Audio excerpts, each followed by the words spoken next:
Speedway opener. It's the 24 hours, the Rolex 24 hours of Daytona.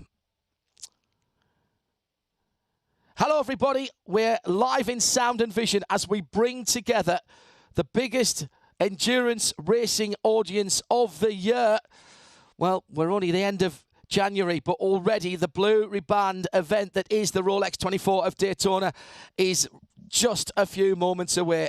It's been a packed grid walk with the great and the good of motor racing, not just endurance racing, from the disciplines of IndyCar, Le Mans racing, single-seaters, right up to the very top at Formula One, and the current NASCAR Monster Energy Cup champion in Kyle Busch is here for Lexus this weekend. They're all racing for the big, shiny trophy and the white-faced three-dial Daytona Rolex Cosmograph watch, originally designed for the Apollo space astronauts. It didn't get picked for that, and since it's become an icon of motor racing. 3.5 miles around the road circuit here, which includes the high banks of the Daytona International Speedway that the stock cars run on. The infield circuit looks relatively easy, but the nuances need to be tamed.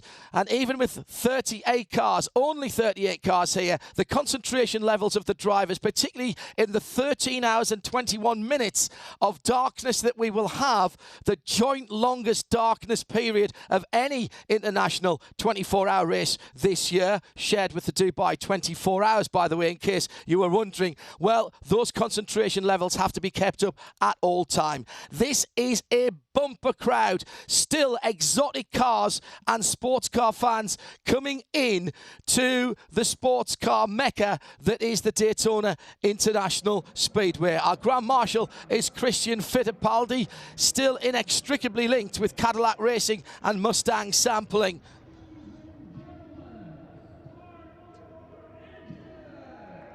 The command to get running here at Daytona given by Christian Fittipaldi. He did that with some style and some verve. The engines fire, and already, I've got to say, the goosebumps are there. Johnny Palmer alongside me and Jeremy Shaw. Johnny, you're the man in the middle here. This is it. No time for anything else other than racing. Absolutely right. We've waited all week for this, haven't we? And yeah, the promise of good weather, the promise of a fabulously close race as well, and 4 incredibly competitive categories within that. I think these DPIs are not going to be hanging about at all in the early stages. Yes, they all want to keep it clean, but I think, you know, with the ideal weather, it's going to be a particularly cool night, I'm hearing as well. So race engines like that, and I think there's the potential for happy hour at what, 4 or 5 o'clock in the morning as the sun begins to think about coming back up again. 2 pace laps behind the safety car, or the pace cars it will be now. Safety car, if it has to come out again, Jeremy, what looks to be, what could be a very fast and frenetic opening here. We'll keep you in touch with whether we think we're going to get somewhere near the 808 lap new record that we set, a couple of races ago here, when we completely took apart the old distance and a lap record. The character of this race has changed inexorably over the years as the reliability of these cars has just gotten better and better. Gone are the days where you drive at 65, 70, 75% until the last 2 hours of the race. Yeah, pedal to the metal now all the way through. What a brilliant way to get started that was by Christian Fittipaldi, our Grand Marshal. Yeah, I'm sure there's well, I know there's some sort of trepidation there for Christian. Uncharted territory for him. He was always in this race, you know, won this race, 3 times, didn't he? And he's now watching it for the first time. Yeah, it was a brilliant job there, Christian, and just sets the scene perfectly for me for what I think is going to be a really gripping Rolex 24 at Daytona. Well, our Michelin countdown to Graham, we talked about the Porsche keys to the race. Looking after the traffic, getting through the night, being there at noon on Sunday, always going to be important here. But with so much green flag racing with potential, empty pit lane, by the way, everyone's got to wait, then keeping the penalties to a minimum, or indeed none at all, is going to be absolutely key, as is the teamwork required, Johnny Palmer, when the cars come into the pit. And perhaps even more so on a green flag pit stop, the pressure's on even more. Yeah, and I think that's the reason why so many teams used sessions to come in and out, not do many flying laps in the later session, free practice 4, so that they were fine-tuned in terms of doing a pit stop. I mean, you're still doing it as quickly as possible under a caution, but there's extra pressure, that hidden pressure, when you know the race is live, and literally there's not a tenth of a second to lose. 24 hours on the clock. The sun looks glorious above the high banking here at Daytona. I love to see 24 :00 :00. As far as the timing on the top of the screen is concerned, because that tells us we are ready to go for another Rolex 24.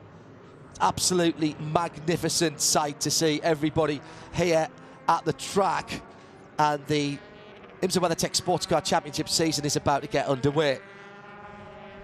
The community that is endurance racing is an extraordinary thing. Hello to everybody around the world. In Australia, we've felt your pain over the last few weeks with the wildfires, and we'll see you in a week's time for the Bathurst 12 Hours. And I know there's plenty of you tuned in down there at the moment. Chinese New Year today as well, and Burns Night, yes, for the Scots here. But I know that, you know, with the outbreak of virus there, it's a really tough time to be in certain parts of China right now, and many people just indoors. But that's a great time to witness an endurance race, is it not? If you can, put aside the worries of day-to-day life and sit down and enjoy one of the great sporting occasions of the world. Let's hope we can take your mind off everything else for the next day. 107.9 FM around the circuit here at Daytona International Speedway, across the USA and around the world, uninterrupted, live and free on RS2 IMSA Radio, and of course in sound and vision around the world as well on IMSA TV and the player at radio-show.co.uk. And add to that, here in the US, Sirius 216 and XM202. Plenty of ways for you to keep in touch. No excuse, Jeremy, for missing any of the action, aside maybe for a little cat nap here and there. It's allowed. Ooh, I don't know, you might be struggling to have time for that. Just if you've seen that pole-winning Mazda RT24P at the front of the field, not in its usual livery. Yeah, different livery this year, white, a bit of red and a bit of blue. That's in deference to the new sponsor there, Idemitsu Japanese oil additive, and certainly what a great start for that company to be on the pole position here. Tremendous lap by Oliver Jarvis. I was a little bit surprised he didn't quite get down to the official lap record from 1 year ago, nor even within about half a second of what he managed in the Raw test a few weeks ago, but still, it was enough. He will start for the pole position, and this time they want the whole goal is for the Mazdas to be running a lot longer at the front of the field than was the case 1 year ago. About a couple of hours ago, I was in exactly the same position as Ollie Jarvis is now, and sitting, and by that I mean not sitting. Position. Well, I was sitting in pole position right in behind the safety car, because I was given the tremendous honour of leading the Porsche Club America parade laps around here in the new all-electric Porsche Taycan. And I just thought to myself as we were driving round, fast forward a couple of hours, this will be Ollie sitting 2 or 3 car lengths behind this car.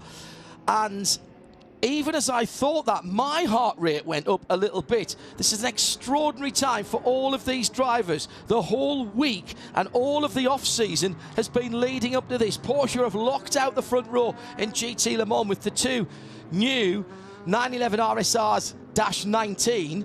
19 is the new car. Signifies, of course, that they started racing with this car back in early September at Sebring in the United Kingdom, which was the first round of the championship for the World Endurance Championship. And they've already been successful in that. Johnny Palmer, you're the voice of the WEC for Radio Show Limited. A couple of wins already, so that car new here, but not new to competition. Certainly not. No, I think you meant to say Silverstone rather than Sebring. But Yes, I did. 4 Yes, hours, I did. 4 hours of Silverstone was a race win for the brand new Porsche, and it really was brand new back in late August, and they did incredibly well to win that 4-hour race. And a good result at the 6 hours of Fuji. Wasn't a race win, but it was then at Shanghai. So clearly the car is very strong on the shorter races. Let's see how it deals with 24 hours. It'll be the first one that these cars have tackled. Glenn Bramaris, who's in Canberra in Australia. Kilvey says, love this time of the motorsport year.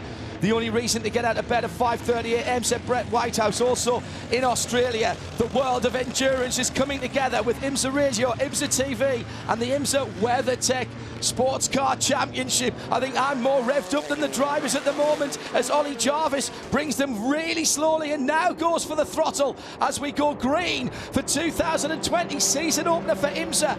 And across the line, the pole sitting Mazda DPI of Ollie Jarvis has a bit of a lead going on to the infield for the first time. Round the outside, Felipe Nasser in the red and white Cadillac from Whelan Engineering tries to make it too wide through the chicane at 2 and 3 and somehow squeezes through into third position and immediately attacks the number 6 of Juan Pablo Montoya, the orange and white Penske Acura. That's allowing Ollie Jarvis to be able to weave left and right to get some heat into his Michelin tyres. He's got half a second or so on the rest of the field as they head to the west end of the circuit for the first time.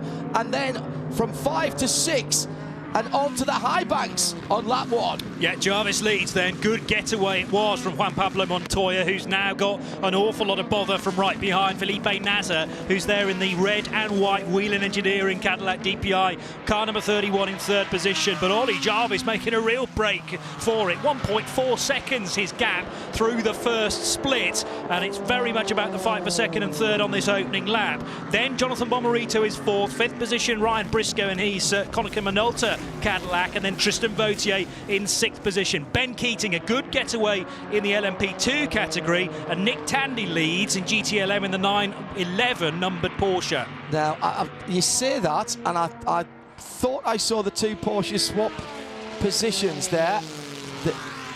Antonio Garcia was right in there. Yeah, Garcia's as well. between the two of them. Yeah, Tandy still leads. Right. Vantor's dropped to third. That's what I saw with Antonio Garcia. Then making up a position, splitting the two Porsches. Leader is across the line already.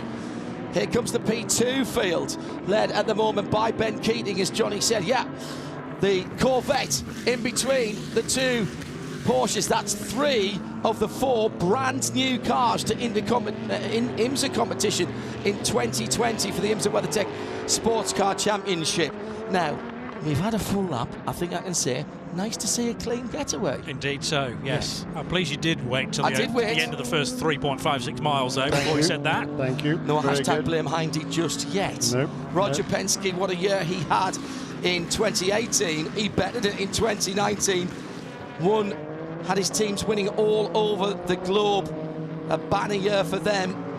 Can they make it an even brighter start to 2020 than the year that they finished up having last year? Brilliant first lap there by Ben Keating in number 52 PR1 Matheson's Motorsports Class A, the LMP2 car. He was a full 4.3 seconds clear of Henrik Hedman in second place in that class. Ben Keating, what a star he is. Talking to some of the guys this morning from the PR1 team, and you know, they're just super impressed with him. I mean, he's as quick.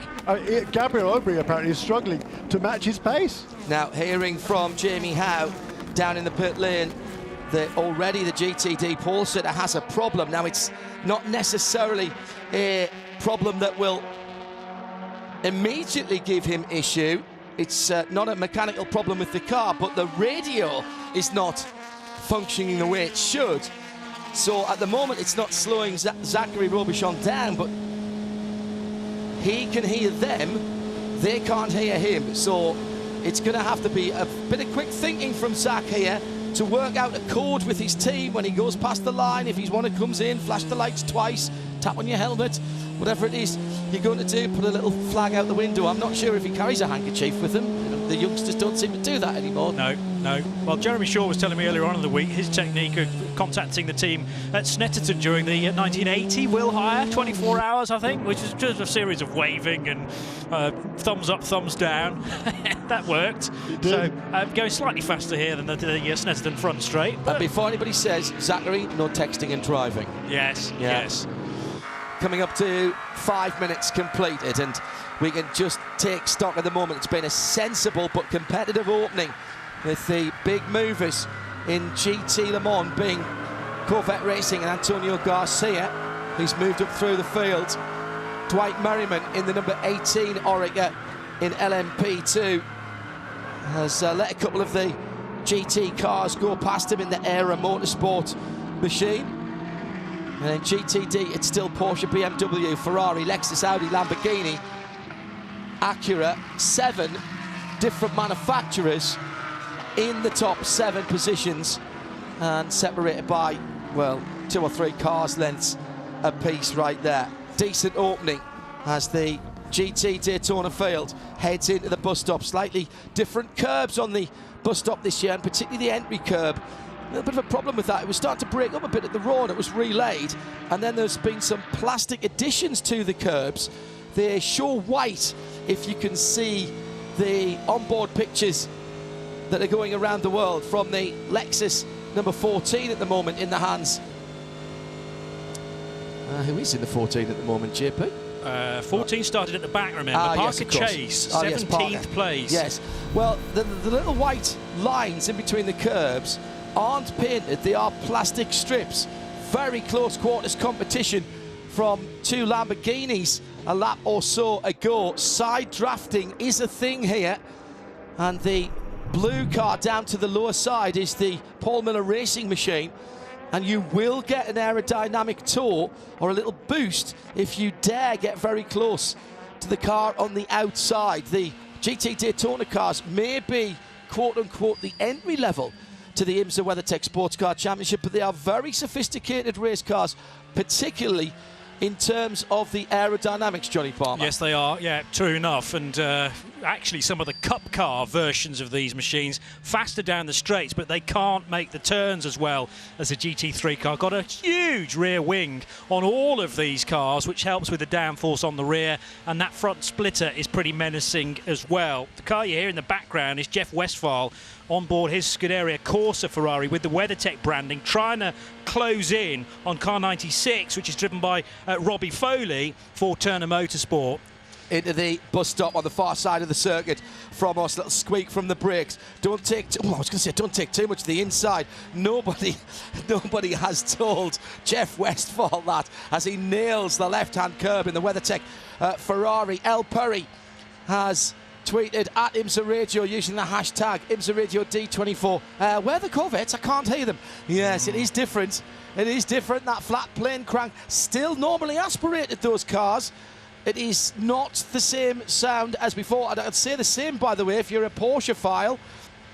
The now 4.2 litre flat 6 that sits in front of the gearbox but behind the driver in the new 911 RSR 19s. The exhausts routed a completely different way and come out just in front of the rear wheels rather than in the rear diffuser as they're used to do, and that's changed the acoustic properties of those engine notes just a little bit. 8 minutes down, and it's Tandy that leads in the GT Le Mans category for Porsche. Another Porsche leading, that's Zachary Robichon in GT Daytona. LMP2, double duty for Ben Keating. He is in 2 different cars in this race, in 2 different classes. And Mazda from Paul with Ollie Jarvis leads it at the moment. Opening thoughts from Jeremy Shaw. Sensible opening. Yeah, very much so. And Oliver Jarvis leapt out to an immediate lead, 1.3 seconds clear at the end of the first lap, then 2.1, 3.0, 3.2 subsequently. Now that's stabilised. 3 seconds was the gap as he completed at lap 5. He has also set the fastest lap of the race at a 1:35.802, which is well over a second outside the lap record. That was a 34.5 set last season by Felipe Nasser. The other categories, Ben Keating is just pulling away again in LMP2. 13 seconds already it was last time around. Cameron Castles, though, has made a good start for the Performance Tech Motorsports team, up into second place now in LMP2 ahead of Henrik Hedman. So Ollie Jarvis at the moment has got a clear track ahead of him as he heads down into the bus stop. It won't be long though before he starts catching the back of the GT Daytona field. I was talking with Brian Redman and Hurley Haywood early in the week at a Porsche forum, and Brian saying in 1970 when Porsche and the 917 won here for the first time, it was 3 laps before he caught the back of the field. But he was pulling 224 miles an hour on the banking and no bus stops at all, of course. Yeah, and I suppose I saw Derek Bell this morning after the parade from the historic cars here, and even this morning in the 962 he was pulling 200 down here into turn 1. And, no, I'm sure. Loved it. We weren't allowed to go that fast on my parade lap. I think you might have got the better of the deal there, JP. Possibly so, yeah. Because Tim Pendergast was driving the pace car with me alongside him. Certainly wasn't hanging around either. And thank you to him and all involved for that experience. Just over 10 minutes gone, and Ollie Jarvis, well, lead came down a little bit on that sector, so 2.8 seconds now rather than just over 3. Ben Keating, fastest lap after fastest lap, a 139.180 he's down to now in the leading LMP2 car, which is 9th overall behind all 8 DPIs. Remember, Ricky Taylor crashing heavily in qualifying, had only set a 144 up until that point, so that was actually slower than a lot of the GTLM cars, but the way that the grid is then split for the starting positions, he's still tagged on the back of the other 7 DPIs and has made progress, overtaking Joao Barbosa into 7th place in the number 7 Acura. Jamie listening into the radio, listening to us talking about Brian Redmond catching the traffic. What are the leading prototypes being told, Jamie Howe, as far as catching the rear of the field is concerned? Well, they're being told that in the next 2 laps they're going to start catching up to the GT classes. It'll be GT Daytona first and then GT Le Mans. They're also being warned that they're in their own battle right now, and then the traffic is very tight in this early stage of the race. Nobody's been able to string out any sort of a lead, so once they start catching the back of the GT Daytona field, it's going to be tough work getting through. It's going to be very tough work indeed, and Ollie Jarvis can now see the Lexus as he heads in towards the kink. He's not quite there yet. With a bit of luck, he might not catch them through that. Oh no, my goodness, that Mazda carries a huge amount of speed through the dogleg and into the west hairpin, and now has 1, 2, 3, 4, 5, 6, 7 GTD cars in fairly close company right in front of him as they head through turn 6 in behind the Black Swan Racing Porsche, which started the week, this shell at least, started as a Wright Motorsport car. There goes the leader on the high side. That's the right etiquette. Faster cars go to the top of the banking. Fabulous work by Black Swan. They had, dives down the inside of the gear car. The Lamborghini just drifting up to the wall there as the leader was coming through, but Ollie Jarvis was awake and alert. The 54 green, white and silver car, by the way, destroyed in an accident, strange accident with the wall, and it couldn't be fixed here, and Wright donated their spare chassis, but you have to change major components, so suspension, engine and gearbox all had to go in, and that was a long night, Johnny Palmer, for the Black Swan boys, but my goodness, they did a great job. When we saw the car roll out, it looked like it just come off the truck on Wednesday morning. Yeah, phenomenal, and they were able to get the best part of a 90-minute session under its wheels as well. Almost 2 abreast for second and third, with Felipe Nasser in the red and white wheel and engineering car chasing down Juan Pablo Montoya in the leading Acura from Team Penske. The gap's 3.6 seconds to the front of this race, which is still Ollie Jarvis pounding around this Daytona International Speedway, but no doubt about the fight in the early stages between Montoya and Nasser for second and third positions. Somebody needs to tell Ben Keating that he's in an LMP2 car. He's closer to the back of the DPI field than he is to the rest of the LMP2s. It's quite extraordinary. It's absolutely flying along at the moment. So now we have traffic playing a part here, with just under 15 minutes of the 24 hours having been completed under clear January skies at Daytona International Speedway. At IMSA Radio, and the hashtag is IMSA Radio D24, sound and vision from the World Centre of Racing, with IMSA Radio and TV joined together, as we will be for the whole of the season. And what a season we have in prospect for you if this is the kind of action that we're going to get. So Dwight Merriman making his prototype debut this weekend. He's just passed the GTLM leaders, behind whom he'd slipped back in the early stage of this race. So he now leads the GTLM guys on their own. Number 911 ahead of number 3, number 912. What's interesting to me is that Philip Eng in the number 25 BMW has slipped more than 5 seconds behind the top 3 at this stage. Didn't expect that necessarily, but Tommy Milner, who's bottled up behind him, and John Edwards are right there. Alessandro Pierguidi in the Risi Ferrari. He's, I'm sure, pretty just content to stay where he is at the moment. Number 10, Connington Minolta Cadillac. Ryan Briscoe down the inside of this train of GT Daytona cars as he comes out of the international hairpin on the infield straight towards the dogleg. The left-handed kink just had to lift a little bit there because he wasn't on the optimum line and sweeping across from the white line at the right-hand side of the road. I've got to tell you, at 70 miles an hour, that's quite an interesting corner. I can't imagine what it's like at the speeds that these guys are going. So the first 15 minutes are in the book. It's been green flag racing all the way. Here's how it stands. GTD, Zachary Robichon leading by round about a second from the BMW of Robbie Foley in second, the number 96 car. The 63 WeatherTech Ferrari is in third with Jack Westphal. GT Le Mans, Porsche, Corvette, Porsche. Then BMW, Chevrolet, Porsche, Ferrari very close together in the battle for fourth on down. LMP2, Ben Keating's checked out. He's in a different zip code at the moment. And at the front of the field, the overall Mazda DPI leads for the pole sitting Oliver Jarvis by 2.5 seconds. Then it's 7/10 back from Juan Montoya in second to Felipe Nasr in third, respectively in the Acura number 6 and the 31 in third position. Although they're much closer than that as they go across the line this time. And the black Mustang sampling number 5 trying to go down the inside. That's the battle for 7th and 8th position between Ricky Taylor and Joao Barbosa as they're trying to make up some positions through traffic. We might as well get this out of the way now. 38 sets of tyres for the DPI runners. So that was 38 sets of tyres from the very start of free practice 1 for the DPIs. That's the IMSA medium compound. 38 sets of IMSA medium for LMP2, 37 for the GT Le Mans runners, although they of course have the Michelin range of tyres between them, and GTD 30 sets of the Michelin S8Ms.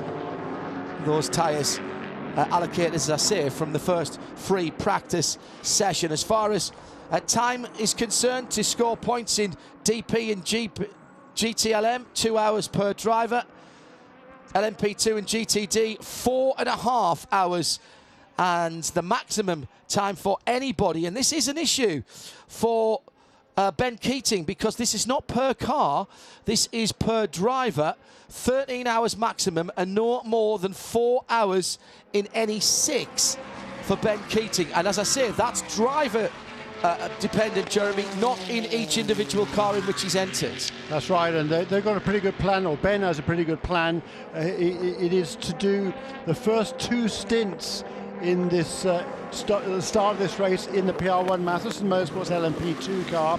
After that, he then concentrates on the GTD car all the way through till 2 in the morning. Then he'll be done with the GTD, and the rest of the race he can concentrate on getting his minimum driving time in the PR1 car. So I think that's a really good, sensible thing. Rather than going back and forth between the 2 cars, he's going to do the stint now. Then it's for pretty much 12 hours, just concentrate on GTD, making sure he doesn't break that 4 hours and 6, and then back to LMP2 for the end of the race. Talking about GTD, just want to tip my cap to Spencer Pumpelly, who started the race in 16th position in the number 44 GRT Magnus Lamborghini Huracan. He now has the fastest lap in the class, a 1:47.012, and has got himself up to 9th place from 16th position. So not necessarily focusing on that drive at the sharp end, but I think he could be involved in the top 6 in the next, let's say, half an hour or so. Terrific opening stint. I mean, the bit will have been between his teeth because that car wasn't able to qualify after a gearbox went on 0 mileage. But that means they started at the back, so I'll guarantee you they put a brand new set of Michelins on that. Yep. So yes, they might have a slight advantage in the first few laps. But even so, I'm not at all rubbishing the effort that's been put in by Spencer Pumpelly. GT Le Mans action, 25 BMW. That's the red, blue and mainly white BMW from Rahal Letterman Lanigan with Philippe Eng. He's got Tommy Milner, John Edwards, his teammate, and Alessandro Perguidi, as close as you can physically get for GT Le Mans cars without them actually being stacked on top of each other or side by side, of course, before anybody says that. They're heading through the kink at the moment, and they have the second place Acura of Juan Montoya among them, and Juan is not backwards and coming forwards, even with GT cars. He's gone around the outside of the BMW through the western hairpin and now comes under the rear wing of the very, very attractive grey, metallic and yellow striped Corvette. He'll go to the high side through speedway turns 1 and 2 and clears that little gaggle of traffic, and in doing so gives himself a little bit of breathing space on the red and white 31 Whelen Cadillac, which is in behind him.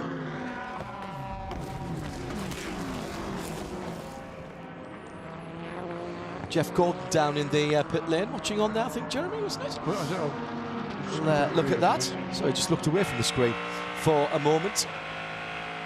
Well, this is exactly what we expected to see here at Daytona. Blue skies in the Sunshine State of Florida, and great motor racing, exactly as advertised, with green flag having flown just on 19 minutes ago. And here comes the gloss black number 10 dive bombing down the inside of the number 25 BMW in the hands of Philippe Eng into turn 1. It's a tricky braking area, that, Johnny, even in the dry, because you're coming down from the banking, albeit the slightly less severe banking of the tri-oval, and making that transition easy to lock a wheel up in the prototypes with no ABS, and the GT Le Mans cars as well. You're trying to slow, you're trying to turn at the same time, and the apex is sort of over there all the time, and you can't quite necessarily get the lock required, the grip required, so it's diminishing returns if you're not careful. And there must have been a bit of a decision to make there from Ryan Briscoe as to which side the BMW was going to go. Thankfully, Philippe Eng saw the Konica Minolta Cadillac in the mirrors and kept well right so that Briscoe could slip through. He is still 5th and trying to hunt down Jonathan Bomarito in the 55 Mazda. And in the GTLM, you just talked about Philippe Eng there. He's slipping back from the top 3 cars, the 2 Porsches and a number 3 Corvette, at the rate of a second a lap now. Each of the last 4 laps has been almost exactly a second each time the BMW is losing out. So we're going to have to keep an eye. We've seen in the past that the BMW can be hard on its tyres. I'm not saying that's the reason for this. Something could be just being a conservative pace in the early stages, but that's something I think we should need to keep an eye on. I love multi-class racing. I love multi-class racing. I'm going to get that out there right now. There's always something happening somewhere. Absolutely. Let's go down to Jamie Howe in the pit lane. Jamie? Well, Oliver Jarvis is still leading this field in that number 77 Mazda. He will be sharing the car with Tristan Nunez and Olivier Pla. Tristan, you will be next in the car. We talked about the tire allotment. We talked about the drivers. You have to backtrack it at this point. So how do you manage driver freshness from the start of the race? Well, I think doing longer duration stints from the start is going to help us get more rest when we're out of the car. So that's kind of the strategy we kind of thought about. We'll see after this stint. Ollie's doing a great job so far. We'll see how fresh he is after he gets out. And if we need to adjust our strategy a little bit as far as drive time, then we will. But as of right now, we're trying to give the guy who's out of the car as much rest as possible. Last year was a benchmark year for Mazda Team Yost, this entire program, multiple wins, podiums, but this race was a heartbreaker. With the fire towards the end of it, how does the team come back from that and start fresh in 2020? Yeah, I know we had a very, very pivotal second half of the season last year, and I think we just needed to get that out of the way. And obviously our main focus is having a good result here. That's everyone's really dream. If you're racing on the sports car side of America. So this race would be huge for us. It would be a dream come true for me. And the preparation we've had coming into this race weekend, I think, has been exceptional. The guys on the crew and engineers have really given us a race-winning package. So I think we have all the pieces aligned, and just got to go out there and run a clean race and get ourselves to the finish. The team car, the number 55, that crew is up on the wall right now. Jonathan Bomarito's behind the wheel. He told me out on the grid, John, that he is more excited to start this race than he has been in a long time. Everyone at Mazda Team Yost feeling reinvigorated in 2020. Well, the summer of Mazda last year with those 3 wins on the trot, they had then to deal with their lucky talisman, John Doonan, moving away. But I tell you, I've spoken to the new man. He's just as much of a racer and has gasoline running through his blood as John did. I foresee good things for Nelson and the rest of the team. Battle on the circuit, onto the high bank, side by side. Acura on the high side, Cadillac on the low side. Gets the drive out of turn 6 and now has position, but they are literally side by side. Now, who's the bravest of the brave down into the bus stop? Johnny Palmer, you know all about getting the braking point right there. Certainly, yeah, and it looks like Nasser's hit the brakes at just the perfect time. He slithers up the inside of Juan Pablo Montoya, was there anyway to outmuscle the Acura, had that crucial inside line and slots through into second place. So now we get to see what that Cadillac can offer in free air and whether it can start to eat into a 4.5 second gap. Very interesting. I mean, that was just torque coming off the onto the banking there, and that was centre off, wasn't it? As you'd say in NASCAR terms, that was centre off torque, because he was side by side, Jeremy, on not the optimum line coming out of 6 really early on in the piece there. Yeah, so good move there by Nasser. A couple other notes. The number 25 BMW Philippe Eng, we talked about him struggling to hold on to the top 3 in the class 3. He has now been overtaken by Tommy Milner in the number 4 Corvette. Those cars coming across the start, which right now the Corvette is ahead, not pulling away by very much at the moment. Behind him are both of the BMWs, and then hanging on to them pretty comfortably, I would suggest, is Alessandro Pierguidi in the Ferrari. In GTD, no change at the front. Zachary Robichon leads by about 3 seconds over Robbie Foley, who's been pursued closely by Jeff Westphal. Trent Hinman has got past Frankie Montecalvo in number 57, ahead of number 12 a couple of laps ago. And number 44 car continues to work his way forward. That's Spencer Pompelli up to 7th place now in car number 44. Zachary Robichon crossing the line in the FAF Motorsports Porsche to complete another lap in the GTD category. He's got at a fairly decent distance away now Robbie Foley in the Turner Motorsport Liqui Moly sponsored BMW. The gap from first to second in GTD is 3.6 seconds. It's Jeff Westphal for Scuderia Corsa and the Ferrari 3rd. Trent Hinman in the Heinrich Racing Acura is 4th. Rolf Eichen and then Frankie Montecalvo. But Spencer Pompelli's gained 2 more places since I mentioned him. Still the fastest lap in the class, 146.9. So those new tyres, if indeed that's what 44 have done, GRT Magnus, hanging on pretty well now. And he's only 1 car away from the top 6. 28 minutes gone, or if you prefer, we're on lap number 18. Black Swan going another lap back to the number 6 of Juan Montoya, who has dropped some 1.5 seconds since he was passed by Felipe Nasser, but it's still 4.7 seconds between Nasser and Ollie Jarvis. Yeah, that's sort of gone out just a little bit over the last few laps. It was around about 4 seconds, and on the lap that the pass was made by Nasser out to 4.7, that stabilised last time around the gap between first and second, between Jarvis and Nasser. In GTLM, it's still Nick Tandy who leads, but he's got the Corvette and the sister car, or sister Porsche of Vanthoor. 1, 2, 3, those three cars very, very close. Certainly a really good opening, I think a promising opening stint, particularly for the Corvette team with this brand new C8R. I think they'll be loving this right now. But right now, it's not just about now, it's about this time tomorrow, isn't it? They would love to win this race, but think back to the Ford GT coming here for the first time with Chip Ganassi, with so much hope and expectation, and they had, at least with one of the cars, a bit of a race to forget as far as that was, and that was again just new car issues, Johnny. It's not going to be the easiest thing to do, to open your racing account with a 24-hour event at one of the toughest venues in the world. I've said this before, this looks like an easy track. Yeah, it's just flat out, round the banks, a bit of a wiggly road course. It's not that at all.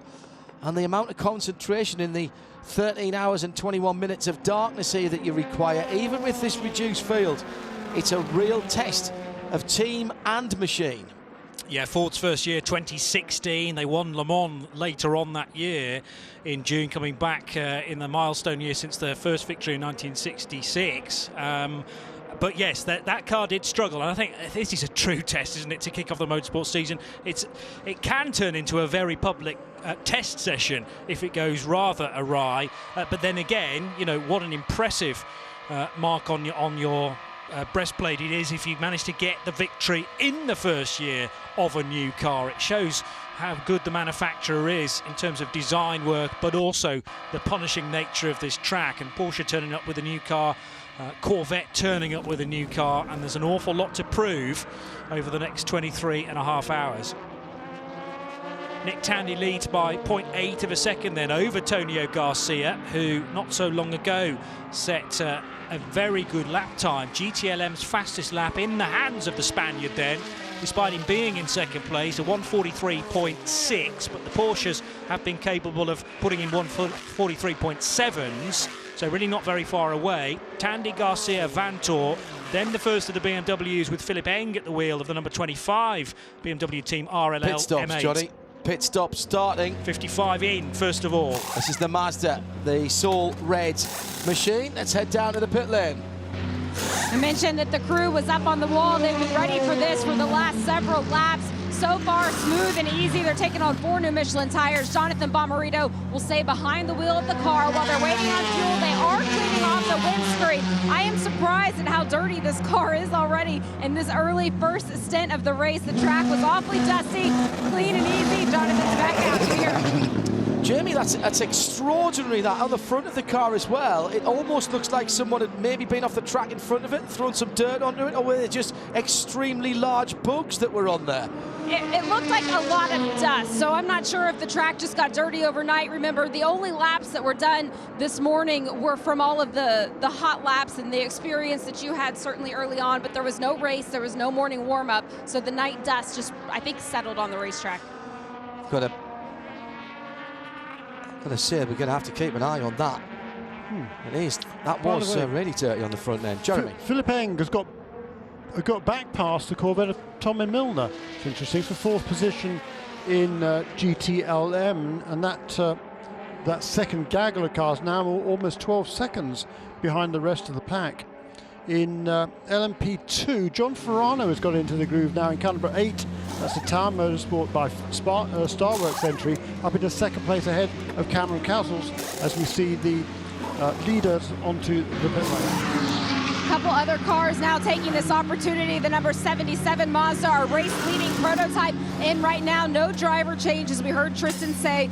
Oliver Jarvis will stay behind the wheel. Both of the Penske entries, the number 6 and the number 7, the Acura's also coming to pit lane. Looking down, I don't see driver changes happening from them either, but the car, this number 77, also very dirty. Yeah, not as much on the front end at least, but there was a lot of work going into the screen, and I did see a crew member lean over right at the end of the stop and run his gloves across the wheel arch, the fender on the left-hand side, as much as to say, what's this crud all over our lovely cars? So just wonder maybe if somebody's been dropping some oil or something. Did have a radio message earlier on that there's going to be some fluids added to the Lamborghini of Gia Motorsport. Christina Nielsen behind that car. So I just wonder if there's something being lost. The 74 AMG GT as well, also with marks on the front of that car as if something has been sprayed from somebody onto it. 31 due to come in, our new leader. That is Felipe Nasr in the Whelan car, and Shea Adam is down there and may need a bit of extra work on that car, Shea, so keep an eye on that as it heads into the pit lane right now. Here's Shea Adam with the first of the Cadillac pit stops. Engineering Cadillac is the first one to come in and hit its marks because it was furthest up on the track thanks to Felipe Nasr. Fuel and at the very least right side tires. They do have left side up on the wall though. We also have the Performance Tech Orica. Great start from that car, having been rebuilt last night. That car will also get 4 new tires. We've got the JDC Banana Boat. That's the number 85 Cadillac also in. Fuel and tires for them. And the race defending win from last year, Konica Minolta Cadillac is in. They're doing fuel and new tires for this. 4 tires still waiting on the Whelen Engineering Cadillac to get moving once again though. Now it does as Felipe Nasr takes it back out in a nice cloud of smoke. There's no apparent dirt on this one though, as was compared to some of the other cars. The Konica Minolta car looks filthy though. The black is not a good color for hiding any sort of dust or any sort of grossness on the front of that. There goes Ryan Briscoe, and easily beats out the JDC Miller Motorsports car. Sean, among others, has tweeted in at IMSA Radio using the hashtag at IMSA Radio D24. 30-35 minutes. Is that the expected stint for DPI? For the first one, I would say yes. I think we might squeak it out a little bit closer to 40. There was 2 warm-up laps. The cars will have been brought to the grid, and they'll not want to push too much close to the line. They'll be taking some data, Jeremy, from what they've refilled the tanks this time. I would think maybe a lap or 2 more, but no more than that if we get another full green flag stint. So expect something between 33 to 37 minutes. Yeah, 36 to 38 I think is probably going to be the normal, probably around about 21, 22 laps. I would think we just did 21 laps for the number 31. Number 5 car is now onto pit lane. That is the last of the DPI cars to make his first pit stop with 22 laps now in the books. And pulls up in front of... Hello. Hello. Yes, a very good planned stop for this team. JDC Miller Motorsports running the Mustang sampling car. It's the first time that the number 5 has not been under the Action Express banner in a very, very long time, but still is well behind the wheel of this car. 4 new Michelin. They are nice and shiny. They don't have the stickers on them though because they still take the time to take those things off. Waiting on fuel. There was a little bit of a clean of the windshield, but it's not too terribly dirty. Joao will just feel like he's wearing a pair of, well, perhaps finger-spotted sunglasses. Fuel probe comes out. Goodbye, Joao. See you in about 38 to maybe 42 minutes. Hello to Gerard Neveu, the CEO of the WEC. He's here this weekend. Just tweeted, Rolex 24 started, and it marks a new era between the FIA, WEC and IMSA for the LMDH category. Starting soon. Have a good race, everyone. Gerard, thank you very much indeed for allowing us to be, and me in particular to be involved. You, President Doonan and President Fionn, as well as Mr. France and Mr. Bennett, making me very, very welcome at that historic announcement earlier in the week. I'm sure we'll have the opportunity to go through some listener questions with some of the principals in the next 24 hours. You're all welcome here, all of the principals from that in our booth right next to race control. I have to say, Johnny, I know I'm known for getting sometimes slightly overexcited, a bit overexcitable, Edgar. At least I don't set things alight often. But the thought of adding in perhaps another 15 or 20 wildcard entries, if you like, from the World Endurance Championship in Hypercar and LMDH, as well as, of course, the other ACO categories, including the LMP2s and the GT Le Mans cars, all would be eligible here as well. I mean, if I'm excited about this, that you'd have to, I think, shoot me with a rhino dart before we got underway. Yeah, what a way to start. I was going to say the motorsport season, more like the motorsport calendar year, but this race does a splendid job at that anyway. And then if you can get plenty of cars that we're more used to seeing at Le Mans to take part in this fantastic Daytona 24-hour race, then yeah, the more the merrier. The current car count is fine, but I think something really needed to be done to arrest a potential slide in the future, and the new plans are very exciting indeed. I wait to hear them fleshed out even further when we get to Sebring in March. At IMSA Radio, if you want to get in touch, hashtag IMSA Radio D24. Happy Burns Night to Roddy John Murray in the Western Isles of Scotland. We dram and a bit of haggis tonight. I would say Max Swain's would be my favourite. Halls of Perth, not so bad, but Max Swain's of Edinburgh, always been my favourite haggis. So I'm not expecting to have that as part of our diet this evening, but... Really? No, disappointingly. I do like a bit of haggis. I do. Having lived and worked in Edinburgh for quite a while and done a couple of 3 years of Burns Night promotions. So 40 minutes. When do we see the P2s, Jeremy? Have they already done? They've already been in. Yeah, right. So GT Le Mans should be next. Yeah, exactly. In about where are we now? 10 minutes or so, a little bit less perhaps. No major changes amongst the prototypes at the front after their first round of pit stops. Number 77 leads by a slightly reduced margin, 2.6 seconds now over the number 31 car of Felipe Nasser, with Montoya on his heels.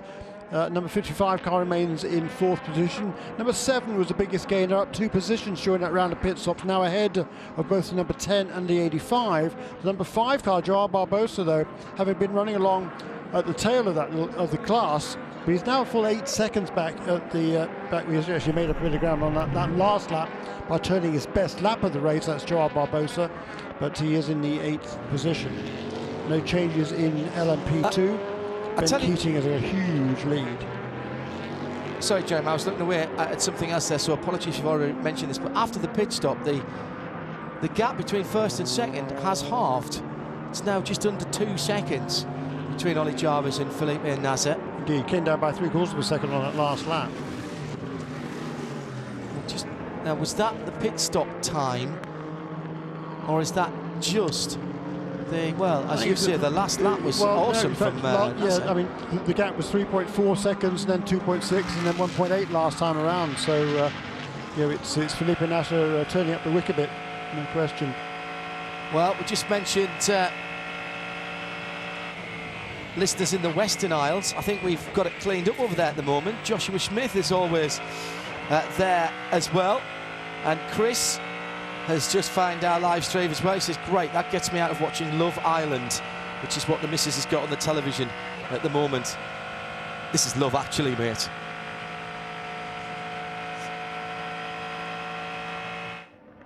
Tandy, Garcia, Vanto, the top 3. Porsche, Corvette, Porsche, separated by 2.5 seconds in GT Le Mans. Robichon, Foley and Westfall have got 5 seconds between them in GT Daytona. Jarvis, Nasser and Montoya, 5 seconds between the top 3 in DPI, and 52 seconds between Ben Keating, Cameron Castles and Ben Hanley, and 42 of that is between first and second. Ben Keating has cleared off. More well known for his exploits in the GT car, but my goodness, he's enjoying that LMP2 machine. Indeed so, and he's got himself all the GTLM cars between himself and the second place car, which is now again Cameron Castles, who's moved back into second place in Performance Tech Motorsports, and Ben Hanley are now aboard number 81 car, so we can expect to see the number 81 Dragon Speed car moving its way up towards the tail end of Cameron Castles pretty soon. The 62 Ferrari, however, that was pitted a little bit earlier than I would have expected. That came in after 21 laps actually, so a little bit earlier than the rest. I wonder whether he's just trying to get that car into the pits, that the Risi team get the car out and get it out ahead of that train of cars which he was behind, i.e. the 2 BMWs and the second of the Corvettes. We'll see once the pit stops are completed by the other contenders in GTLM, whether that ploy was successful. Very interested to see when the GT Le Mans cars do start peeling off into the pit lane. 3 Corvette heading down into turn number 1. Not the engine that you're hearing in the background. That's on the high banks of 3 and 4, having just gone through the bus stop by the sound of what I was hearing there. And still 23 and a quarter hours to go. Zachary Robichon doing a fine job at the front of the GT Daytona field, and Antonio Garcia just still can see the back of the 911 of Nick Tandy up ahead of him as he comes to put a lap on Matt McMurray in the pink and black Auto Nation 86 Acura NSX through turn 6 and onto the high banks. What a beautiful day. No one inside here on the front straight at all. Well, you know what that means, though, Jeremy. In a couple of laps, we're going to have a great gaggle of cars again. Well, yeah, they're all now between the bus stop and the kink, basically. Who was it the other day who said, I think it was Matt Bell, wasn't it, when he was in the booth with us? Matt, we wish you well. Thanks for being with us. Great comments from you the other day when you were here. He said you could release these guys at 10-second intervals and within 20 laps they'd all be back together again. It's about this clumping phenomenon that we talk about. Tom O'Gorman as well has been our guest this weekend as one of our driver experts, and both of those young men adding real insight into our coverage here, and we thank them for that. And whilst we're in the early moments of the Rolex 24 Daytona, as in comes one of the GTD leaders, that's Jeff Westphal in the 63 car. I'll come back to my point in a moment. That's at Shear's end of the pit lane, I think. Nope. I see it. Yeah. It's Cooper McNeil who is getting into that car. Jeff Westphal out there doing 4 new tires for Cooper as well. So Silver Driver hands over to Silver Driver. And also coming in, the 25 BMW of Philip Ang, and one of the Corvettes, that was the silver one. So that would be the number 4 pitting together. The 25 BMW will not be doing a driver change, so Philip Ang staying aboard, but 4 shiny, slick new Michelin tires going on that BMW. Early stages of the Rolex 24 Daytona for the IMSA WeatherTech Sports Car Championship. And just a quick reminder that our next IMSA event is Super Sebring, the Mobile 1 12 Hours of Sebring, combined with the next round of the WEC. I was trying to work out what round is. Not quite. There's a round between now. Ah, yes, of course. Because yes, so WEC will be at COTA on February the 24th, and then they're with IMSA with a new start time on Friday of the meeting for the 68th annual Mobile 1 12 Hours of Sebring. So March the 19th, the Thursday, March the 20th, the Friday. We will be covering from March the 18th for the WEC, and of course on the Saturday it is the Mobile 1 12 Hours of Sebring. Before that, as I say, I'm pretty certain it's somewhere near the 24th of Feb at COTA. Johnny Palmer on duty for that for us. And next weekend, full live coverage from Bathurst of the 12 hours in sound and vision across the Radio Show Limited network of channels. Let's go down the pit lane. Jamie Howe, you've got action. We do. The 96 Turner Motorsports BMW in the box right now. No driver change, 4 new Michelins, and then our GTLM class leader Nick Tandy and the number 911 Porsche GT team entry also in. 4 new Michelins, fuel only, no driver change. We were laughing at Nick's all black carbon helmet earlier in the weekend after qualifying. I asked him about it. I said, were you just too lazy? You didn't get it painted? And he said, no, with the new engine configuration, the car is so much louder in the cockpit. He's actually been going through a rotation of helmets trying to figure out which one is going to be best suited for the full season. He's getting a second taste in the race right now.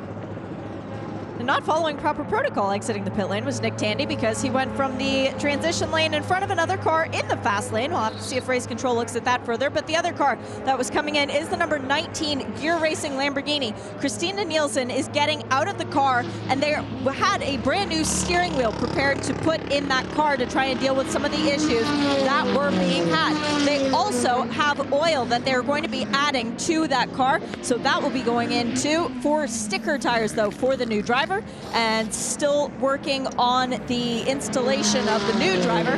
There was a little bit of damage that was on the front, the right front of the 911 Porsche. I noticed that as it was going out, as if a bit of black gaffer tape had been installed there, but it's about to get really busy down here as the Gear Racing Lamborghini just waits on fuel, and as soon as that happens, everybody else is going to come in.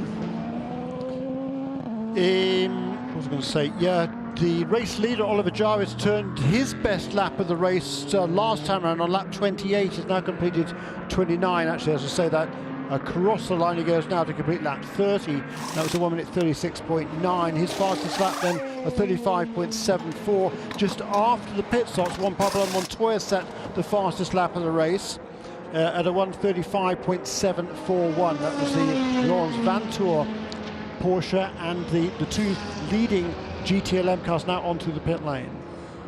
And Laurens Vanthoor will stay behind the wheel of the number 912 Porsche. I was just talking to the team, and they said it's an unfortunate way to start the race for them. A couple of their crew members are back at the hotel with a stomach bug, so they're all filling in and doing the work that they can. It was a clean pit stop, 4 new Michelins, and topped off with fuel. And the 74 Riley Technology Mercedes also coming in. Gar Robinson staying behind the wheel for a double. A bit of delay when the air jack didn't completely lift the car up off the ground, though. These look like they might be, nope, they're new, they're shiny too. New Michelin's going on the car for Gar. So he's going to have a full load of fuel and new tires. That's something that he'll have to get used to in the full season that he's running, sharing the car with Lawson Archibald. Ben Keating, their endurance driver, has already passed Gar a couple times out on track. Car comes off the air jacks, nice clean stop, just waiting on fuel. And the nozzle's still attached. The last time Gar drove at Daytona for this team, by the way, he finished third. That was driving a Viper with a very big hood. Now he's in a Mercedes with a big hood, and he does a nice getaway from the pit box. It's the final wrap on the front of the Porsche that was peeling off, and I could see black underneath it. Thanks to Rob Chalmers for helping me out on that one. Thought I wasn't going mad. Big black mark on the front of that, and I thought he'd run into something. But it's the white cover that is peeling off. Hopefully that doesn't go anywhere that it should. More pit lane callers, and Jamie Howe has got a Lexus. It is the number 12 Lexus from Aim Vassar Sullivan Racing. Frankie Monacovo qualified the car. He's going to go ahead and do a double stint behind the wheel of this machine. Not a whole lot of change within the organization for this 2020 season. And for Frankie, it looks like he's going to get 4 new Michelin tires. They're going to wait for the sister car, the number 14, to come in behind them as well. So just split them a little bit, just like we've seen with some of the other teams. There's no reason to create traffic on pit lane this early on in the race. And as the number 12 still waits on the fuel, the number 14 is now in behind him. It's Parker Chase behind the wheel of that car. 2020 was going to be his first full season with Aim Vassar Sullivan Racing. He'll start the race with a double stint as well, Shay. It's fuel and tires for Lamborghinis down at the exit end of the pit lane for the 44 GRT Magnus car. They just now sent the car to go. It waited about a second longer than it had to. Madison Snow staying aboard the 48 Paul Miller Racing Lamborghini. Fuel probe comes out, he leaves, and will he get ahead of the 12 Lexus? No, he will not. Scuderia Cameron Glickenhaus tuned in and listening to IMSA Radio on RS2 across the USA and around the world. Sirius 216, XM 202 in the US as well, 107.9 FM here at the track, and of course in Sound and Vision on IMSA TV and the player at radio-show.co.uk. Some of that is territory dependent. Thanks to Jamie for her first stint as the GTD leader. The FAF Porsche comes in to the pit lane, and that will be at Shea's end of things. The plaid Porsche passes by. Yeah, can't leave before this pit stop. It's Team Canada.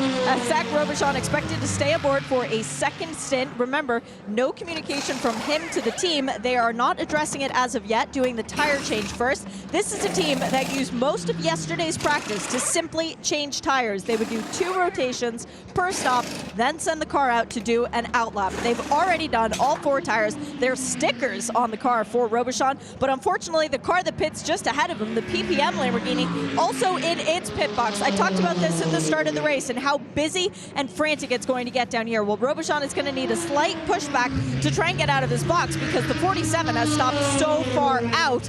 The engine has fired on the Porsche, still waiting on the fuel probe. They don't look as if they're going to push him back. Robichon goes on his own. Man, he narrowly avoided one of the tires left out by the Lamborghini team in front.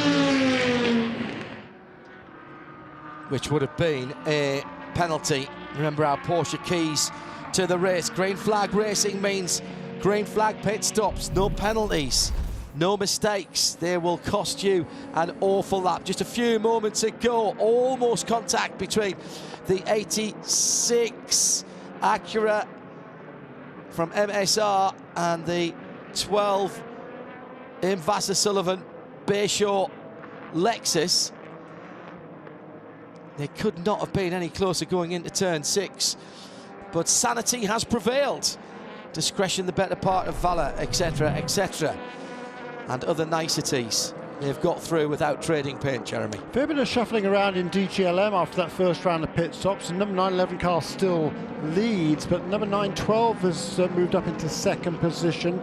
Philipp Eng is now a lot closer to the 2 Porsches than he was in number 25 BMW, having moved up into the 3rd position, just ahead of James Collado, with Antonio Garcia's Corvette having come into the pits in 2nd place, resumed in 5th, and he's right behind Eng and Collado.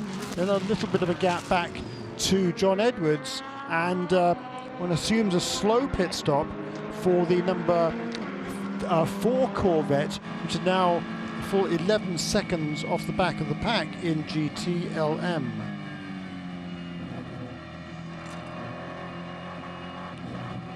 As far as the laps completed, as we're coming down to the first hour, we've had 33 completed by Ollie Jarvis.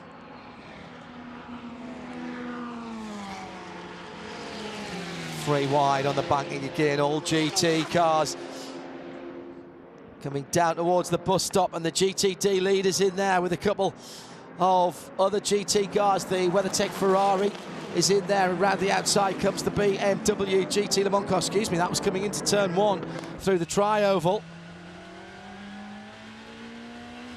Those GTD cars, not to say it, Johnny, there's not that much performance difference between the GTLMs in a straight line, or when I say a straight line on the tri-oval, but you know what I mean, not lifting for a corner. Those GT3 cars are pretty quick.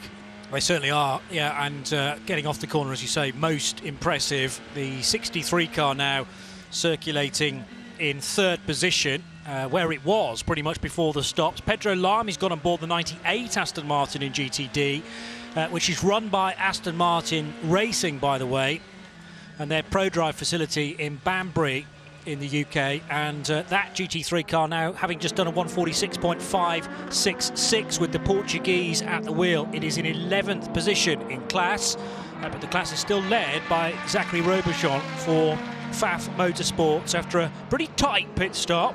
Wasn't much of a turning circle to get out of there, but he managed to avoid all the stray wheels and has rejoined in still the lead of the race. I've got pit stop times actually for the GTLMs that Jeremy was asking about. The 912, it took 1 minute and 25 on pit road. 911, 1 minute 22. So they saved 3 seconds compared to the sister machine. I think you're also asking about the Corvette C8Rs, both doing 1 minute 25 second pit stop. So equal to the 912. The big winner is was the 911, therefore of Nick Tandy, 3 seconds quicker on pit road. That's surprising because they came in, fairly close together and went out fairly close together, so that's odd. Weird. What about number 4 car, did you say? 4 is labelled as 125, 1 minute 25. Which was how much slower than the other guys? Well, the 3 and the 4 both did a 1 minute and 25 second So lap. the same sort of lap time. Okay, pit stop time, rather. all of a sudden, then he's lost a dozen seconds, has Tommy Milner. So that's curious. Total time in pit for 3, 4 and 9:12, 1 minute and 25 is the information I have. I will On the last line around, by the way, Oliver Jarvis must have had some sort of issue with some traffic, because all of a sudden it's in a 1 minute 39.6, which is a lot slower than his by far his worst lap of the race so far. Has been lapping in sort of 35s and 6s, so it cost him about 4 seconds. The lead he'd built up of as much as 5.6 seconds, all of a sudden now down to less than 2, as Felipe Nasr begins to close in again.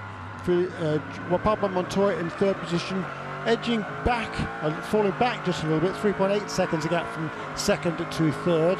Then Jonathan Bonrito, a couple of seconds behind him. He is a little bit closer, actually quite a bit closer, of the last half a dozen laps. That gap between number 6, number 55 has come down from 6 seconds to 2.5. But the rest of the train, led by the number 7 Ricky Taylor, the second of the Acura cars, he is definitely dropping back by probably more than a second a lap, and he is just ahead of number 10 and 85. That's a pretty good battle then for 5th, 6th and 7th. Cameron Castles, yes, he slipped back to third position, but that's mainly because Ben Hanley's got at the wheel of the number 81 Dragon Speed USA Orica 07, and the Mancunian a gold-rated driver. So Hanley has got ahead, but what I want to say is Cameron Castles was second, back to third. Clearly that car that ended up on the top of the tyre wall at turn 6.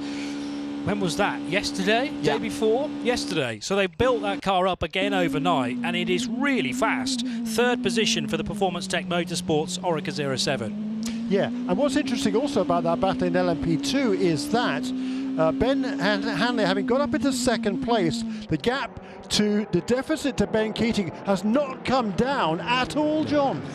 Brilliant first hour of racing from Ben Keating. It's been an absolute cracker.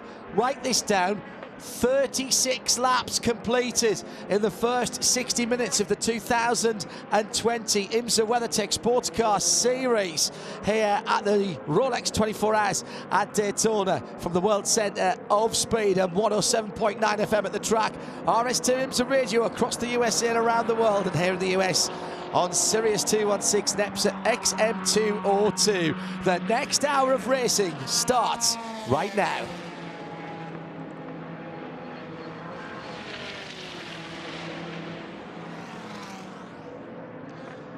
Well, gentlemen.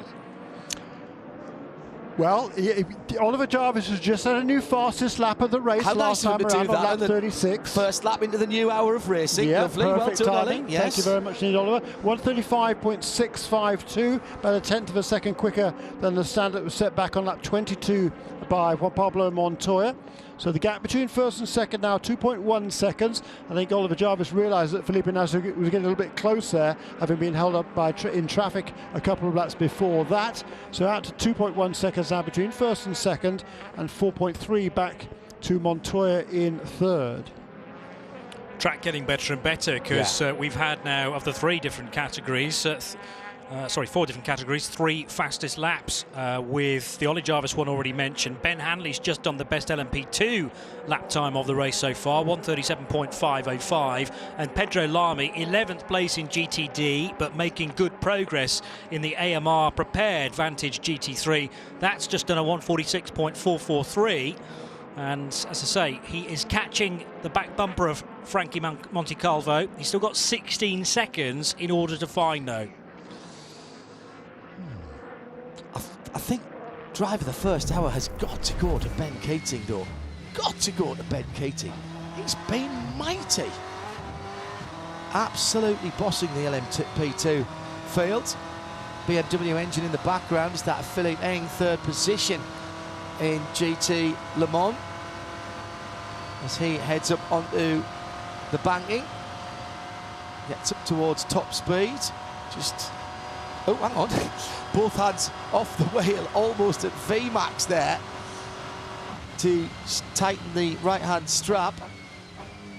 And that's coming down into turn 1. So that was through the tri-oval. That shows Johnny Palmer just how stable that BMW is, that the sharp end of 160, 170 miles an hour, Philippe is confident enough in that. It's not like you can move your knee up and jam the steering wheel on these things like you've seen happen in the movies. Both hands, just a quick tug down, and the car tracking absolutely straight on the tri-oval banking. Yeah, 18 degrees of it, and that little bit of camber just steers the car around the turn. It's yeah, very easily done, and the ever casual Philippe Eng motoring on. I mean, he's been electric over this stint and has steadily worked his way ahead of the two Chevrolet Corvette C8Rs, and now standing in his way to the GTLM class lead are the two Porsches, Nick Tandy in 911, Laurent Vantor in 912. The gap between those two RSR 19s is 2.2 seconds, and then Philippe Eng's a further 4.4 adrift. Yeah, it's interesting that, isn't it, how Philippe Eng has picked up that pace since the round of pit stops, and last lap times for the GTLM leaders. Laurens Vanthoor just turned his fastest lap. Did you just say that? No. Okay. No, I didn't. He's just turned his best lap of the race. Not the fastest lap of the race in GTLM, but they're all super close, as one would expect in GTLM. But that was his best lap. And as I say that, Nick Tandy responds by doing a 43.667. That is his best lap last time around as well. That's 38.6 laps completed by the GTLM leaders. Another great lap from Ben Hanley, who is in turn trying to catch Ben Keating. That gap has come down a little bit now, 34 seconds rather than the, well, 42 it stretched out to not long ago. And then it came back to 40. It stabilised around about 40 for, well, 8 laps or so, and all of a sudden, just his last 3 laps, Ben has stepped it up and is getting quite a bit closer. Yeah, just wonder whether that's down to traffic as well, and getting through maybe a batch of GTD machines. And we had in the opening stages a fair few of the GTLM cars able to get ahead of some of the LMP2s on the green flag running, and then we had the P2s pitting, of course, before the GTLM cars. Game on here at the front of the field now, with Oliver Jarvis having been caught by Felipe Nasser. They're both trying to put a lap on Cameron Castles, who's third position in LMP2 as they head up onto the banking. Yeah, so the 38 car now being overtaken by Ollie Jarvis is the one that was driven by Don Yount yesterday. He had a horrible moment going into turn 6. The car swapping ends and ending up on the tyres, as I say, but it is very close for the race lead now. Jarvis having to defend from Felipe Nasser into the bus stop. And Felipe is clearly target acquired now, just a tiny bit later on the brakes, maybe into the bus stop. Meantime, side by side, Cadillac versus Acura. The Cadillac being the number 7 in 5th position, with Ricky Taylor, and Ryan Briscoe's just gone through in the car that Ricky knows very well indeed, run by his dad, of course, the Konica Minolta machine. Then taking that position as into the pit lane comes Felipe Nasser on 39 laps. Well, he did 21 the first lot, so he's a little bit short this time around, but only a little. So. Yeah, a little bit early, which I'm slightly surprised by. I would have expected to do one more lap or two than this. Well, it's going to be full service in terms of tyres, Michelin tyres and fuel going in, and they look like new tyres to me. But I don't think there was any thought of a driver change. They're right opposite us, so I can see it perfectly through the binoculars. That's a great job by the Whelen Engineering Cadillac team and the Action Express run car, the red and white machine. Slightly different colourway this year, only slightly. There's a bit more red on the top of the side pods, but still very recognisably that lovely red and white colouring. Yeah, I certainly would. I would have expected that car to do another couple, at least a couple of laps before it came in. So we'll keep an eye on that one. Maybe he felt he'd been bottled up somehow behind Oliver Jarvis. Doubt that, but we shall see. In GT Daytona, on board again with Zachary Robichaud, continues to lead, but only by about a second and a half from Trent Hinman, who's moved up into second place. Robbie Foley last time around moved up into third in the Turner Motorsport BMW, ahead of Cooper McNeil's Ferrari car number 63. So the order now in manufacturers in GTD is Porsche, Acura, BMW, Ferrari, Audi, Lamborghini, and then the second of the Acuras is Matt McMurray doing nicely in 7th position ahead of Madison Snow and John Potter. Let's go to Diana, who has the... Both Mazdas have come into the pit lane. The number 77 Mazda Team Yost comes in just behind, and in front of that the 55 Mazda Team Yost is coming. Jonathan Bomarito is jumping out, and Ryan Hunter-Reay is getting in behind the wheel in that one. Full service here, tyre change, cleaning the windscreen and refueling, and obviously that's a longer pit stop for the 55 with the driver change, so I didn't see a change from the 77, but I'm guessing with that time they didn't change the car, and the 55 leaves the pit lane. Shouldn't be a longer pit stop to put a driver in. It should always all happen in the time that the fuel goes in. 20 seconds is about 28 seconds, between 20 and 28 seconds, depending on how much fuel you're putting in, and the driver change should happen in around about 20 seconds, is what the team were telling me. That means that the 77 car went 1 lap shorter than its teammate 55 Mazda last time around, because they came in on the same lap this time, where they were split by a lap last time around. So there's something freaky going on in terms of how the fuel is being used in these opening salvos of the Rolex 24 at Daytona. Beautiful blue skies. If you're just joining us, where have you been? It's been flat out racing. In comes the car that is scored as the leader at the moment, Juan Montoya. Been in the car since the start of the race for Acura Team Penske. Welcome to the broadcast, Joe Bradley. And thank you. That's a nice welcome as the number 6 Acura does pull in. We're not going to be able to measure what is restricting the pit stop time for this one, because Montoya's staying in the car, so it's fuel and tyres, and it looks to me as though the tyres are on before the fueling's done here, which that is should be right. Pretty standard. Yes, fueling's still on, the car off the jacks, bit of wipe of a windscreen there, pretty early in the day to be acquiring the kind of detritus we'll see towards the end of this race. Fueling still going on as I speak. Now he pulls off, and now the car flicks past me. Look pretty efficient to me. Montoya just glancing up into the mirror. The unmistakable and very focused eyes of Juan Montoya with his Troy Lee design helmet in behind the wheel of that Acura. So that's a triple for him then, Jeremy, because he started the race, didn't he? Yeah, that's fine. I mean, they're the short stints, aren't they? Relatively speaking, we've only been going for what, an hour and 10 minutes in the race only. So he'll be able to do another 1 or 2 at least if he wants to. Yes, no more than 4 hours in any 6 for drivers, but of course that's easy enough when you've got enough drivers in the car to be able to do the rest periods. So some thoughts, Johnny, if you wouldn't mind, on what we've seen so far as we're heading into the second set. We'll do that in a moment, because let's go down and hear what the drivers think of what's going on. Diana has managed to corral Jonathan Bomarito. Jonathan, you've just stepped out from behind the wheel. You started the race. How did you see it from your seat? Yeah, everything is going to plan so far. Saving fuel, just trying to get in a rhythm. Everything's good. 2 good pit stops. You just want to start the race in a good rhythm, no drama, and that's what we've done so far. Ryan's in now. He'll do a great job, and we just keep cycling through. A lot of racing to go. When we saw this we could see on the TV, there looked like a lot of dirt on the windscreen, was there? And how difficult was that for you? Yeah, a little bit of dust and oil from the start kind of stuck to the windscreen, like you say. The sun's starting to come down a bit, so there was some glare. Asked for the guys to clean a windshield. They did. It's always nice when you get into the car to have a clean windshield, so try to help my teammates out in that way. Well, it was a good clean stop by the team, as always.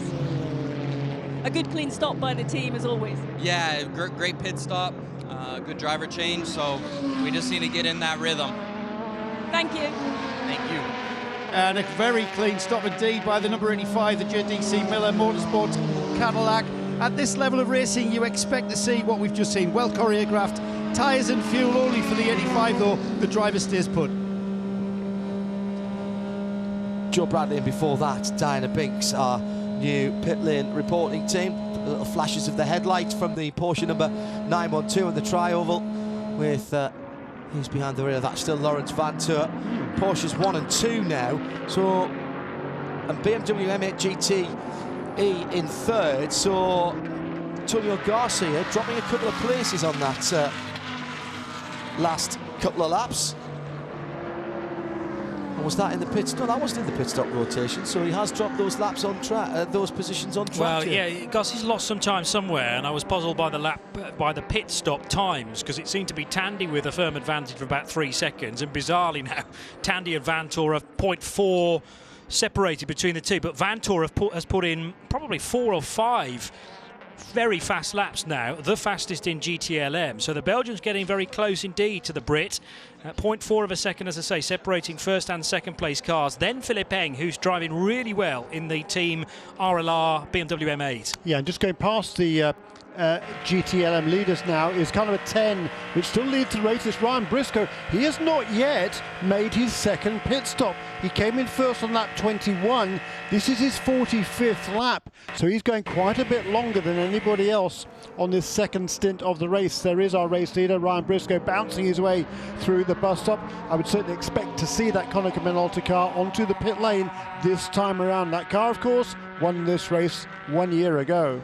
Exceptionally consistent driving from Ryan Briscoe. In his first 21 laps, his average, taking out the entry and exit from the pits, was a 136.2. He's on a 136.1 on this stint as he comes into the pits. 21 laps the first time. It'll be 24 laps this time when he crosses the line, which he'll do in front of us right now as he heads down to Joe Bradley. He does indeed, just passing me now, the number 10 pulls to a halt. The number 10 board showing very clearly indeed. Driver hitting the marks, absolutely perfect. You would expect that. Again, no sign of that door opening, no driver change on the number 10. The Konica Minolta livery car being fueled. It seems to be the pit stops without the driver change are being refueling restricted, if you like. It's the refueling aspect of the stop that denotes the time of the stop. Fueling still going on. Tyres are done, it's off the jacks. Car looks absolutely splendid. That black livery shining, gleaming in beautiful Florida sunshine, and then I'm screened off by tyre smoke. Fantastic. And as that car leaves the pit lane, the race leader, the new race leader, is now heading into turn 3, into the International Horseshoe, with Felipe Nasser about a second or so behind behind Oliver Jarvis, who will now lead the race once again. And the reason that Ollie Jarvis is leading again is because Ryan Briscoe is just leaving the pits, as Joe mentioned. Still getting used to seeing Ryan Briscoe's name next to something that isn't a Ford. It's a Cadillac. It is the Konica Minolta racing team. In the LMP2 ranks, Ben Keating has just been in and out. And he's stayed in the car. Ben Hanley still in second place. John Ferrano has just pitted in third in the Starworks number 8, the Tower car. And Cameron Castles is in fourth position. Still fighting their way back from the back of the field. Dwight Merriman in the 18. Actually, no, not from the back of the field. It's been an up and down race for Dwight. He got passed by a few battling GTLM cars early on, then he got back past them again. But then it seems at the start of the at the end of the GT Le Mans stint, they get back past him again. Yeah, that's fine at this stage of the game. No question, no worries there. I think I was told Ben Keating was going to do a double stint at the beginning of this race. Well, I don't think, according to scoring these, he hasn't yet changed. This will be a triple for Ben Keating in the LMP2 leading PR1 Matheson Motorsports car. Number 3, Chevrolet Corvette exiting the Western Horseshoe with Antonio Garcia, 4th position. Philippe Eng, Laurent Vantour and the class leader Nick Tandy a little bit further up the road. The gap between the third place BMW and the Corvette is 4.3 seconds as that car then goes up onto the banking of Speedway Turn 1. GTD, meanwhile, has still Zachary Robuchon driving for Pfaff Motorsports in that Porsche and leading by just 1.6 seconds over Trent Hindman's Heinricha Racing Acura NSX. Just hearing that, for the moment at least, we can't put total faith in the pit timing, as there's a little problem with the pit in and out sensors being worked on by our colleagues at Al Kamel, who do such great work for us here at IMSA Radio, hashtag IMSA Radio D24, looking further ahead, of course, to tomorrow afternoon. It will be Michelin post-race tech, Johnny, Jeremy, and a plethora of guests, I'm told. Is that right? Yeah. Cool. Yeah. It's going to be like a Vegas show, apparently. Just wheeling people in and out for guest appearances. You know, excellent. like sort of Elton John standing doing, or, you know, at the piano doing his bit and sort of going, and ladies and gentlemen, George Michael. Well, it's going to be like that. We're just going to be rolling people in and out for you tomorrow afternoon. So we've already had the number 77 car, the number 31, the number 5, the number 6 and the number 10 have led this race already. So 5 different leaders, 7 different lead changes inside the first 47 laps. But a good sort of solid pace there, 1:36.2 last time around for Oliver Jarvis. That's within half a second of his fastest lap of the race, so he's not hanging around there at the front of the field. The gap back to second place, well, it's just 2 seconds, which is negligible. And then the third position running along quite nicely at this stage. I'm sure the captain will be happy with the pace that's been shown by Juan Pablo Montoya in the number 6 Acura in the beginning stages.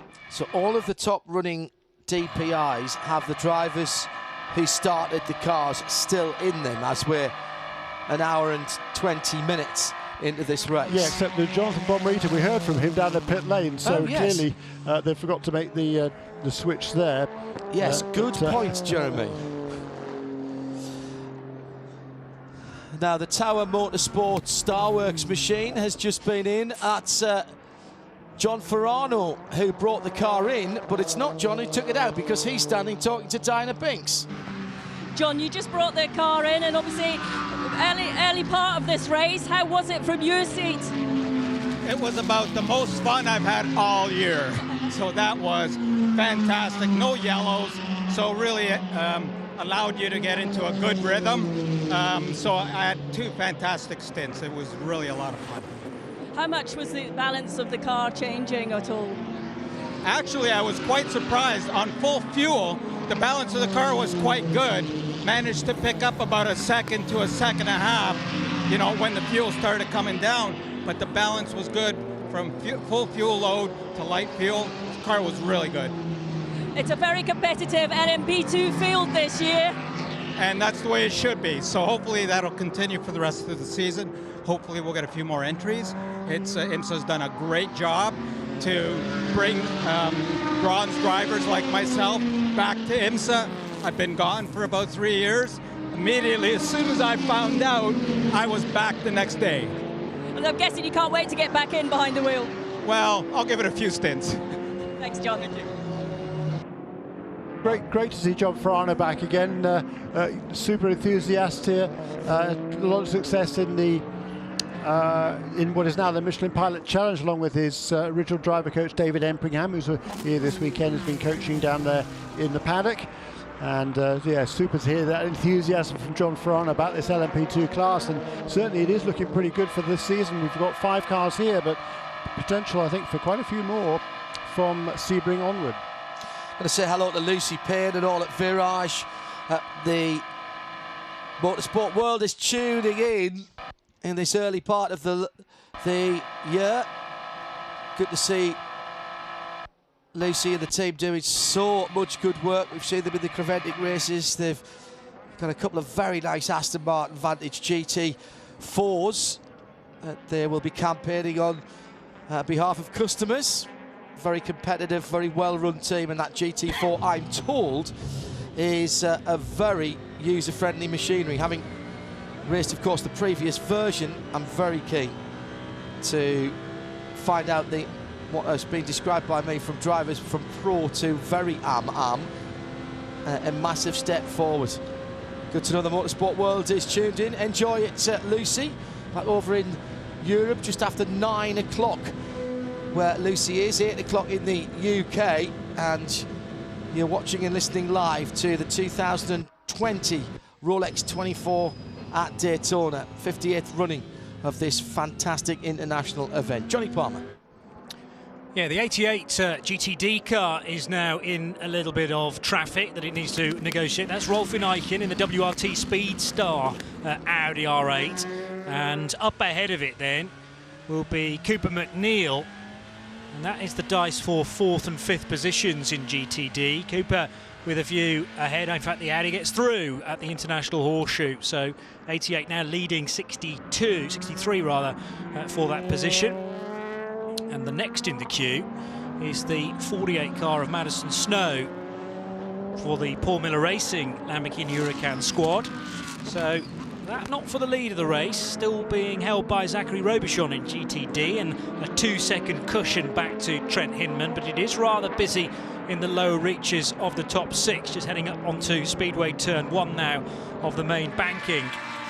Ollie Jarvis leading in DPI by almost 3 seconds over Felipe Nasser. And Juan Pablo Montoya is 8.6 seconds further back. One to watch again though, Ryan Briscoe with a new fastest lap of the race, that time across the line and the tri-oval. He's only 1.3 seconds behind Ricky Taylor now in the Acura DPI from Team Penske. So 5th and 6th places getting closer, courtesy of another very good lap time from Briscoe. And what about Ben Keating versus Ben Hanley? That's now just 15 seconds. So Ben Hanley's been working incredibly hard at that 40-second gap. Got it down to over half now as to what it was. New fastest lap of the race last time around. Brian Briscoe in the number 10 machine. Oh, did you say that? Sorry, my apologies. What was that, 130? Yeah, and John Farano's doing a fabulous job in number 8 car, driving from the pit lane because he's just overtaken Cameron Castles apparently. So who do we hear? Was it? Was it Ryan DL? The force is strong. Or was it? Who did John say got hopped into that car? Did you remember? Diana was talking to him. If she can shout up in my ear, remind us who it was. It's not John Farano showing up on the scoring, nor is it Jonathan Bomarito at the wheel number 55. Indeed. Maybe if that's the team's not switching over, or the driver tag not getting picked up, they get into trouble for that. It's one of the things that the race organisers are pretty hot on. And if you've ever done any racing where it's a non-automatic system, these guys probably have plugs in their communications. When you plug your helmet in, it automatically sends the new name. If you've done it in any other forms of racing, often there's a dial on the dash, 1, 2, 3, 4, 5, and your name's next to one of them, and your race engineer will come on the radio. Radio check, yeah, excellent. You done your driver ID? Yes, I have. Good. Pit lane speed limiter? Yeah. Don't forget to go on the fuel station. Righto. New tyres. All of that really helps. And when you've got a race engineer who's got a nice calm voice, you don't need somebody screaming at you at that point. We certainly had one driver change and done correctly, because Henrik Hedman started the 81. I wasn't convinced Philip Eng was in the 25 BMW either, but there we are. GTD battle going into turn 1. Buffalo Gals round the outside for the number 48. That's the Paul Miller Racing Lamborghini. That was a change for 5th position as Madison Snow went past Cooper McNeil in the 63 Ferrari. Down into the International Horseshoe. Madison struggling a little bit to get that Lamborghini turned into the apex there of the right-handed hairpin. Nothing slowing it down on the straights though. Used the slipstream, the draft really well, and pulled out and went the long way around into turn 1, so was confident enough on the brakes. How long's that car been out with Madison at the wheel? Because I think he's struggling for rear end grip on that car. Let's have a look on that. He's been out for 19 laps now. Cooper McNeil out for 22. So that was a good long run for Madison in that first stint. 28 laps for him, bettered by a lap by Steen Schotthurst in the GRT Grasser Lamborghini. Zachary Robertson also doing 29 laps in the GTD category. Cooper McNeil already had a race win this week in the Ferrari Challenge race USA that was earlier in the weekend. Meantime, in LMP2,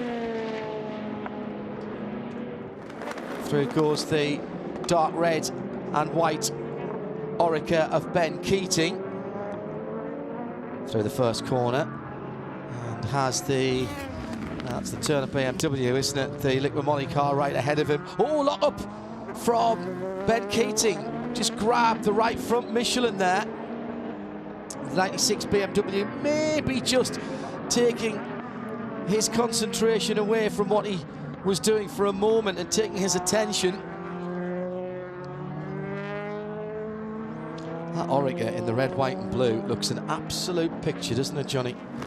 Really lovely colourway on that car. Ben Keating has slightly stabilised the loss. It's still coming down, but not as quickly. It's 13 seconds as in comes the number 62 Ferrari, and Dinah Binks is there. This is the Risi pit stop. Risi Competizione 62 Ferrari pits, and the driver jumps out. I think that's James Collado, if I can see, jumping out. And it's the full service for this one, clearly. Four new tyres and refuelling on the Ferrari. As ever, a pretty slick stop by these Risi Competizione guys. They're very experienced, as we know, in this race, as they drop the Ferrari down from the jacks. And off it goes, and there is a definite driver change, although I didn't see which driver jumped in. Well, it was Per Guidi that started the race. Collado did the last stint.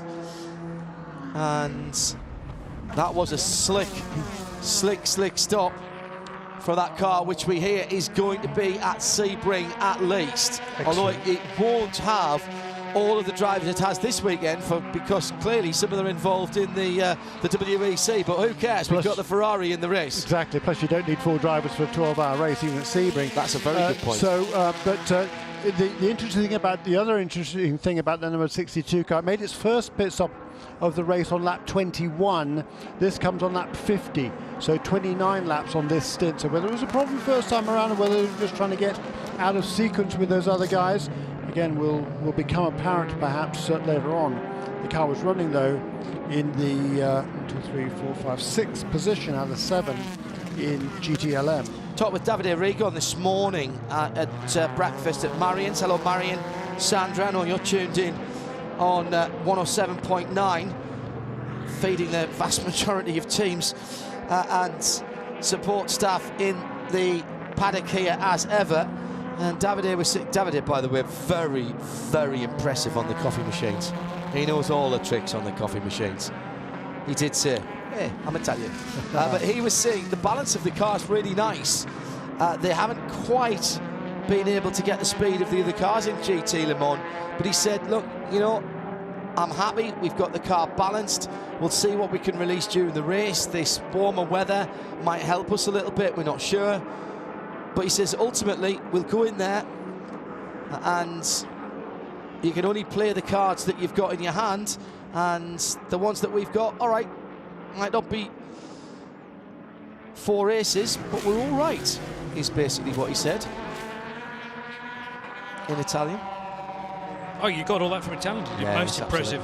Yeah, I mean, they clearly got the sort of speed of the Corvettes so far. They got ahead of Tommy Milner before that pit stop, but a question of whether they can make any inroads into anybody else's speed this weekend. We'll wait and see, but questions about staying on the lead lap for the opening few hours to make sure that they can be in the shake-up come nightfall. Nick Tandy and Laurent Vantor continuing to lead GTLM. They're still circulating with less than half a second between them.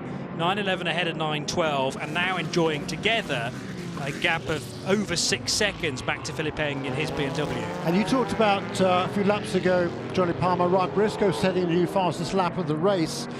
Even then, by the way, he wasn't shaking off number 85 car with Tristan Vautier at the wheel of that car. However, last time around he did get past Ricky Taylor. So Ryan Briscoe now in car number 10 ahead of Ricky Taylor in car number 7. Let's up head into 5th place. Sorry, Jeremy. James Collado's done the second stint in that 62 Risi Competizione Ferrari, and he's with Diana Binks right now. Yes, I'm with James Collado. He's just having some water. Obviously, he's, as you said, just jumped out of from the car. James, is his strategy working to plan for you at this point? I'm not sure what to say. I think I'm surprised at our lack of pace, honestly. We're really, really struggling out there. We've got no power compared to the others, so it feels like we're racing in GTD, honestly. Without sounding too negative, we're nowhere. And yeah, it's only the first 2 hours, but on pace alone, we've got no chance. I think the only thing we can do is try and stay positive, work well as a team, keep the car in good nick, and see if we can just pop a few at the end. But honestly, it's really tough out there. Were you able to glean any information from that stint that you can feed back to the team here to help? Yeah, I think on a positive, the car isn't so bad in the corners. A little bit of drop on the tyres, but I think with corner temps going forward, and also tomorrow, that will help us quite a lot. But we need power to overtake, and without that, we're struggling to overtake the GTDs. Thanks, James. All right, thank you. There's a couple frustrating. There's been a couple of teams in other categories that I've talked to, been talking about having a lot of dirt and sand blowing into the car and blocking up air filters, and that's the sort of thing that can lose you a bit of power. Much warmer today as well, but trying to take the positive out of it there. James Collado did sound just a little bit disappointed. That's a bit of an understatement. Yeah, I'm being diplomatic. I've heard him speak like that ahead of 6 hours of Silverstone, then he went and won it. And likewise at Le Mans last year as well for AF Corsa. So things can look this bleak. What are we? Barely an hour and a half in, and you know, you ask him tomorrow morning and the picture might be a lot rosier. Absolutely. Yeah, Ricky Taylor so strange, driving as if he was on Forza Motorsport at the moment as he went down below a GTD car and then split two on the middle, with Elio Castro Neves getting ready in the pit lane for Team Acura Penske. Hands on hips, ready to go. Helmeted already, coming up to 2 hours and, well, let's call it 2 hours and 25 minutes still to go. Yeah, plenty of racing still to come here. I'd just another 10 minutes before Elio needs to get behind the wheel of the car, but he's ready to go as ever, always. Different drivers like different things. Tom O'Gorman saying he doesn't.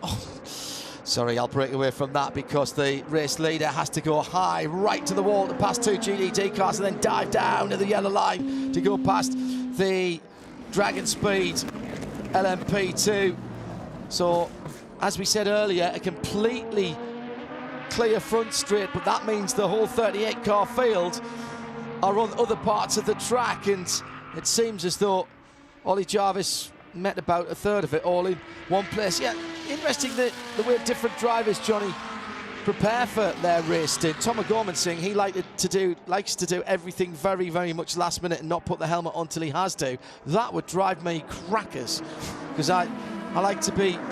I panic that I'm going to forget something, that I haven't put my ears, my radio earpieces in, and things like that. Can I just make one very quick note here? The race leader has just put another lap on the number 52 car, who at the International Horseshoe is trying to put a lap on the number 38 car. That is a third position car in the LMP2 class. So Ben Keating still leads, and he's right up there behind Cameron Castles.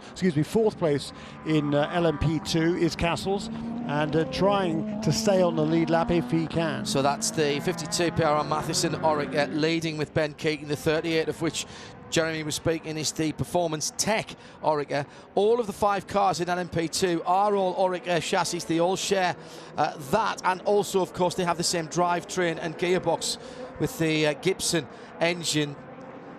There are, I should say at this point, other LMP2 chassis manufacturers are available, but not represented here. Although we did have all 4 of the LMP2 chassis manufacturers at the announcement of the weekend, from Dallara, Multimatic, and Ligier, all here as well. Cooper McNeil in the pit lane. He's not getting out, but he is going to take a quick drink.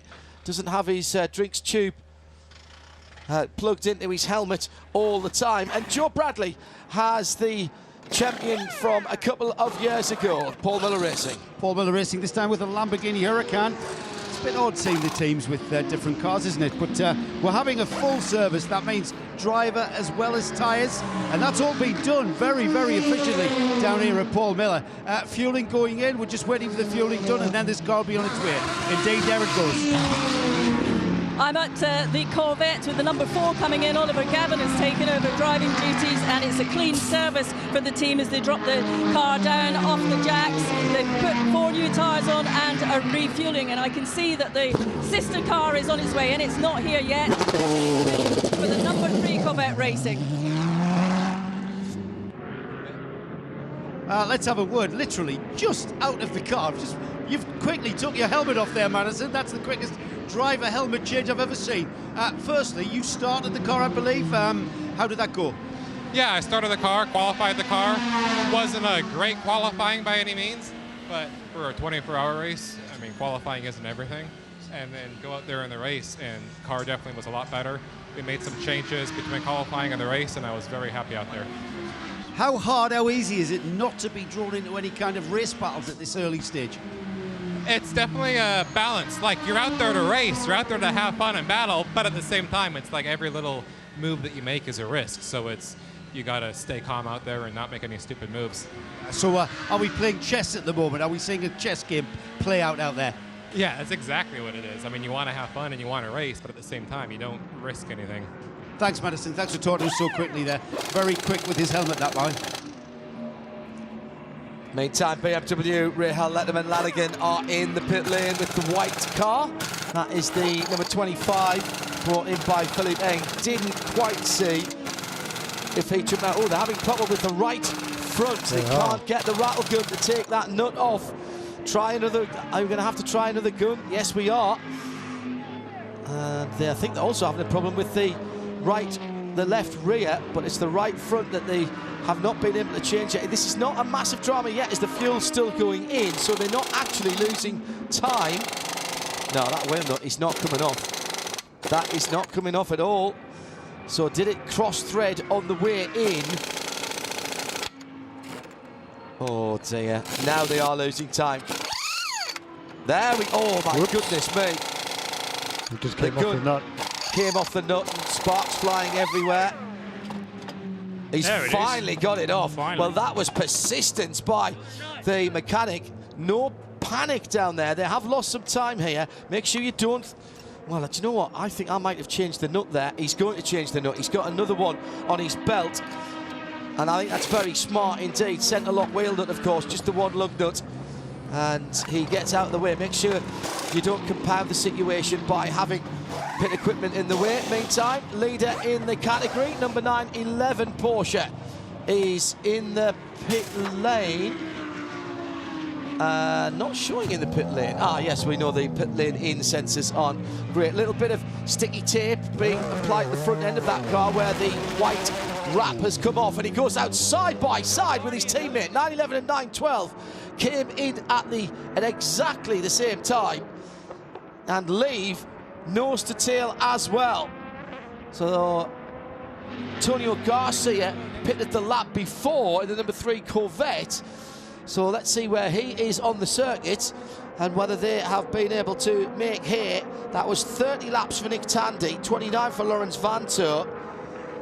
John Edwards in the BMW, 27. Antonio Garcia, 29, before he stopped last time around. It's the two new for 2020 Porsches head out onto the track. That was very close indeed in the pit lane to a change of position between the two teammates, Johnny Palmer. Yes, it was, but I don't think they're going to be doing any racing between the two if they can help it in the very early stages of this race. We're only an hour and 42 minutes in, and what they're doing, working together, opening up this nice little tidy lead, as I say, on everybody else, even more so now after the dramas for BMW. Lawrence Vanter has already done 3 times as much work as he does in a normal race in the WeatherTech Sports Car Championship, because he normally qualifies the car, does the first stint, and then hands it over for a double to Earl Bamber. But of course, in these longer races, he is behind the wheel a little bit longer than that. That's how they worked it out.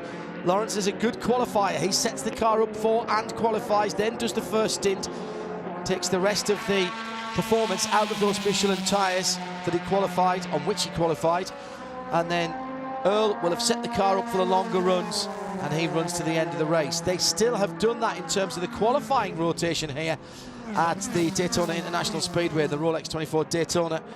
But Lawrence obviously will have to do more work. He's not just going to get away with one stint this weekend. 2 Porsches getting back up to speed. Slightly higher pitch to the Porsche Flat 6 exhaust note. 4.2 litres now this year, and not quite as much like razor blades across the eardrums this year. Not just doesn't have the sharp edge to it. No. I still like it, I have to say. It's not unpleasant. It's not unpleasant at all. Not as loud. It's not as no. Not as obvious as before, is it? The battle for LMP2, by the way, heating up. Been talking about it for quite a while. Ben Keating still leads for PR1 Mathiasen Motorsports, the car number 52, but now Ben Hanley is within 3.6 seconds. It's taken Ben a long time to get up to where he can kind of see the leading car, but now he's very much got him in his sights. It's taken about 9/10 of a second on average out of Ben. Ben's best, Ben Hanley's best on this, 1:37.961 on this stint, 1:39.3 for Ben Keating.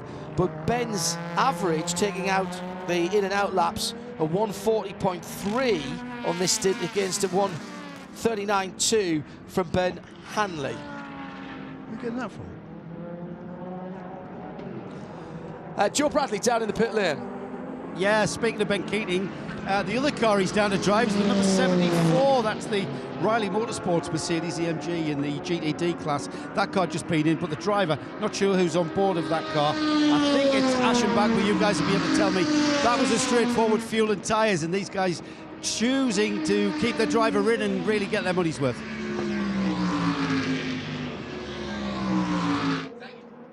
Thank you, Joe. Sorry, just quickly looking through some of the numbers that we're crunching, and another pit stop for the DPIs front of the field. This time it's the number 7 Acura team Penske. Ricky Taylor, after a 21-lap stint, has come to visit Dynabix.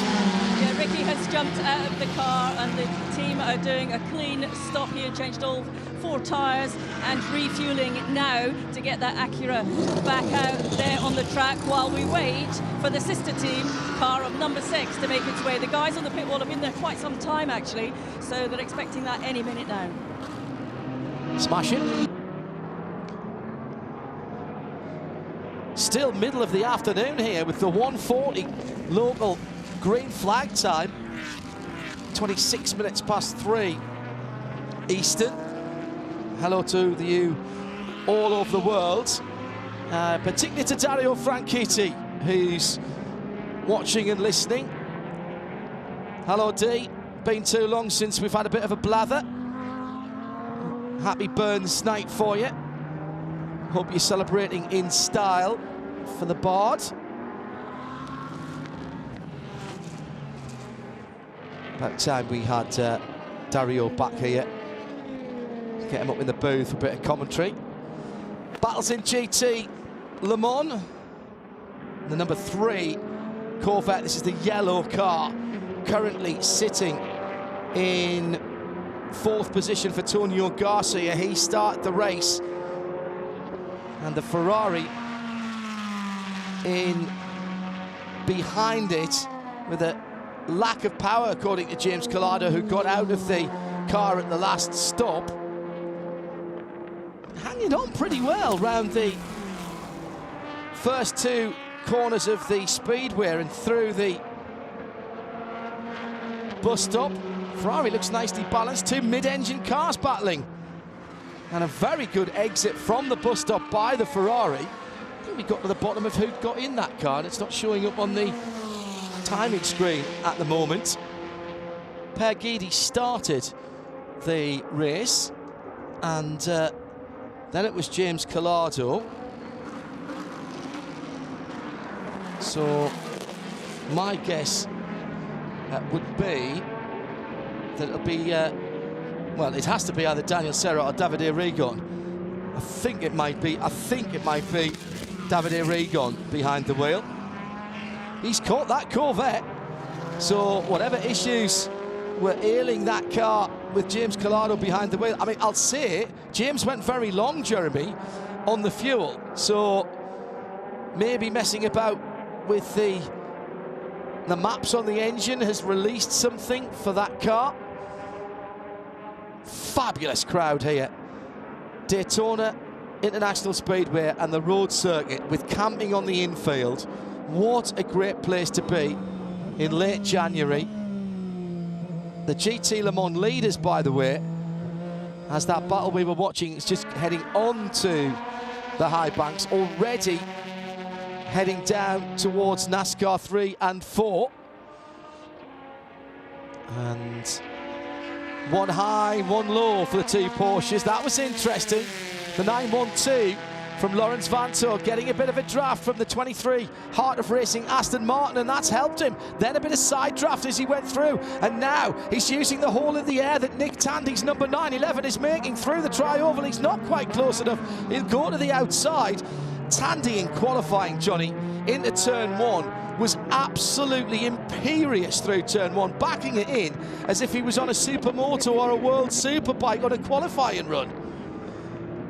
Yes, it was mightily impressive, wasn't it? And I'm sure now the car's been just settled down a little bit to be good across the stint. We're not going to quite see those dramatics until very late on in the race, and they're in a position to potentially win it. But I like this formation flying from Porsche so far. It's all very professional. They're building a lead of nearly 12 seconds now on the rest of their GTLM rivals. Again, the 55 Mazda this time having to go to the right of one piece of traffic and then to the left of, I think, the Gear Lamborghini once more.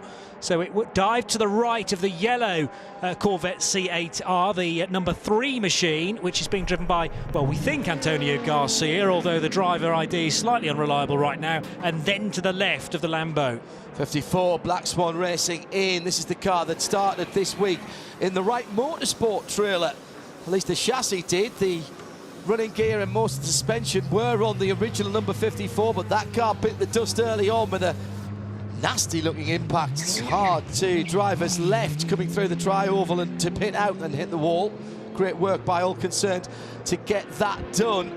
Whelen Cadillac number 31 going slowly. Very odd line into the bus stop. And not up to speed. No. The Whelen car not up to speed. Felipe Nasser, who has been one of the leading lights early on. Is this the first problem in this year's race? As they head round the high banks. No, he's staying low. He's heading into the pit lane. And down to our pit lane team. Right in front of us there, pit stop. I think that's Joe Bradley's end of things. And this is drama then. This is the first big team that's hit troubles. Felipe Nasser, who's been out there for 23 laps. Has he just gone? No, just 3 laps. Oh, 3 laps, excuse me. Yes, I haven't scrolled all the way across. So he's out, in and out. So what was that about? I haven't seen any issues on the, in terms of a penalty. Wait, no, because he wouldn't have stopped in his pit. Wouldn't he? Stopped in his pit, didn't he? No, indeed. Joe Bradley on his way. Meantime, Dinah Binks.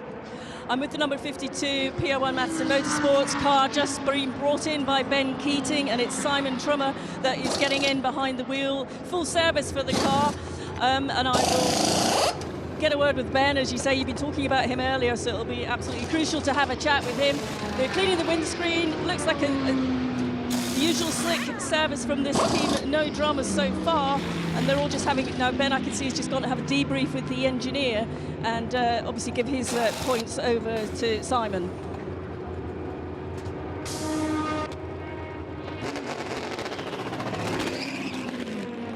Nothing like hearing a car move out of the pit lane. We've got some guests to talk to in just a few minutes. The LMP2 leader then, that's the last car to make its next pit stop, I think, was the third pit stop for number 52 car. Remains in the lead. We'll have to actually wait and see whether he comes out. It probably would have been a change of driver there, perhaps. Number 52, we'll have to see when the cars go. So actually, no, John Ferrano hasn't yet made another stop in car number 8, although he is in now. Yeah, he's in now. Okay, fine. And whilst we have a slight lull in proceedings, we have the BMW Young Driver Programme, who have arrived mob-handed here. Thank you, Bill, for bringing them up. Introduce yourself, young man. Hello, everybody. I am Neil Verhagen. I am 18 years old from the States, Mooresville, North Carolina, and I am part of the BMW Junior team. Now, this is a revival of the BMW Junior team. Not in the Ishbach, whose name is absolutely synonymous with BMW, back to take on the mantle of this again. And first of all, congratulations for being part of it, but I don't think you knew you were going to be here, did you? No, yeah. First of all, I'd like to give a big thanks to BMW and Mr. Nirpash for believing in the three of us and for creating this opportunity. But no, we didn't know that we were coming. We were sitting, actually training at Formula Medicine on Wednesday afternoon when they told us that Thursday morning we were flying out here. So it was a bit, scrambled to get everything together to come down here. But nevertheless, this is one of the most amazing events in the world, and absolutely love coming here. So. And have you been here before? I have, actually, 2017. So thank you for having me back again. Yes, yeah, absolutely. You joined us up here because you that year. Won the Mark Donoghue Award, didn't you? Yes, I was here to receive the Mark Donoghue Award. Probably the, I would say, most prestige award that I've been handed. So, yeah, no, really glad to be back here. We're going to nip that. We'll have more chats with the BMW Junior team drivers in a moment. First of all, Joe Bradley can clear up the 31 car coming in the pits, and then Ben Keating with Dye. Yeah, the 31 car back in the pits after that pit stop. Some kind of rubbish had gotten sucked into the air intake, the engine intake that sits atop the cockpit. Felipe Nasser has just told me the car immediately showed signs of lack of power. They've brought the car in, they've rectified the fault, they've removed that restriction from that air intake.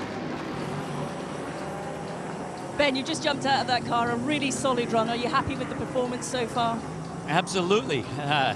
It's nice to start on the pole, but I didn't expect to be able to pull away. So I think the guys behind me were battling for position, and it gave me the opportunity to pull away a little bit. It's been unusual that we've had a completely green race so far. My plan was to do a double stint, but I was feeling good and performing well in the car. So we decided to go for a triple and get a little bit more of my time knocked out in the P2 car. There's just no stopping you, is there? You're in this car and you're in another car this weekend. Right now I have about a 2.5-hour break, and then I'll go do a triple stint in the AMG. So I'm feeling pretty good right now, but ask me again at 2 a.m. Ben, they say this race is very much about patience. Obviously the strategy and the reactions to whatever's happening is the key, but would you agree patience is the key here? I think patience is surely the key, but this race is very different than the past few races. We're not going to have any rain, you know, knock on wood. It doesn't look like we're going to have any rain, and there are fewer cars in the race, so I'm expecting a lot fewer yellows, a lot more green flag racing, and you really do have the opportunity to pull away based on performance, which is unusual. Normally in the 24, it's just about being safe because that safety car comes out, it bunches up the field. Don't get me wrong, we are going to be patient and we are going to be safe, take no unnecessary risks, but it's nice to be able to pull a gap and have a little bit of cushion. Ben, I can just see the enthusiasm from your face talking to you. Obviously, our listeners on radio can't see that. But just tell me very quickly, final question, what is it about this sport that makes you want to keep doing it? For me, I love endurance racing. I love all the drama that unfolds throughout a 24-hour race. To me, the longer the race, the better. You know, it's just totally different. It's a total team sport. you know, from the guys on the box calling strategy and doing the engineering to the guys going over the wall. You know, any one of us can make a mistake. Any driver, any guy going over the wall, anybody on the pit box can make a mistake that can ruin the race. And with the IMSA rules of how you get your lap back and everything, there's always, you're never out of it. Twice I've been 5 laps down in this race and gotten back to the lead lap. So you're never quite out of it. And I love Daytona specifically because it's so great for spectators. I realize we're talking to the radio listeners here, but this is a spectacular race for spectators because it's all held inside the speedway. You can get on a golf cart or walk and literally see any portion of the track. To me, it's a really special race. Ben, thank you so much. No doubt we'll catch up with you over the weekend. Thank you. Dinah Banks down in the pit lane. I think we might have sorted out what it was that got into the air intake of the 31 Whelen Engineering Cadillac. Alan Prosser fast on the screen grab as ever. A piece of the windscreen sun visor was torn off when they were in at the pit stop. Sitting alongside us at the moment, Neil Verhagen with us. Neil, what have you been driving and what are we going to see you driving? What were you doing last year? What are you doing this year? So last year I was competing in the British Formula 3, completed in that, finished 5th overall, first time going to the UK tracks. Really is that still a 2-year programme now, really, to get in there, learn the tracks and then give it a championship run in year 2? I would say so, yeah. I would say that most of the drivers ahead of me that were all second-year drivers with experience. So I would say pretty standard for most racing is a 2-year process, learning the cars and the track for the first year and then coming back to compete for the championship win. So, but obviously now with this opportunity that's presented itself, I've made the transition from open wheel cars to sports cars, and I couldn't be happier. So looking forward to driving on the Nordschleife next year. We start off with the M2 CS, and I think do that for 2 races and then have a race in the M2 40i. Yeah, and then because you got to get your permit, Nürburgring permit, haven't you? The permit to race. Got to go back to school, baby. Exactly, got to go back to the school. So, got to do some learning, got to get the permit, and then we do the M4 GT4, and then we do the 24 hours in the GT4, and then after that it's undecided if we Get out now. We're not talking to any of you anymore. That is far too much fun. It's so cool, isn't it? What a great opportunity to see this whole BMW, the proper BMW junior team, kind of reinvented after all these years, particularly with Jochen Neerpasch still at the helm of it. 40 years since the last time we saw one. What was your favourite UK track? Yes, I know I do as well. What was your favourite UK track now before we swap over to one of your colleagues? I would have to say it'd probably be Brands Hatch or Silverstone. Brands Hatch Indy or full? Full. Brands Hatch full's a great circuit. The back section of Brands Hatch full is just absolutely unreal, especially in a Formula car. It's so on the limit, no room for error.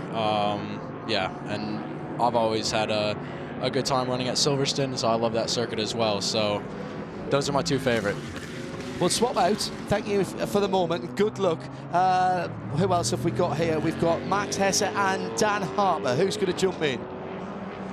And while we change over there, new fastest lap of the race set on lap 71 by Ryan Briscoe once again in car number 10. Up into 3rd place after that last round of pit stops, made up a couple of positions during that round. One of them, of course, due to the problem for the number 31 car, that additional pit stop. But he's also vaulted ahead of the number 6 car. He came in, by the way, about 8 seconds behind it, and is now scratch that. He came in behind number 55 car. He's got ahead of the number 55 car. So, and he's now pulling away. So Ryan Briscoe in 3rd position now in car number 10, pulling away from Ryan Hunter-Ray in number 55 Mazda. Now joining us is Max Hesse, who has been racing in the TCR in Germany and did kind of all right. You won the championship, Max. It's going to be that front-wheel drive car is quite powerful, a lot of downforce. Short races, so you wouldn't have had the ABS on those cars? No, we run without ABS. That's right. Because it's less than an hour. How did you find that? Because those front-wheel drive cars are quite tricky to get a beat on. Yeah, that's right. The car's a different way to drive, but I really liked it. And yeah, now it's time to have a change, and we go to the rear-wheel drive cars together with BMW. So I'm really looking forward, and we are having an awesome time right here. Do you enjoy watching the race yesterday, the BMW Endurance Challenge? Those are the sort of cars, your TCRs, you're used to driving those. You wanted to get behind the wheel there, didn't you? Yeah, in general, I would like to be behind the wheel right now. It's tough to watch, but it's a great time we're having here. It's good to learn, especially it's the first 24-hour race for myself. Watching right now, and then obviously when we have the 24 hours of Nürburgring later on this year, it's just a great way to prepare ourselves and to basically know what's going on. I'm very, very envious that you're going to be running the new BMW M2 CS Racing. That's the new way to get into motorsport with the BMW brand. Have you had a chance to have a go in that yet, or are you still waiting to get a drive? No, not yet, unfortunately, but I think we get it out pretty soon. So we start testing pretty soon, and just to prepare ourselves. And of course, one of your driver coaches, Philip Eng, is out in this race, so you'll be watching him even closer than normally. Yeah, obviously. We're Philip, we have a great guy with us, and we are watching him closely right now, and hope we can repeat what last year happened. Yes, absolutely. Good luck in that, and we'll swap over to Dan, who's the final of the trio. Dan has been successful in British racing in the UK Carrera Cup. So again, you're going to be making a transition. All right, rear-wheel drive car, but you've been used to a car that handles very differently to what you're going to be in. So you're going to have to adapt just a little bit, Dan. Welcome and congratulations. Yeah, thank you very much. It's great to be here. My first time in America and at Daytona, so it's a very special place, and a massive thank you has to go to BMW for bringing me here. And obviously to be a part of the Revive Junior team is very special. This is a bit different, this place, isn't it? It is, yeah, a bit different to Croft or something like that. But, well, when somebody talks about oval racing in the UK, you think of Northampton Speedway or Birmingham, Wales. Thank goodness that's been saved recently. This is a proper motorsport stadium, and you're seeing it all from up here in the broadcast booth. Yeah, I mean, what a place you have to work from. I'm very jealous, but I mean, yeah, it's an incredible place, and the weather is beautiful. The cars sound good, they look good, so I mean, everything that we dream of is right here. What were your thoughts, Dad, when you got called in on Wednesday morning? You had no idea what to expect? No, not at all. I mean, we got called in, we were training at Formula Medicine, where we have been in Italy. You weren't even in the country on Wednesday? No, we were in training facilities where we've been for a few weeks now. Training hard with Formula Medicine, and we got called into a room, and they told us that we were packing our bags and going to Daytona. Oh, all right then, if I must. Right, that sounds fun. How is Formula Medicine been? Because that's got to be a bit of an eye-opener in itself. Yeah, definitely. It's very, very tough. They're pushing us very hard, but I mean, they have so much knowledge and experience in that side of the sport, so it's fantastic. Before I let you go, because I know you've got other things to do, can I ask you this? And it's a question we often ask young drivers. You won the Carrera Cup last year at age of what, 18? Yeah. Yes. Yeah. So you're 19 now, just turned 19. Jeremy and I, if we look back into history, we've seen plenty of it, would have thought young drivers trying to make their way through would have been in Formula cars at your age. Did you make the decision early that you wanted to drive with a roof over your head, or what was it that took you particularly? Was it necessity that took you into sports cars and Porsches? What was it? It was just sort of, there was no real reason. Whenever I went through karting, I then entered for the Ginetta Junior Scholarship, and then I won that, and then that was my first year into car racing from karting. And then from there, I've just always sort of progressed up through the sports cars, and I mean, I think my end goal was always to be driving in sports cars and doing the likes of Daytona 24 and driving the likes of a BMW. So I mean, I'm just living the dream, my dream at the moment. So Ginetta Junior, then did you go to the G55s as well? No, just through 2 years of Ginetta Juniors and then straight into the Porsches. So that was it's a fairly accelerated program, I have to say, Dan. Yeah, it was a big jump, and I think these 2 years with BMW is going to be another massive jump. going from 30-minute Porsche Carrera Cup races to long endurance races. Well, we'll see you at the Nürburgring in the future. That's another race that we cover in Sound and Vision. Really delightful to see and hear here. There'll be a lot of people listening to that accent going, oh, hello, finally we've managed to get an Irishman on the show. Thank you very much indeed. Best of luck for the future, and say thanks to your colleagues from the BMW Journey programme as well, won't you? Yeah, I will do. Thank you very much. Thank you, Dan. Great stuff, and thanks to Bill Cobb for organising that. Well done, young man. So 21 hours and 52 minutes still to go. And here we are at the Daytona 24 hours. Yeah, and just in the last few seconds, as we see the GTLM battle, the two Porsches running around first and second. They've got a gap of about 11 seconds over the BMW in third place. Chaz Mostert, who will the number 24 car right now. We've got a change for second place overall, however. Ryan Briscoe has just moved past Dane Cameron into second place. Furthermore, he's just set a new fastest lap of the race, second time in last 5 laps then, 135.450 for Ryan Briscoe.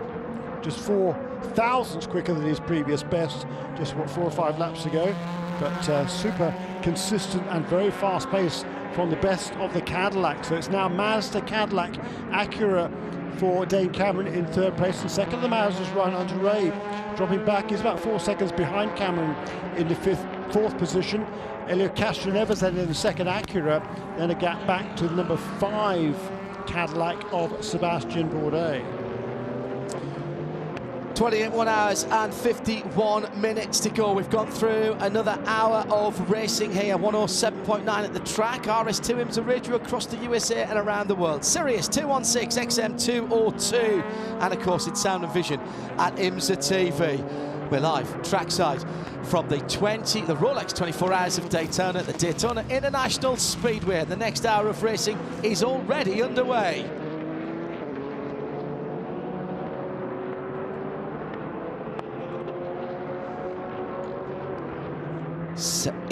18 and 19-year-old Jeremy, those BMW Junior drivers, and what? I mean, that's proper, isn't it? Particularly with Jochen back at the wheel, back at the head of that BMW Junior program. That is turning the clock back 40 years. It's absolutely extraordinary, and fair play to BMW investing in the future of the sport. Yeah, it's tremendous to see. It really is. I mean, that true is that, you know, it's a proper driver development program. These kids have been picked for their talent, not how much money they've got. And it's up to them now to make the most of these opportunities. Because as we could hear right then, 3 really personable, clean cut. Well, you couldn't see the clean cut, but you could hear the personable nature of these guys. And I think BMW, I mean, they worked super hard to sift through and find out 3 outstanding young men who could make the most of this opportunity. And also, I say, interesting that the differences in their experiences that they've already had. So a single-seater, Ginetta and Porsche champion, and a front-wheel drive TCR champion as well. So getting these guys when they're still developing their skills and saying to them, right, we understand that you've got some talent, you've got some potential, we'll help you develop it. I think it's great, and no doubt we'll be talking about them in the VLN, which is, I'm going to keep calling the VLN for the moment, not the NLS or whatever it's changed to, but certainly the Nürburgring 24 Hours, as I think quite a few of you know, it's one of my great ambitions to do a VLN race, so I am going to have to go and get my permit at some stage, which means doing a couple of races in one of the lower powered cars, and I'm really looking forward to finding some time to do that. Yeah, I must admit, many years ago that my goal was to race in the 24 Hours of the Nürburgring. I'm not sure I'd want to do the 24 now, Jeremy, with the GT3 cars. Yes, so I agree. Quick in it. I agree. One of the later season, after the Nürburgring 24, the VLN calms down a little bit, he says, a little bit. And I'd very much like to do one of the 6-hour races. Completely agree. Or And you don't need a permit to do this, or I think it's a 4-hour race or a 3-hour race, what the Germans wonderfully call the Young Timer race, which is one of the support races to the Nürburgring 24 hours. That's right up my street. Ricci Ferrari back in. Change of BOP for them. They've been taking a little bit of power away, but not much. But that was a very good stint for the Ricci competition Ferrari. And in that car was Davide Rigon. Remember, James Collado did 29 laps. Rigon, not quite that long, no. I think, since he's been. What's that, about 23, 24? 24 this time around, yeah. There's 21 for the first sim, 29 for the second, 24 for this one. So I think they're clearly trying to see what they can do to tweak something in there to bring the car back to life. Yeah, absolutely agree. It's not going to be long before the sun starts to get low enough to be an issue for some of the drivers at various parts of the circuit. In the regulations, there is an official dark time, a daytime and a dark time, which I think is fabulous. It's night starts at 18:25, 6:25, and day starts at 6:50. We tend to go by official sunrise and sunset, and I did a bit of back of a timesheet calculation when we were in Dubai earlier this year. It's always nip and tuck between whether the Dubai 24 or the Rolex 24 here at Daytona has the longest amount of time between sunset and sunrise. And goodness me, was it not the fact that they were exactly the same. 13 hours and 21 minutes from the data that I could find. That's a lot of darkness, though. It is, isn't it? Yeah. When you think it's Le Mans in June, it seems 20 like minutes. Yeah, it does seem like that, because it stays light right through till there's still a vestige of light in the sky. It's sometimes 11 o'clock at night if it's clear, and then it's early morning. I love being on the early morning shift at Le Mans, watching the racetrack come back to life in terms of the spectators. Very different atmosphere there. Spectators here don't leave. They're on the infield all the time, whereas they drift away from the grandstands at Le Mans. Close quarters racing underneath us, going down into turn 1 with the number, that's the Mustang sampling car, isn't it, that's going down past the Dragon Speed LMP2, and at the same time going past the two Porsches that are battling for the lead in GT LM.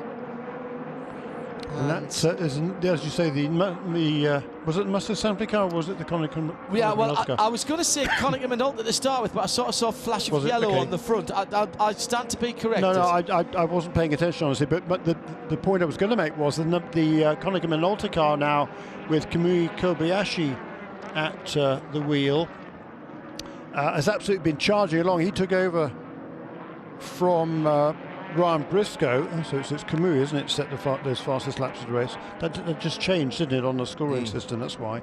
Ricci Ferrari, by the way, had a rear puncture. Oh, right. Rear puncture. Okay. From that, and thanks to Toffee Boy and David Two-Brews and one or two other people who tweeted that in. I only caught the very end of that on the pit lane in front of me, so thank you very much indeed for spotting that. That is what @IMSA Radio is for, hashtag IMSA Radio D24. Right, and it's Kobayashi then set the fastest laps of the race fairly recently.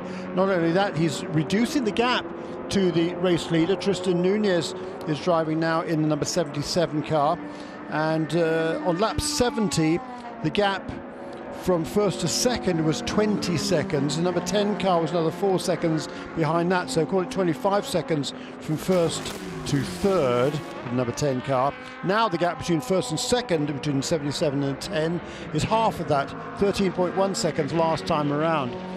Dane Cameron then still running in third position in car number 6. Then number 55 Mazda remains in fourth place ahead of the second of the Acuras. And then Cadillac with Bourdais, Pedrohita, the two JDC cars. And then Pipo Derani trying to make up some lost ground. He has done so. He's made up about a second a lap over the number 85 car in the number 31 over the last 10 laps.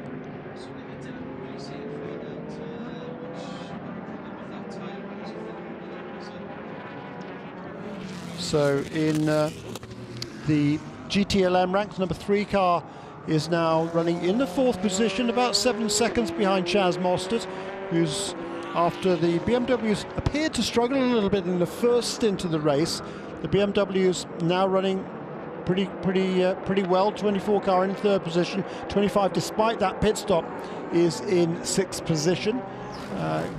Fair way back now because of that long pit stop, because they couldn't get that right front wheel off. But the 24 car about 10 seconds behind the 2 leading Porsches, and then 7.5 seconds back to Oliver Gavin, and then about 20 seconds, back to Jordan Taylor, then about 20 seconds back to Oliver Gavin. And what's interesting to me is, if I think back to this race 1 year ago, we saw kind of a pattern developing over the first few hours of the race in the daylight, as we have right now. It's just coming up for 4 o'clock local time. Then at night time, it changed completely. For beginning of the 4th round of pit stops now is the number 6 car, and that is last year on lap 64, now in lap on 83, so a little bit early for number 6 car. Lamborghini and Lexus battle. Number 11 Lamborghini, one of the Grasser cars, with Richard Highstand behind the wheel of that car. Sitting in 8th position in class has Aaron Tielitz in the number 12 machine. So 11 and 12 battling for 8th and 9th in GT Daytona. They're going out through the international hairpin at the moment, international horseshoe at the moment, but it is, of course, a hairpin. The 11 car is the GRT Grasser Racing Team, and that is,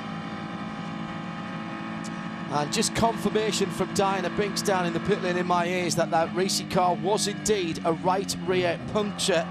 They're not talking about any contact or anything like that, so they'll be looking at that along with the engineers from Michelin. It was BMWs, one particular BMW yesterday, the Turner car, that had quite a lot of right rears, at least 3 that I remember. Yeah, and the Michelin Pilot Challenge, I think both of the cars had three of the cars, well, they had 6 between them apparently. Very close call indeed, out on the track there from the Ghia Lamborghini with the prototype from, I think, 55 Mazda, wasn't it? Yeah, I thought the maroon one, but it was almost as if the 55 got a very late call to the pit lane. It's the 10. Oh, it's 10. Okay. No, sorry, Johnny, you're absolutely right. It is the 55. Just further back down the pit lane than I thought. Very late call into the pit lane, as you rightly say. And this is going to be a driver change. Let's get down to the pit lane. Driver change is completed. And Harry Tinknell, I would imagine, clammy aboard number 55. This is taking too much time, guys. The fueling was done and the car wasn't moving. They did lose time on the driver change. Joe Bradley down at the other end of the pit lane. Yeah, I'm with Stein Schornhurst, who started the number 11 Grasser Lamborghini. Stein, your car at the moment engrossed in a cracking battle out there on the track. How easy, how hard is it for you to sit here and watch that? Yeah, it's, well, Richard is doing a good job so far. Main target is to stay in the lead lap, which we obviously are at the moment, and he's having a little fight with one of the Lexuses, and I hope that he's having fun. Looks like he is, and I don't know, he's doing well. If he can keep the position, it's nice. If not, there's still a very long way to go to get it back. He's not doing anything silly there. He's not being dragged into some kind of sprint race. No, we told him not to, so let's hope it keeps like that. But no, he's a very sensible guy, so I'm sure he'll do well. And this is a team that knows how to win this event, twice champions here. Do you sort of glean that experience as a young driver? You're listening to how the team go about their operation? Yeah, well, the good thing is that because they're experienced and they know how to win it, they're very calm and relaxed, and we're only looking at the end, not at what's happening now. So, to be honest, driving so far has been very relaxed. Just doing our thing, doing the laps, staying in the lead lap, and that's what it's about at the moment. And I suppose you said that though, Shane, but you've still got to drive really quickly. We still got to drive quick, of course. We gotta match whoever is in front, but I'm sure we can do that. So as long as we do that, we don't have to do more than that. You make it sound so easy. Yes. I'll leave you to the job. Thank you. Thanks for talking to us. I love the quiet, asserted confidence of young drivers like Stein there. Johnny, oh well, you know, we just know what we've got to do. These guys are lapping, you know, within a second or so of qualifying laps every single lap. No, I mean, it's not as if they're driving at 60, 70%. They're probably driving at 97% instead of 100%, or indeed, you know, qualifying 100 plus a bit percent. I know you can't drive at more than 100%, but giving it all, I mean, just absolutely extraordinary here how matter-of-fact that young man was. Yeah, it's true. Still only 25, but he's been racing for such a long time, coming through, well, UK Formula Ford and the Formula Ford Euro Cup as well. But I remember the times when in New Zealand, he'd done all sorts of different stuff. But I remember he and his father used to race in the Renault RS01 Trophy as well, over mini enduros, like sort of 70 minutes or so. But the shot horses, a couple of those. I've commentated on a couple of those. That was a good series. The shot horses were always there or thereabouts, particularly Stein, and I'm talking 3 or 4 years ago there. But as I say, goes back to what, 2011 when he first started racing in cars. Some of the drivers who started cars now beginning to, after doubles or triple stints, have got out of the car. That gives us a chance to get a little bit of information about what the track conditions are like. One such is down at Mazda, which is where Dinah Binks is. I'm with Ryan Hunter-Ray, who's just jumped out of the number 55 Mazda. Ryan, how are conditions out there on the track? Sorry, I couldn't really hear you, but yeah, it was a good stint. Really got going in the first stint there, and then started just saving fuel. You know, it was good. The car's pretty good. Just biding our time right now, really taking care of the equipment, taking it easy. So all in all, good first couple stints of the race. How important is it to be comfortable with the strategy that you've set and be adaptable for any changes? Yeah, I mean, we go through it so many times before the race, different scenarios that might unfold. So we have contingency plans in place in case things change, and you know, I think we're well prepared for it. So it's a matter of taking care of the equipment right now and just making you know, high percentage moves out there. And yeah, we just need to be there at the end to really fight it out. Thanks, Ryan. Thank you. Very early days. And here's the battle for the lead in GT Daytona. It's the number 9 FAF Porsche has led pretty much the whole way, but now Bill Oberlin is putting that number 9 Porsche under a lot of pressure aboard the Turner Motorsport BMW. How many IMSA victories for Bill? 60, is it? Mm-hmm. Yep. Tied with SP, Mr. Pruitt. Scott Pruitt. I think I said Scott Maxwell the other day. Ambassador for Lexus. Yes, absolutely. With Scott Pruitt, limited edition, very nice watch that has been brought out to commemorate, but Bill is after 61, no doubt about it. Yes. He's got some racing left in him yet, no doubt. Out onto the speedway section, this is where the sun will start to be getting a little bit of a problem. It's right in the driver's eyes at that point, and there's no grandstand to shield you as the sun goes down. In shadow now through the west end of the circuit, through NASCAR 1 and 2. 2 Porsches battling at the lead of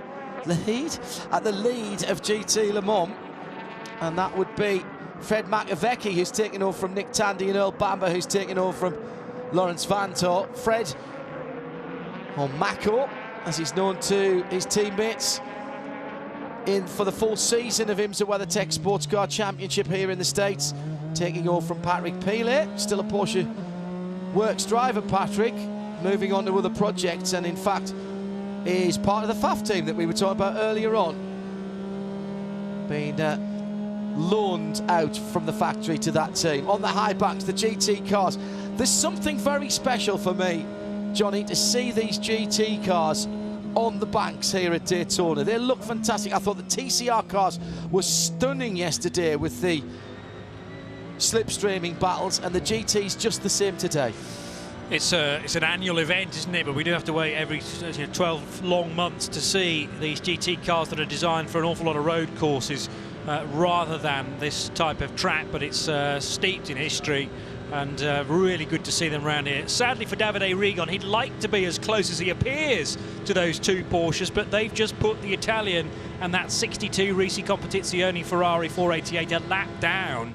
So Rigon pursuing the two Porsches, but not fighting for them with them for position. No, it has made an extra pit stop than the two Porsches. For the puncture. Yep. So right rear, the Porsches, so they'll be back in again. Not for a while yet.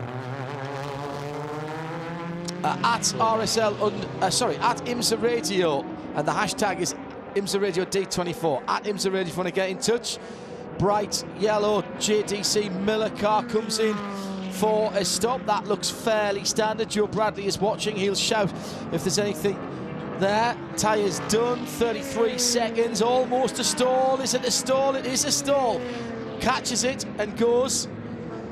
30-second stop. Not bad at all. And again, the biggest point there is that the tyres were done before the fuel hose came out, and that's exactly how it should be. The limiting factor or the controlling factor of the pit stop should always be the fuel going in once you've been doing these long, full green stops. In comes the leader from LMP2. That can't be right. Simon Trummer. That seems a bit early? No. No, that's about right. You happy with that, Jeremy? Yeah. All right, no okay. Dramas. And he'd been closed down, but down though by no, scratch that. Okay, number 52 car still leads. Yes, it is a little bit early. You're right. Nah, couple of laps only though. The number 81, excuse me, the number 81 car had been under increasing pressure from David Heinemeier Hansen, who's yet to make his next pit stop. Yeah.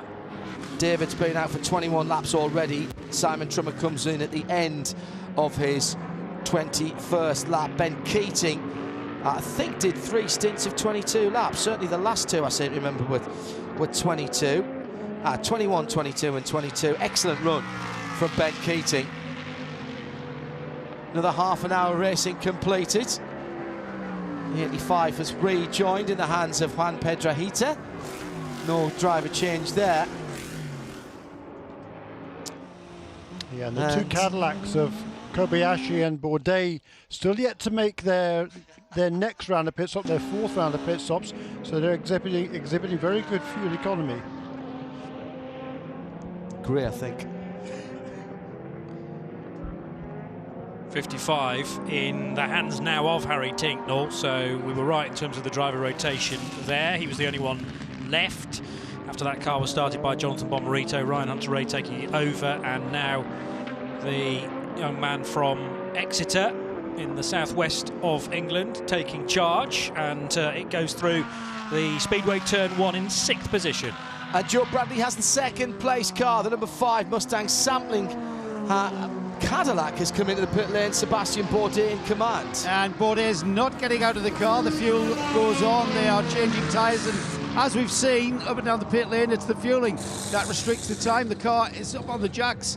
Mechanic right on the front, feet off the ground, right on the front of the car, taking off the windscreen strip. So he's going to have a clean windscreen for this stint at least.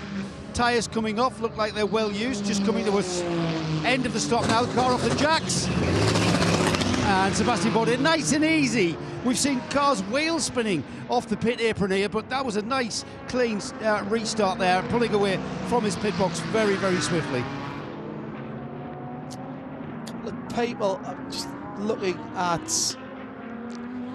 the times coming in for Chaz Mostert in the number 24 BMW, and lost a bit of time a couple of laps ago. In the pits. Ah, okay. Fine. Yep. Chevy Corvette back out again. Ollie Gavin now behind the wheel of the number 4. Here comes number 10 car is in the pit lane with Jordan Taylor, and from the lead of the race on this DPI pit stop rotation, here comes Kamui Kobayashi. Excellent stint right here. Very good indeed. He'll not do very much driving in the dark, he was telling me on Wednesday nights. Joe Bradley is there. Yeah, pretty No driver change here. The fueling remains to be the same. And a completely different style from Seb Bourdais there, with the wheels spinning and getting smoke in my eyes right down here. Don't burst into song. Thank goodness that wasn't Nick Diarmid there. We would have had an old standard. No doubt about that. Well, we can say that about Joe. He is an old standard, but he won't break into song. Thank goodness. Unless it's Sinatra, then that's a different thing. He likes to finish off an evening with a bit of Sinatra. Kamui Kobayashi then back out into the race in the 10 when Taylor connecting an old Cadillac. Aston Martin about to go round one of the NSXs. We've been trying to do that for quite a long time, actually. This is 3rd and 4th in GT Daytona with Misha Goikberg and Ross Gunn. Ross Gunn is a factory gun and certainly very much a hot shoe down into the right-handed hairpin. Goes to the outside. It's going to be very difficult to go around the outside into the dogleg. The King, it's a left-hand corner. Ross Gunn holds his nerve, has to hush, just about holds onto it. I tell you what, Misha Goikberg did not give anything there, Johnny Palmer. He was thinking, oh, if you want to sit on the outside, mate, you do it. But one thing Misha he was very fair and gave the room on the outside on the exit of the corner. Yeah, well, you know, both these guys getting, well, Misha very experienced in this championship, Ross Gunn getting more and more used, as he said at the start of our broadcast, to American Star Racing, but he's no stranger to the odd endurance race. And the two of them know, you know, we're 2.5 hours into this thing. Let's not do anything stupid. It was a good run off the International Horseshoe for Ross Gunn, the one of 2 silvers. Well, beg your pardon, now made a gold, in fact, for 2020. Ross Gunn got a good run off the International Horseshoe, and despite it being the outside line into the kink, he made it stick. 4 cars completely together heading through the bus stop, one of which is the Goikberg number 57 car, now down to 3rd position. Rolf Eichen in the number 88 WRT Audi is in 4th, and then Jules Gounon for Meyer Shank Racing. Diana has the leader in GT Le Mans. Yes, the 911 Porsche GT car has entered the pit lane. No driver change for this one, tyre change and fuel only, and cleaning up that windscreen. I've got to say now, John, that the sun, the light here is really strong now. It must be that time of day. So I would imagine as the drivers come into the pit lane now, that's something that they will hopefully not get too distracted with at this point. Notice as well, they're peeling off the edges of that wrap on the carbon fibre front valance there. There was a lot of, I remember early in the week, I think it was both of the cars, there was a lot of changing of noses of those cars earlier on, and I just wonder if the messing about this has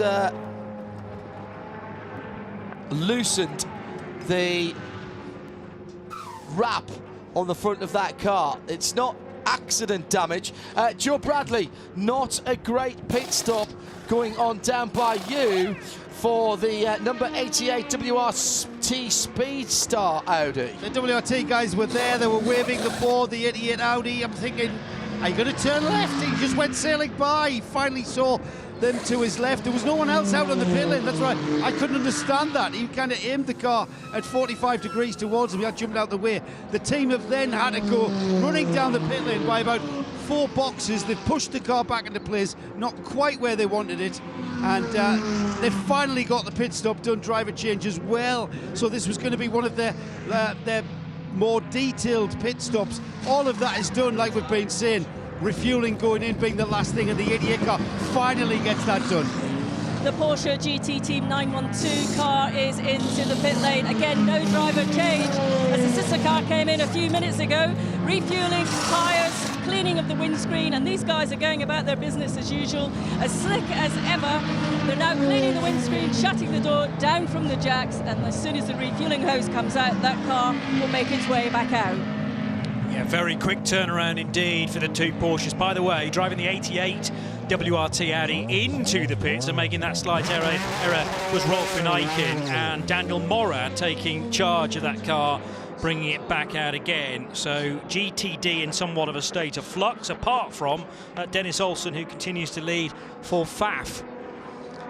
And And 85 laps have been done now by the now Norwegian-driven Porsche, winner of the Bathurst 12 Hours in 2019, and a vastly experienced Porsche driver. Aaron Telitz second in the number 12 Lexus RCF, 50-odd seconds between those two, but as I say, some of the GTD field have pitted, others we're going to see stop for their latest visit to the pit lane very, very shortly.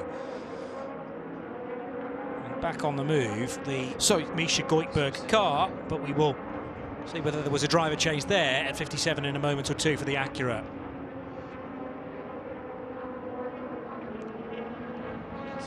So the overall lead, Tristan Nunez now in the Mazda number 77, 4 seconds in front of Kamui Kobayashi, who's been mightily impressive, as we should expect, really. Indeed, and excuse me, before this latest round of pit stops began, there was about 8 seconds between the number 77 car and the number 10. The number 77 car came in after 86 laps. The number 10 car came in 5 laps later, and now, having resumed, there's only as you say, about 4 seconds or so between the first 2 cars. So Kamui Kobayashi has done just an excellent job for Konica Minolta Cadillac Racing, and he is up into second position and charging along. Dane Cameron about 5 seconds back in third place, and he is pretty much maintaining station with Kamui Kobayashi over the last half dozen laps or so, or rather since this latest round of pit stops, which the number 6 car, by the way, was the first to blink. That was on lap 83, so he's already halfway through his next stint, whereas number 10 car has only done 3 laps since making a pit stop. And this is the joy, Jeremy, is it not, of this green flag racing, because what we're seeing here is how the slight differences in what's going on out there, whether it's traffic, Risi catching a puncture, that's going to change things massively. And not having had any full course yellows yet, I like the fact that people are all on the same strategy, and the longer we go, even if you're only a lap or 2 difference, that's going to break up the pit strategy even further. And to me, that's the absolute essence of motor racing when it's an endurance race. Yeah, completely agree with you there. No Shaw's got a big smile on his face. Yeah, it's brilliant, isn't it? Yeah. And I'm just watching the 4th place car of Helio Castroneves, who's just a couple of laps ago turned his best lap of the race, but that's not enough to prevent Harry Tinknell from closing in on the back end of the number 7 Acura. So the number 7, number 55 are now battling over 4th and 5th positions in DPI. Where are they out on the racetrack? Quite sure at the moment.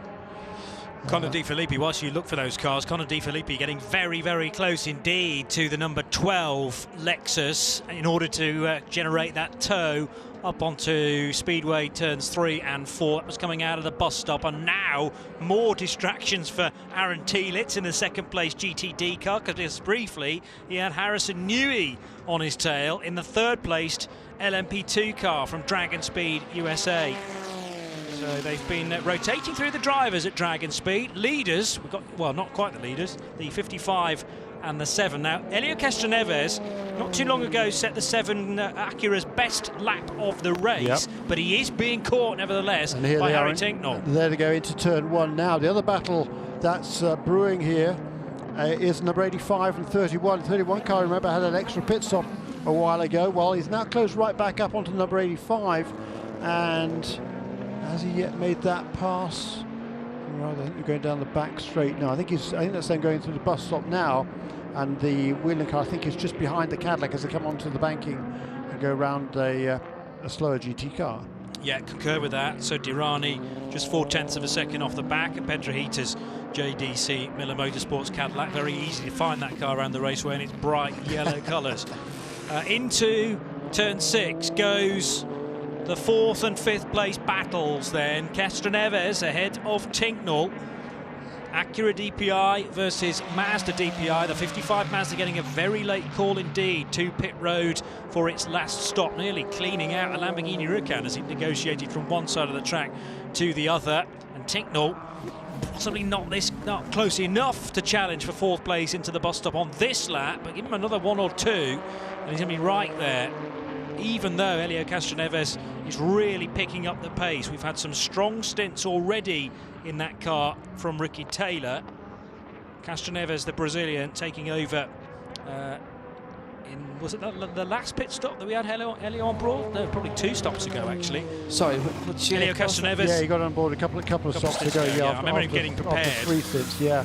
Got it on lap 63, I think. Yeah. Okay, and we're working lap 98. And there's the it's now the 3rd place car in GTD coming onto pit lane. Car number 12, Aaron Telitz brings the Lexus onto pit lane, and here now is the number 31 Cadillac trying to get down the inside of the bus stop. Not this time, says Juan Pedrahita. Juan Pedrahita has impressed us, Jeremy. Every time we've seen him behind the wheel, he's got a cool head. Won't be intimidated easily. Bright yellow JDC car coming down through the tri-oval from our left-hand side. Flash of the lights from the Whelan car. How appropriate is that? Meantime, the battle that's been ongoing for hours, it would seem. Aston Martin versus NSX. They're through the tri-oval as well, and this time Ross Gunn does go around the outside. Can he get the Aston stopped? I don't think he's going to. Just about wriggles round the outside, holds onto the outside of the track, and somehow makes it stick. That's not a textbook manoeuvre there, in fairness, and the 63 Ferrari right there as well, also trying to get back with these guys. I did sneak past number 57 Agoik Bird there, so Misha's been doing a super job. This is his first proper race stint in a GT car, and he's done pretty nicely too. He's still running there. It's in the 10th position right now, but I tell you what,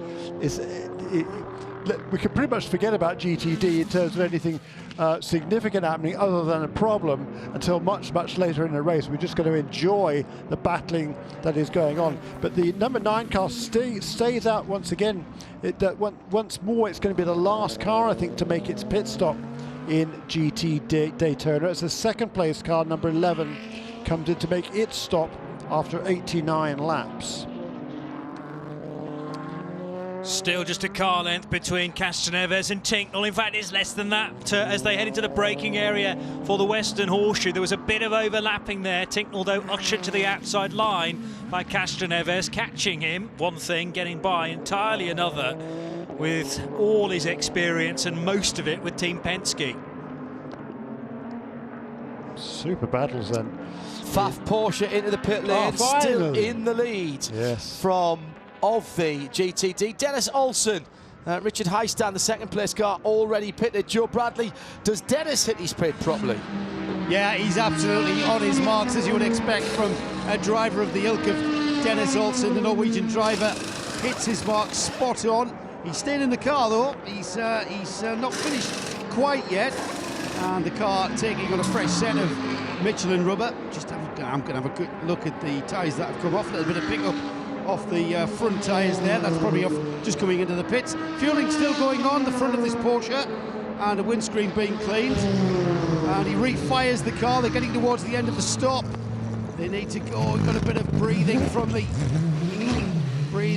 engine breather there as it went into takeover, starting to build up the heat in that car. But the Pfaff Motorsport Porsche is done and dusted, and he's back out into the race. George, do you think they didn't stop the engine there, did they? They did. The engine was stopped, and then he refired it. You don't have to here. That's interesting. And I'll tell you what is interesting as well. When he did fire it, we then had a lot of breather. That was either the cooling breather that I saw, and I think it was steam. So maybe they're switching it off for cooling issues. It's very warm. That might not be an issue when it gets dark. It's Joe Bradley down in the pit lane with Diana Binks, 107.9 FM at the track, around the world and across the USA on RS2 IMSA Radio, all live and free, Sirius 216 XM 202. No breaks, just the action.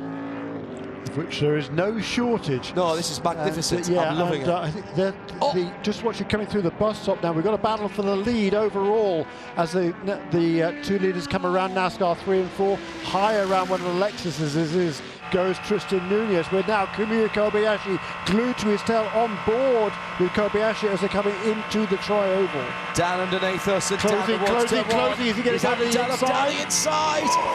He's going to try Yes. it. He has the second go. Dive to the inside. Brilliant. Classic stuff from Kamui Kobayashi.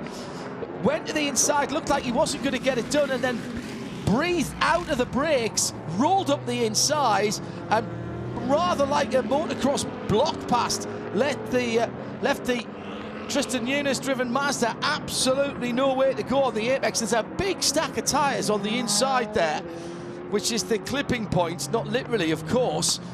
And Kamui right down the inside there. That was gorgeous stuff. I thought the opportunity, Jeremy, had gone, but just let off the brakes. Yeah, and think about it, I mean, it looked like the gap had closed up there, but there's kind of a couple of kinks, aren't there, as you come off the banking, and then Tristan Nunes kind of opens the door a little bit. He has to, that's a natural line, and Kamui said, okay, here's my chance, on board once again with Kobayashi.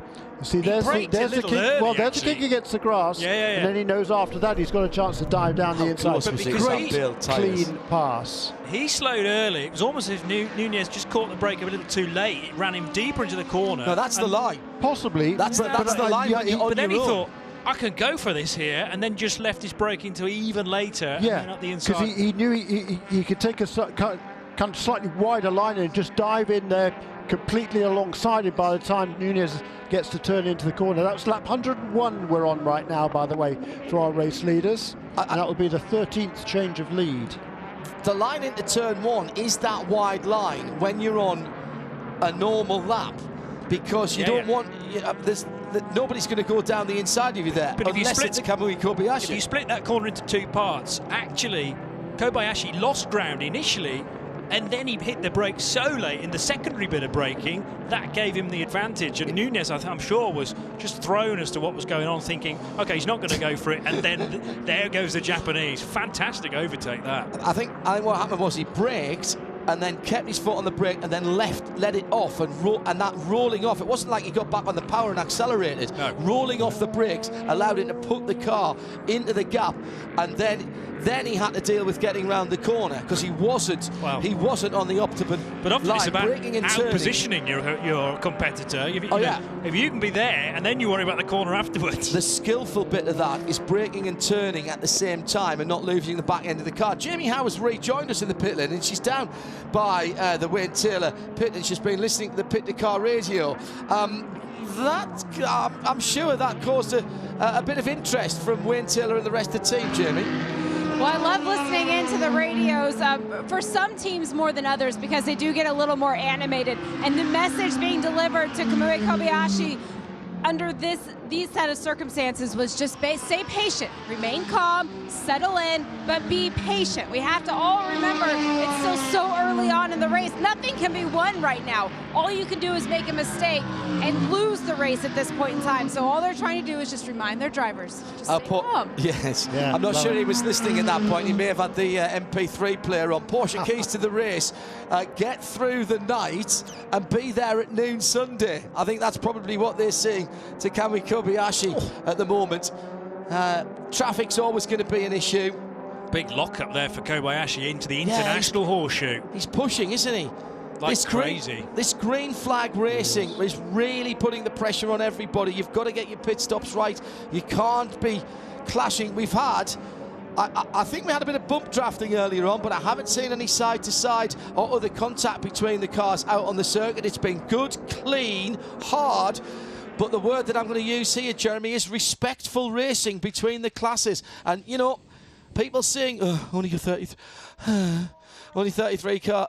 cars, but look at the racing we've had in the first 3 hours. I've been rejoicing, honestly. The 38 cars, I reckon, is about right. I mean, there's plenty of cars. There's always something going on. There was a while earlier on where there was a big gap on the racetrack. But, hey, look, I love this. A nice, clean, proper race, and strategy is going to be much more important. And number 10 car is showing good economy at this stage. Oh, here's a problem for Kobayashi. He's just absolutely scooted through the bus stop, and he's got a full track of GT cars. He goes all the way up to the wall, round the outside of the racing competition Ferrari, which was going past the Black Swan of Porsche, having just passed another car, which was the Paul Miller Racing Lamborghini, I think. Yes, it was. Oh, my goodness me. Kobe, if this is Kobayashi being patient and taking it steady, I'd hate to see what he was like when he... No. I'd love to see what he was like when he was fired up, Johnny Palmer. Yeah, fantastic. You said here's a problem. It wasn't a problem at all. He just barged his way through, didn't he? Right up against a concrete wall. Well, that won't faze him. Another lock-up again into the International Horseshoe. So... keep doing that, and you are going to start to create a vibration potentially for later on in the stint. If that tyre tends to find the same flat spot every time it locks up. Got number 6 Acura is in third position with Dane Cameron, but I would expect their car to be on pit lane probably next time around, or at best for its perspective, the lap after. It was last in on lap 83. We've now completed 103. Just looking down to LMP2, Simon Trummer is at the wheel of the PR1 Mathiasen Motorsports cars, continues to lead by around about a minute. That gap has been pretty stable for the last 10-15 laps over David Heinemeier Hansen, doing an excellent job aboard the number 8 Tower Motorsport by Starworks entry. And David Heinemeier Hansen was actually extended his gap over the third place car, which is Harrison Newey, driving for Dragon Speed USA. So once again, David Heinemeier Hansen, he's not a professional driver, wouldn't claim to be, but you wouldn't know it from his pace. At IMSA Radio, using the hashtag IMSA Radio D24, Rob Chalmers suggests that Kamui MP3 player, if that is what he's listening to, must currently be on Kamui's motivation mix on full shuffle. And he says, shame the big Caddy V8 is drowning out the onboard of him screaming along to Eye of the Tiger as he's going through there. Look, I mean, it was what I love about it. He's super consistent. Just let's run down his last 10 or so laps, moving forward to where we are now. 36.91, 37.40, 36.32, 36.6, 36.9, 36.5, 37.1, 36.1, 36.9, 36.9, 36.7. Fantastic.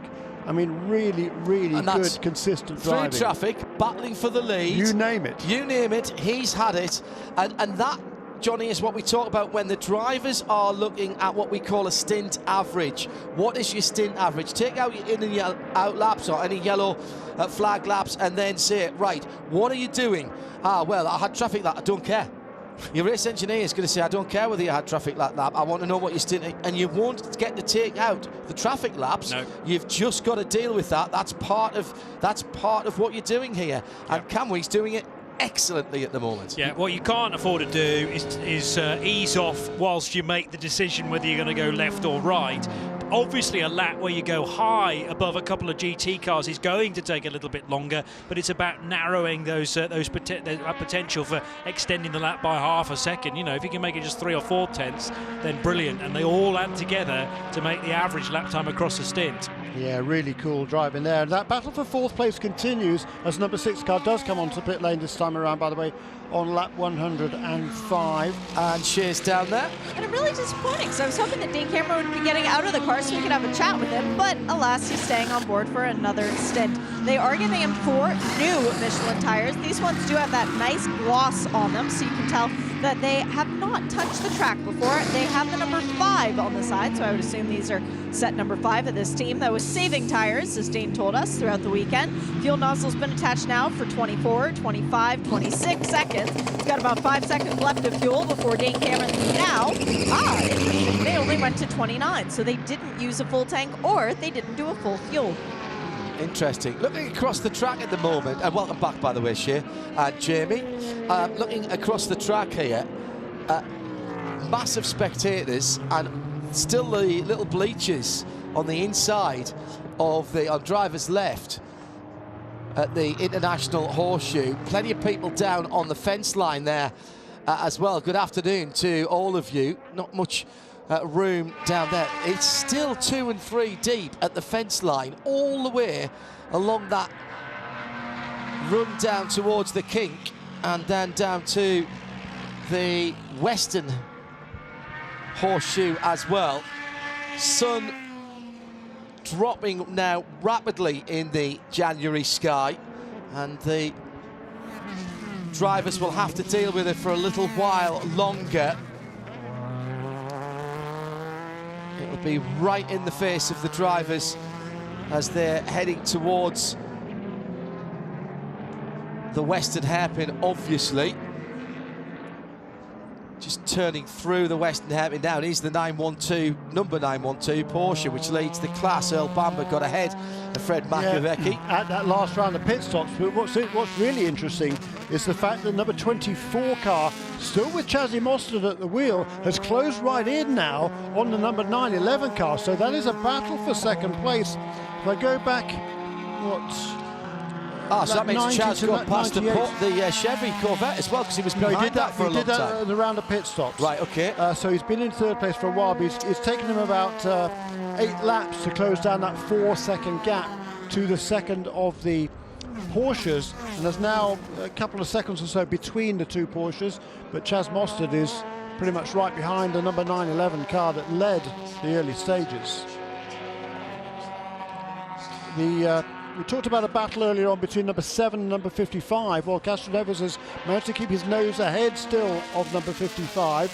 The other battle we talked about a while ago was number 85 and 31. But that was resolved. Pipo Derani did make the pass on Juan Pedrahita and is now edged away. But Pipo remains, as a result of that extra pit stop, a minute behind the leader. Coming to the end of another race hour. Before we get to that, been trying to work out whether the Corvettes have been losing some time in the pit stops. We haven't got fully accurate information here, but just by hand timing and by eye, I would think they've been losing a bit.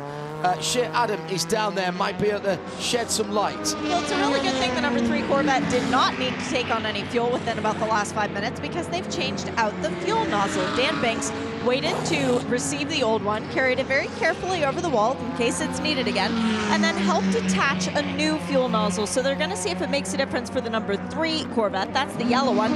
Meanwhile, we've got pit stops. The number 55 Mazda is in. No driver change there. Still Jonathan Pomerado, who's going to leave behind the number 7 Acura Team Penske. Both cars, new tires, both cars, same drivers, both cars, a lot of fuel.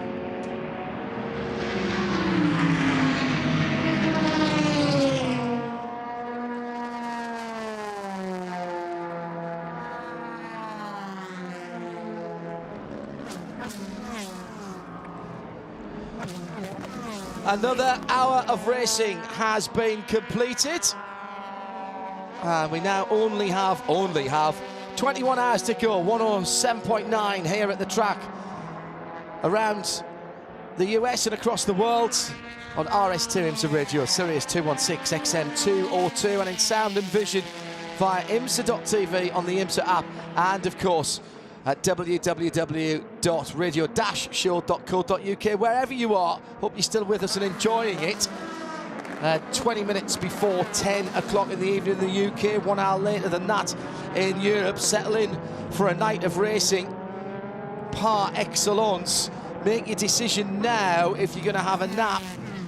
Will you stay up through the darkness hours if you're on a different time zone? Or here in the US, are you going to be one of the night owls that does the whole 24 hours? Like to hear what your plans are at IMSA Radio.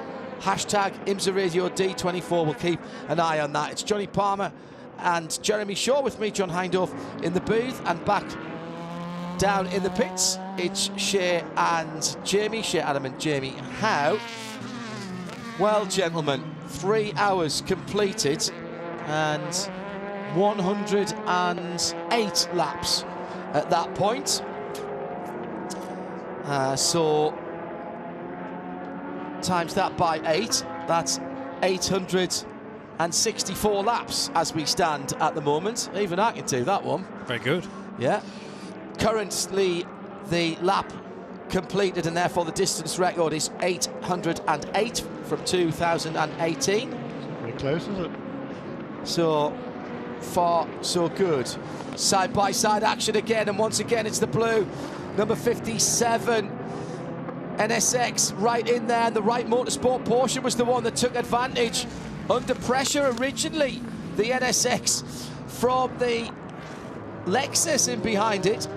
But the 16 Wright car coming through and making hay there. Magnificent stuff. As into the pit lane 77 Mazda from second place, Tristan Nunez. Shea Adam.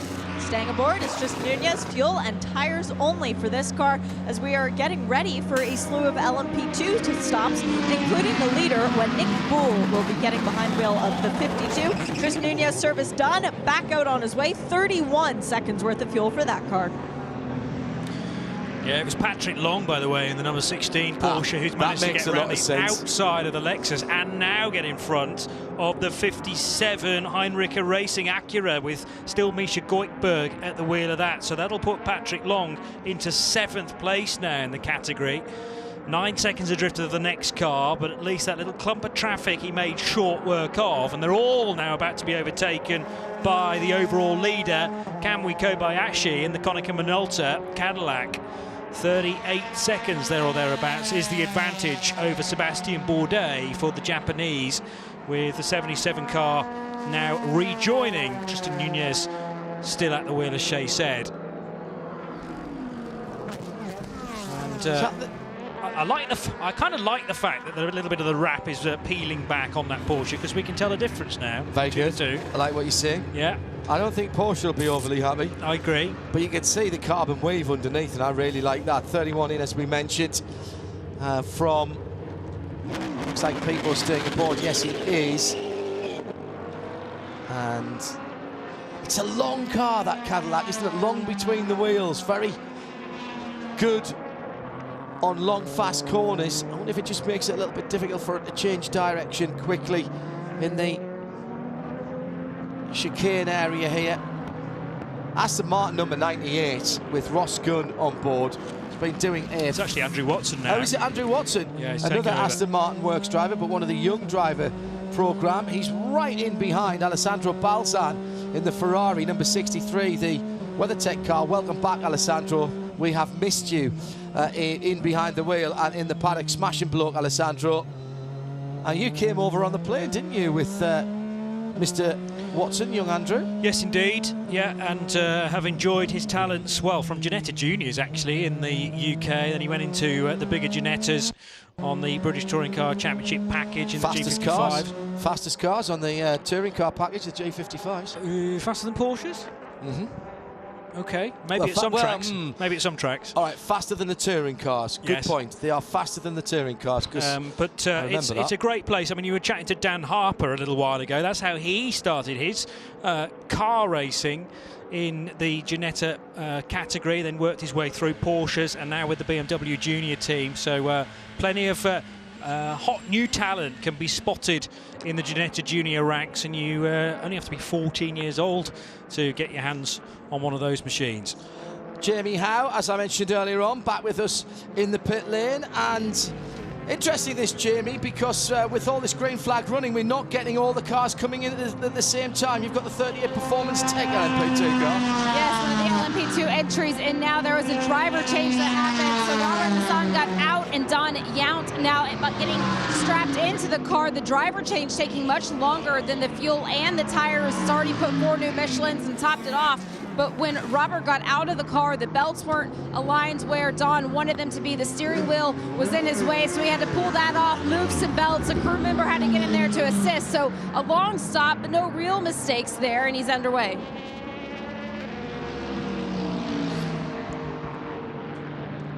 Thanks, Jamie. Well, this is all great news as well, you know, in terms of all this green flag running at the start of the race in perfect conditions for Simon Hodgson and the rest of the team at the IMSA Technicals, who work so hard and collect so much data. They'll be loving this. Just saw a car peeling off to come into the pit lane, which I think was the Juan Pedrahita car. Yes, it is.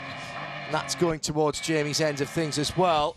And following it in is the long-time leader of the class, now second for Philip Ennemar Hansen in the number 52. In fact, that car's been serviced and is on its way back out again. 62 Risi Competizione car is in as well. Now, Davide Rigon, that's another 29-lap run for that car. So we've had a couple of 29 lap runs for that machine. And I think there was a driver change there. I think Regon got out of that car. I'll tell you in a second. When it heads out of the pit lane, which it is doing now. The 85 car is down and away. And it was Daniel Serra that got into that car. Led to believe that Daniel Serra is going to do double duty at Super Sebring and do the just basically the 20 hours of Sebring then. 8 hours for the WEC on Friday from midday to 8 o'clock. No problem, says Shaw. Well, how many people did it last year? There were quite a lot. I mean, there was a Corvette yeah. in the WEC race, and then the same crew that raced that car on the Friday got into the other Corvette, another chassis, and raced the full 12 hours. So yeah, your teeth will be chattering by the end of it across the concrete. But these guys train very, very hard throughout the year in order to take that sort of punishment. One guy who trains very, very hard, Simon Trummer, you just got out of driving the PR1 Matheson Motorsports prototype LMP2. It's a different class for you, but you don't even look as if you're that tired. Is it just that easy to lead this race? No, nothing at all. I mean, the Oreca, I know it from 2 years ago when we was the same class as the DPI. It's really a hard car, it's a nice car, but you have to push every lap to keep up the pace. It's a bit different than the Cadillac, of course, yesterday, last year, but it's not easy. With the conditions right now out on track, how are they with the sun setting? Is it hard to see? Yeah, the bus stop and turn one, and especially the pit entry, I couldn't see anything. Sometimes it's difficult to judge when you overtake GTs, how far you can go, but it's manageable. Hey, good job out there. It's dinner time. Thank you. Not quite. 10 minutes before 5 in the evening. Hello to Matt Gordon, said not to be home. Shame not to be home keeping up with the Rolex 24 all night, but thank you very much for your commentary. I'm packing for Berlin tomorrow. Kevin Swindley, this is an interesting one. I managed to watch the start of the race in a local Pizza Hut by taking the phone from my daughter and telling her she wasn't allowed to have it while we were eating. Excellent stuff. Daughter and niece, who I'm looking after at the moment, been in bed for a while, so I'm seeing how long I can go before bed, and it affects my daycare duties on Sunday. Right, into the pit lane comes the leader. This is Kamui Kobayashi, who's been doing a fantastic job, and he's heading up to the Wayne Taylor Racing pit stall, which is all the way up at pit out, so just beyond halfway actually, and Jamie is there to watch this stop. They're opening up the door on the number 10 Cadillac from Konica Minolta, but Kamui Kobayashi will stay behind the wheel of the car. They just gave him a drink of some water. This is one of the teams that does not use the fresh water drink system inside of the car. So every time they make a pit stop, if the driver is going to stay in, they pass him a water bottle football style, squirt it into his mouth. He's been in there 22 laps so far, getting 4 fresh Michelin tires, topping him off with fuel. This team is extremely impressed with the job that he's done. Wayne Taylor telling us before the race started, this decision was made, and a little bit of a stall. This decision was made a year ago that they wanted to have him back if his schedule allowed. They put him back in, and they've been nothing but happy. 23 laps on his first into the car, and as Jamie rightly said there, 22 on the second, and they've been ultra competitive and ultra consistent. The 77 Mazda on the high banks, Tristan Nunes coming round and diving into turn 1 now. Where is Kamui? Remember, on cold tyres, and we've seen how difficult it is to get the tyres up. It's going to be very close, you know, as they go down into the international hairpin. There's the 10 car going through now. I'm watching through the binoculars as it gets up to speed and heads towards the kink. And here comes Tristan Nunes through the kink. He's closing down on him, and this is a battle for position. And effectively the battle for the lead on the race circuit at the moment. Absolutely. Through the western hairpin. I don't need the binoculars now to see them as they head towards turn 6. There's a little bit of traffic, but they won't have to pass that GT car until they're on the banking. Here comes the Mazda. Nunes with tyres a little warmer. He's in the slipstream. They're in the middle of the track. Now they'll have to go high to go past the Audi. Gonna have him. And he's going to go down the inside. He's right on the yellow line. 2 wheels over the yellow line. The left-hand side Michelin's gets the nose ahead into the braking area for the bus duck. That will be the pass, but can he keep it on the track? Nunes can. That was aggressive. He knew, Johnny Palmer, that was his opportunity while the tyres were still cooled and not up to temp and pressure for those Michelins on Camui's car. That is a really heads-up piece of driving. Push, push, push, and he's got the lead back. And you know the great thing now, we might be able to enjoy another cracking overtake into turn 1 in the next few laps from Kamui Kobayashi as soon as he has got those Michelins up to temperature. So down off the banking and into turn 1 comes Tristan Nunez, having taken the lead back again for Mazda number 77 on that lap. Great run off at Speedway turn 2.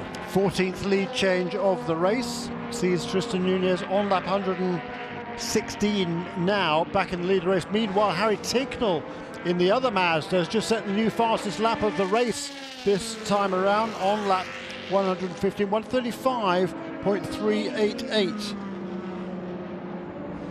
And the Dragon Speed car, which is now still being driven by Harrison Newey, ultimately trying to hunt down Nick Boole, who took over from Simon Trummer, the guy we heard chatting to Shea Adam not so long ago from the PR1 Matheson Motorsports car. So Boole versus Newey, 52 and 81. Just heading out of the right-hander. So the number 3 displayed on the side of the 81 car. Yeah, that should actually read 2, because it's second in the LMP2 class. He's got ahead of number 8 car, is he? Fran, okay. Yes. He's just overtaken him. Only just, right, okay. So at the start of the lap it would have been third, that'll be why. Correct. A very pleasant 20 degrees Celsius in the air, still 25 degrees on the track, so the track hasn't lost much temperature at all. There'll be cooler parts on the circuit, of course. 10-car penalty, pit lane speed violation, plus 3 kilometers per hour drive through penalty. Ouch. That's Kamui. Patience, Kamui, they said. That's thrown away we talked about it, John, didn't you? That was one of your Porsche keys to the race. Do not make any mistakes, particularly on pit lane. That's going to be a major backside kicking, I think, for Kamui Kobayashi. 3 clicks, but that's enough to get the penalty. You'll get a little bit of leeway. Meantime, we haven't mentioned GT Le Mans for a while. Bamba now with 4 seconds of a lead over his Porsche teammate, 912 from 911, and then Chaz Mostert still right there, just about another 6 seconds further back in the 24 BMW. Then the Chevy Corvette of Jordan Taylor, the number 3 car, that's the yellow car. Yeah, what's interesting about that is that the BMW looks very, very good, particularly early in the stints. Then towards the end of the stints, seems to drop back just a little bit particularly from the Porsches. But the gap from the Corvette to the Corvette, as that's come down also. It was as much as 18 seconds about 8 or 9 laps ago. It's now down, as you just said, John, to 14 seconds. So it's reduced by 4 seconds. There is Kobayashi, and all that advantage they build up by trying to go long on fuel, it's going to be undone, because the whole battle amongst the DPI is certainly closing in. There's a new best lap of the race, not fastest lap of the race, but his race by Pipo Derani in 7th place. But the top 2, here comes Kobayashi now to serve his penalty. But Dane Cameron has already gone past him in 3rd place, so that shows you there wasn't much of a gap there. And here now comes Elio Castroneves to move into... And Harry Tinknell right in behind. Exactly. This is going to drop, I think, him down to... I don't think Bourdais is going to get around. He'll be 5th. So he'll be 5th, yes. Number 85 car, by the way, has fallen a lap off the lead. I like taking the penalty early. It's not really difficult to argue that one. Actually, do you know what? Bourdais not that far away. Where is he? Here he comes, I think, round. And by the time he gets back up to speed again, Bourdais might have gone through as well. Already. He's gone through. Yeah, he's gone through. So that's already 6th. Costly. Porsche keys to races. Jeremy said in our Michelin countdown to green. In green flag racing, You cannot afford to make these mistakes because the field isn't getting packed back up again because we haven't had to call on the services of the safety car. And long may that continue, by the way. Yeah. I know there will be people out there that say, I really, really want to see another restart, but I really, really want to see the comparative strategy and performance of all the teams and drivers, Johnny. Yeah, and well, it's horses for courses, isn't it? We always, well, I tend to enjoy a bit of a reset now and again, but also it's great once in a while to have a Daytona 24 run as long as possible. We enjoyed it in 2018. We got nowhere near the race distance in 2019 because of all those red flags and the race flagged early as well.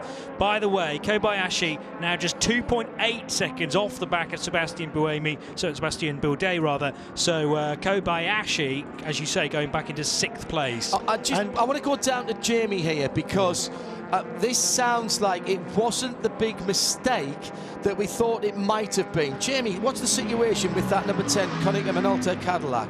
What I was concerned with was that there was a problem with the pit lane limiter, and they were going to have to struggle with that through the rest of this race. So I went down and I actually talked to Wayne Taylor. He said the limiter's working fine, but if you remember on that pit stop, I said he stalled it just a little bit. When Kobayashi was leaving the pit lane, he accidentally got it into 2nd gear, which then negated the pit lane limiter. So that's how he got over the speed. And luckily, it's something they're going to have to deal with the whole way through. They got the penalty served, and now they just have to come back from it. Excellent piece of detective work by Jamie Howe down there in the pit lane. And the point of that is that you can either cancel the pit lane speed limiter or change up into 2nd gear, and it cancels automatically. And that's where he must have just caught it and didn't manage to hold on to the speed. Surprised it was only 3 clicks, to be honest. He must have realised that there was some issue there. Into the pit lane for the Alessandro Balzan-driven Ferrari in 5th position. This is the number 63 Scuderia Corsa car. He's not, I would say he's not getting out of the car. He was reaching for his drinks tube there for a moment, but then he went for the straps. I'm not sure. Shea Adam is at the pit and will be able to tell me more. Balzan stays aboard, so Alessandro getting new tires to play with. Ooh, and they do have stickers on them. How exciting for Alessandro Balzan to make his return to IMSA at Daytona. He's won 2 championships. He's won the 12 Hours of Sebring. He's won the Glen, but he doesn't yet have a podium finish at the 24 Hours of Daytona to go with his fine achievements. Windshield tear off. Alessandro will be able to see where he's going out on the track as the car is still sitting up on the jacks, waiting on the left rear tire change to be completed. And now it drops off, still waiting on the fuel, so no time lost on the slightly delayed pit stop as far as the wheel change was concerned.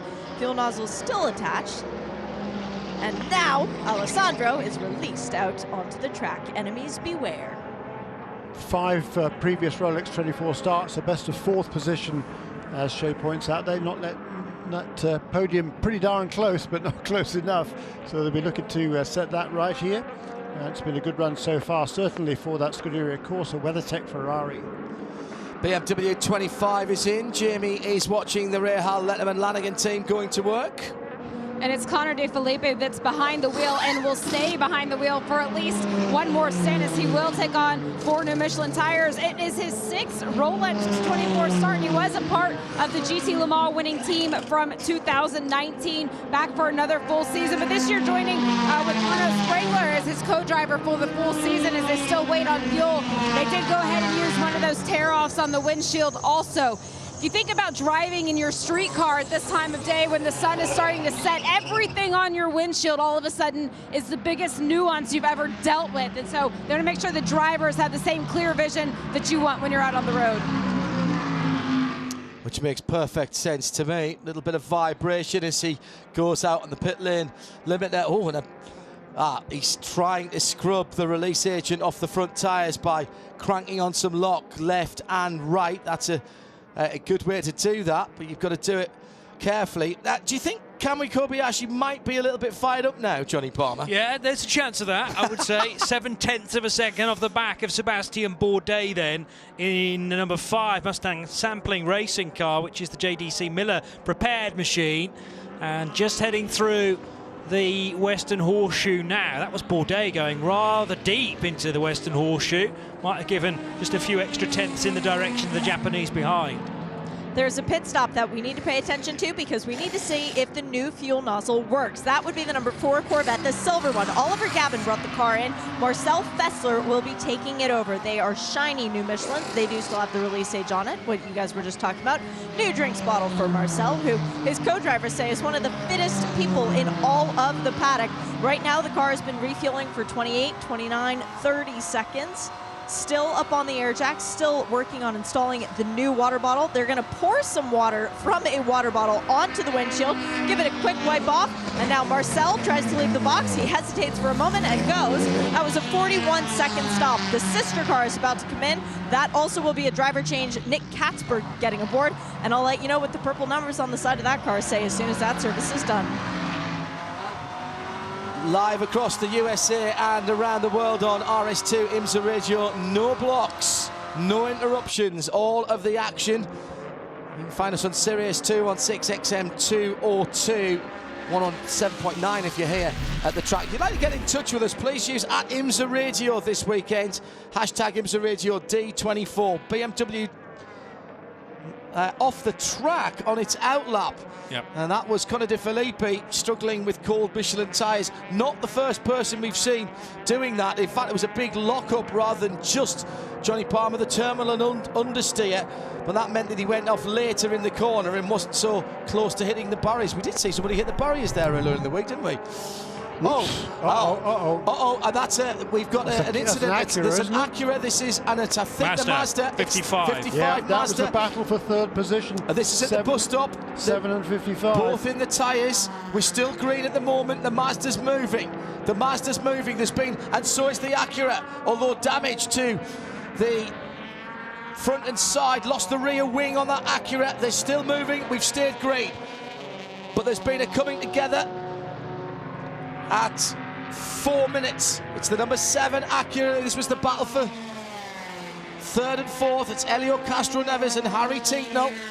And Elio driving. He'll be super quick in a straight line with no rear wing. Ooh, there's a lot of damage, isn't there? There's tyre smoke with rubbing bodywork coming off that car. Also dropping debris, though, coming off Speedway Turn 4, so that will be closely looked at by the officials as well. Both of them have made it back to the pit lane. And straight into the paddock area for the Acura. That's going straight to its garage. Right rear damage. Well, rear damage mainly, but not just the rear. There's front as well. It looks like the Acura might have got the Mazda might have got away a little more. It's right front damage. The normally lovely aero paint film on that, and the Mazda's going out. Tinknell then just to stop. New set of Michelin tyres and go for that. Tinknell had been out for 14 laps when that happened. And just a 28-second stop, so that's a standard length stop for it. It was coming into the bus stop, and Tinknell diving down the inside and making heavy contact with the Acura as he came down the inside. He wasn't there, he was not there, and Castro Neves turned in at his normal point. Tinknell, is that over-ambitious, yes, Jeremy? Yes, completely unnecessary at this stage in the game. Totally unnecessary by Harry Tinknell. He's been chasing Castro Neves now for since the last round of pit stops. Why he thought he needed to do that, I have absolutely no idea. And that was just under review. I tell you what, that is interesting though. Yep. There's more tyres there than there were the other day when when the Acura went off there, and which was Ricky Taylor's. Which was Ricky Taylor's, which was the same car. Yes, of course. And so that car's been off at the same point twice, pretty much. But there's definitely extra tyres running down there. Harry Tinknell, for the moment, has got away with that in terms of damage. Of course, it's been looked at an incident responsibility. It's going to be, well, just a drive-through. But that is the penalty. So Tinknell will have a drive through. The penalty for Castro Neves is far longer, and another pit lane speed violation as well. And that was another 3 kilometers an hour this time for the number 86 NSX. Yep. And the number 6 car was just on pit lane as well that time around. Came out of second position. That's only 18 laps since his last stop, so that's earlier than was necessary. I wonder whether the number 6 car might have picked up some debris running through the bus stop. And I think they thought there was going to be a yellow. Could have been that too.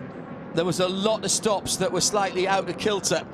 In comes the Mazda with the disco lights on the front of that car. So Harry's going to do his drive-through. That'll drop him back down again. It's good news for Kamui Kobayashi, of course, because he'll make up a couple of places here that he lost for his drive-through, JP. Yeah, well, that's the yin and yang of a motor race, isn't it? You know, you can have a bit of bad luck, and then it's just a case of being patient, particularly in a 24-hour race, because everybody else has got a chance to have their bit of bad luck as well. We've still got 20 and a half hours rather still to go. It is nearly 10 past 5 here at the Daytona International Speedway, and so much more to unfold. Amazing that we got away with no caution period, though. I did think that the bits falling off the Acura might actually cause the yellow flag, but we're still green. Let's go down to Jamie. Plenty of action on the track for a moment or two, and now some in the pit lane as well, Jamie. Some of our GTD competitors, the 74 Ranch Resort, Riley Racing, Mercedes AMG, you hear it firing up. 41 seconds of fuel. 4 new Michelin tires. Lawson Aschenbach stayed behind the wheel. The number 48 Paul Miller Racing Lamborghini also on pit road. They did do a driver change. Brian Sellers got out. Corey Lewis is now behind the wheel, where he will get in for, I think, 2, maybe 3 cents. 4 new Michelins. Both of them are underway. Let's go to Shea Adam, who is already looking at a damaged Acura in the garage area. Shea, what's the news? Well, it's not good right now. They're peeling off the bits of carbon, the bodywork coming off, and it is in shards. But the big issue is that the radiator runs along the right side of the car, and that's where the clout happened with Tinknell and the Mazda. So there's a lot of bits of debris that are being shred off, but right now there's a lot more concern as to what part of the cooling system has been affected by that hit. Another GTD entry in. It's the number 88 Audi R8 with Daniel Morad behind the wheel. He will stay in to finish out this sunset stint as he gets 4 new Michelin tires and topping it off with fuel as well. Lexus just leaving pit lane. Pit lane's getting to be a little bit of a busy point right now for these GTD cars, but everything on schedule, and so far no issue. Johnny shaking his head. Kobayashi fully locked up again into the International Horseshoe, nearly smacked into the back of Sebastian Bourdais. He's wasting no time at all here, but it's high-risk stuff this early in the race. Round the outside now of a clutch of GT cars. For whatever reason, Bourdais just doesn't quite have the speed in his Cadillac compared to the Japanese behind. Lock up from the JDC Miller the JDC Motorsport Mustang sampling cars. It goes out through turn 6. Easy to do there. There's a change of pavement, and it's quite undulating at that point. It's 38.7 seconds between Kamui Kobayashi and Tristan Nunez, the leader of the race. He's got Sebastian Bourdais a couple of tenths of the second ahead of him. Remember those numbers. Kamui just absolutely hammering the curbs through the bus stop, and now tracing a dead straight line. He's staying all the way to the bottom, right next to that yellow line. That's the right place to be. The downforce helping him. He's closing in, and then he'll get a big boost of draft as he comes down through the tri-oval. Here he comes, he goes to the top. Is he going to try and pull that same manoeuvre again? He wasn't quite as close this time. He'll take a more traditional line around the outside. Well, more so that I think there that Bourdais was made sure on there was no room for him to go down the inside. There's that last bit of grass that you have to clip before you run wide again to take kind of a second apex at turn 1 there, and that was what Bourdais was able to do. Keep that door closed, no way through there for Kamui Kobayashi.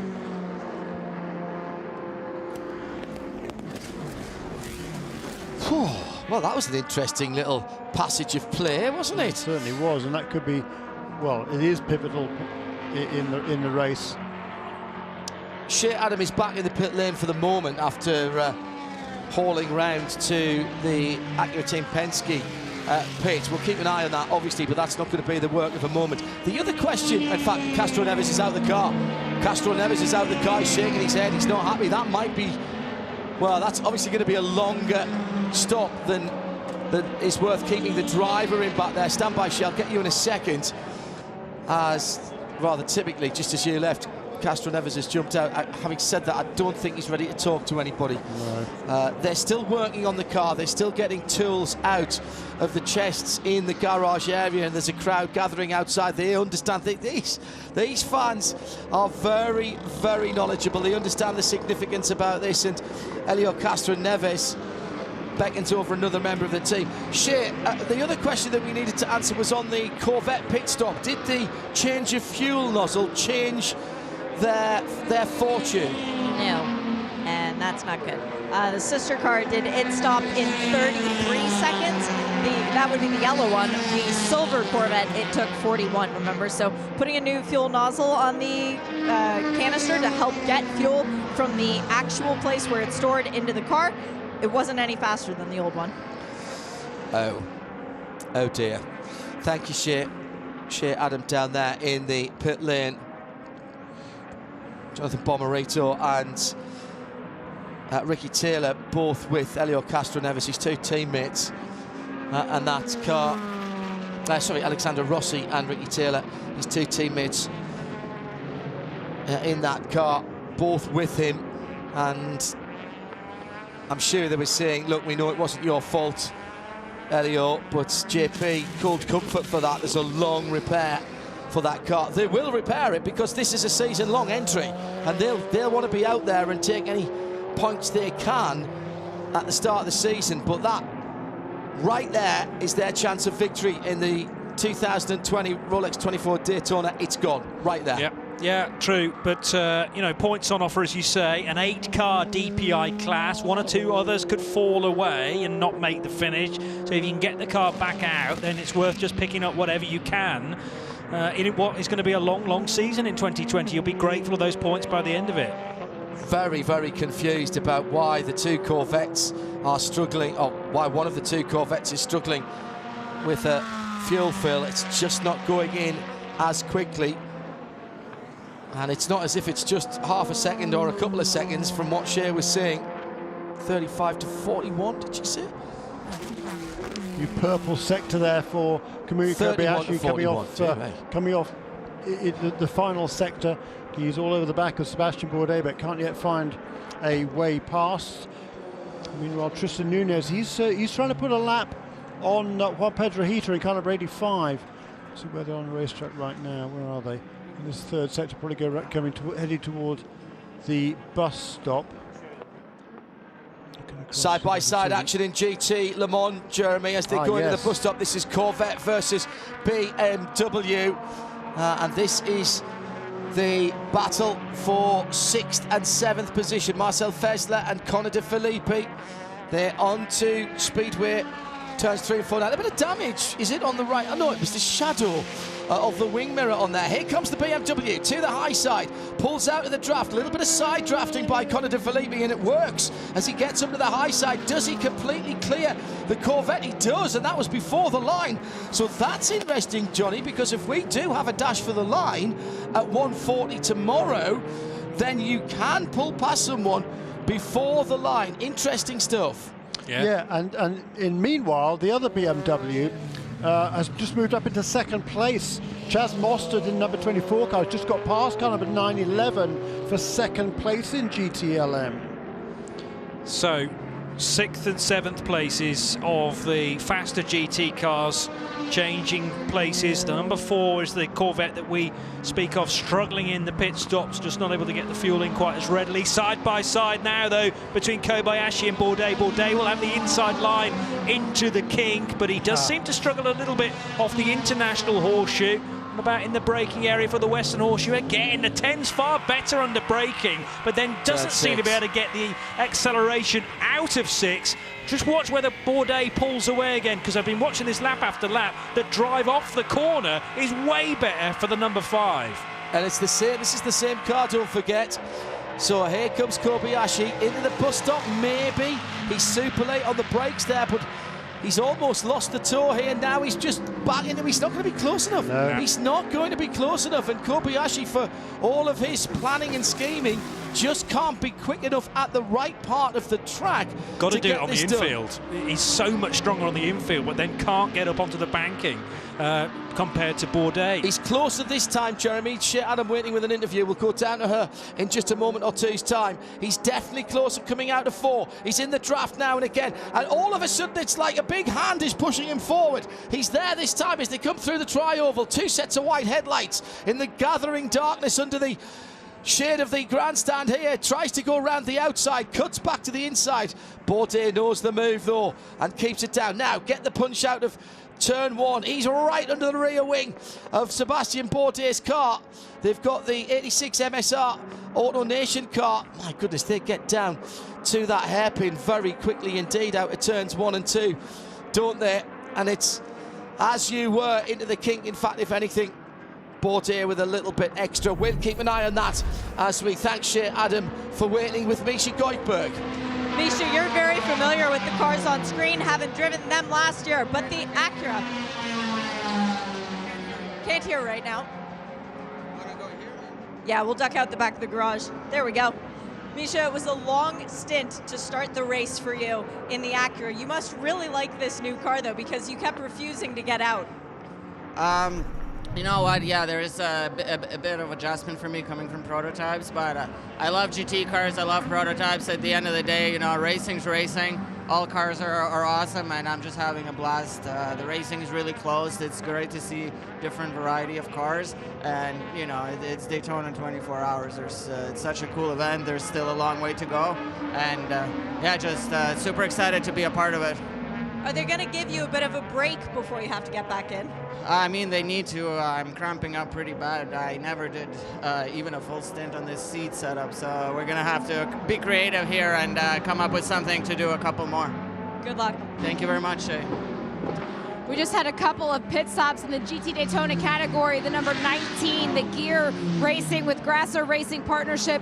They just made a pit stop. There was a slight delay with the right rear getting it off. The crew member gave a little shake of the head when the wheel nut wouldn't come off, but they didn't lose any time because they were still waiting on the fuel. Catherine Legg is now aboard that machine. Also, one of the team cars, the GRT Magnus Racing number 44 Lamborghini, was in. Andy Lally stayed behind the wheel. That was a 71-second pit stop. It looked like the fuel was slower than what they were expecting. We're still waiting on the class-leading number 9, FAF Racing Porsche, to come in. Thank you, Jamie and Shea. You've missed nothing of this fantastic battle between Bourdais and Kobayashi. They still, as you were, second and third, Bourdais and Kobayashi in that order, both in Cadillacs. The number 5 Mustang sampling car now run by JDC. And behind him, the number 10 Wayne Taylor Racing Run Cunningham and Alta car. And this will be getting frustrating for Kamui. This is 23 and 38 have been together.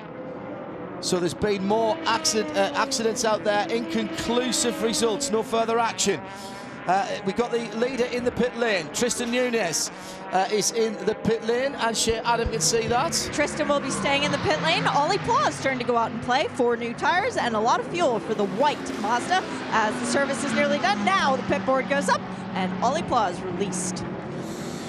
Nice clean stop. Huge crowd still outside that Penske garage. There's little viewing windows out the back of the NASCAR garages here as well, where you can look in through the side, and people literally press their noses up against that. Still this battle for second and third going through the kink and down towards the...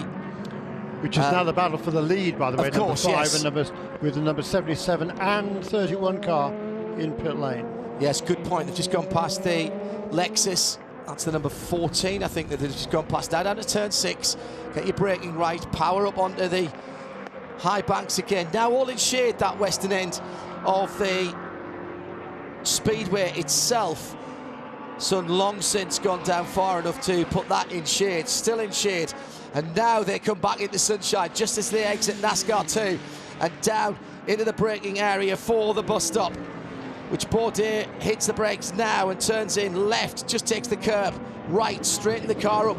The last bit, you really don't want to be turning the wheel at all as they're back onto. But Kobayashi's in front, you've mentioned that, right?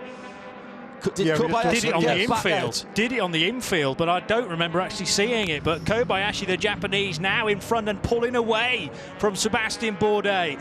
So shows how much the number 10 was being held up by the number 5. Infield, it must have been. He'd done it by the Western Horseshoe. No, so. Well, I watched them all the way. There was definitely no change all the way out of the. He was in front coming out of turn 5, without a doubt. I saw it on the screen in front of us. So he must have done it in turn international 1. Or no. Turn 1, possibly, yes. It must have done it turn 1. We were focused on the 77 Mazda. Yet another example of just not knowing where to look next at Daytona. But yeah, the number 10 car, having had that drive-through penalty after all, which put it way back, now back to the lead of the race. 38 seconds back from the lead. A leading GTD car is in, and I might as well just put this on a recording and hit it. The leading GTD car is the FAF Porsche, number 9.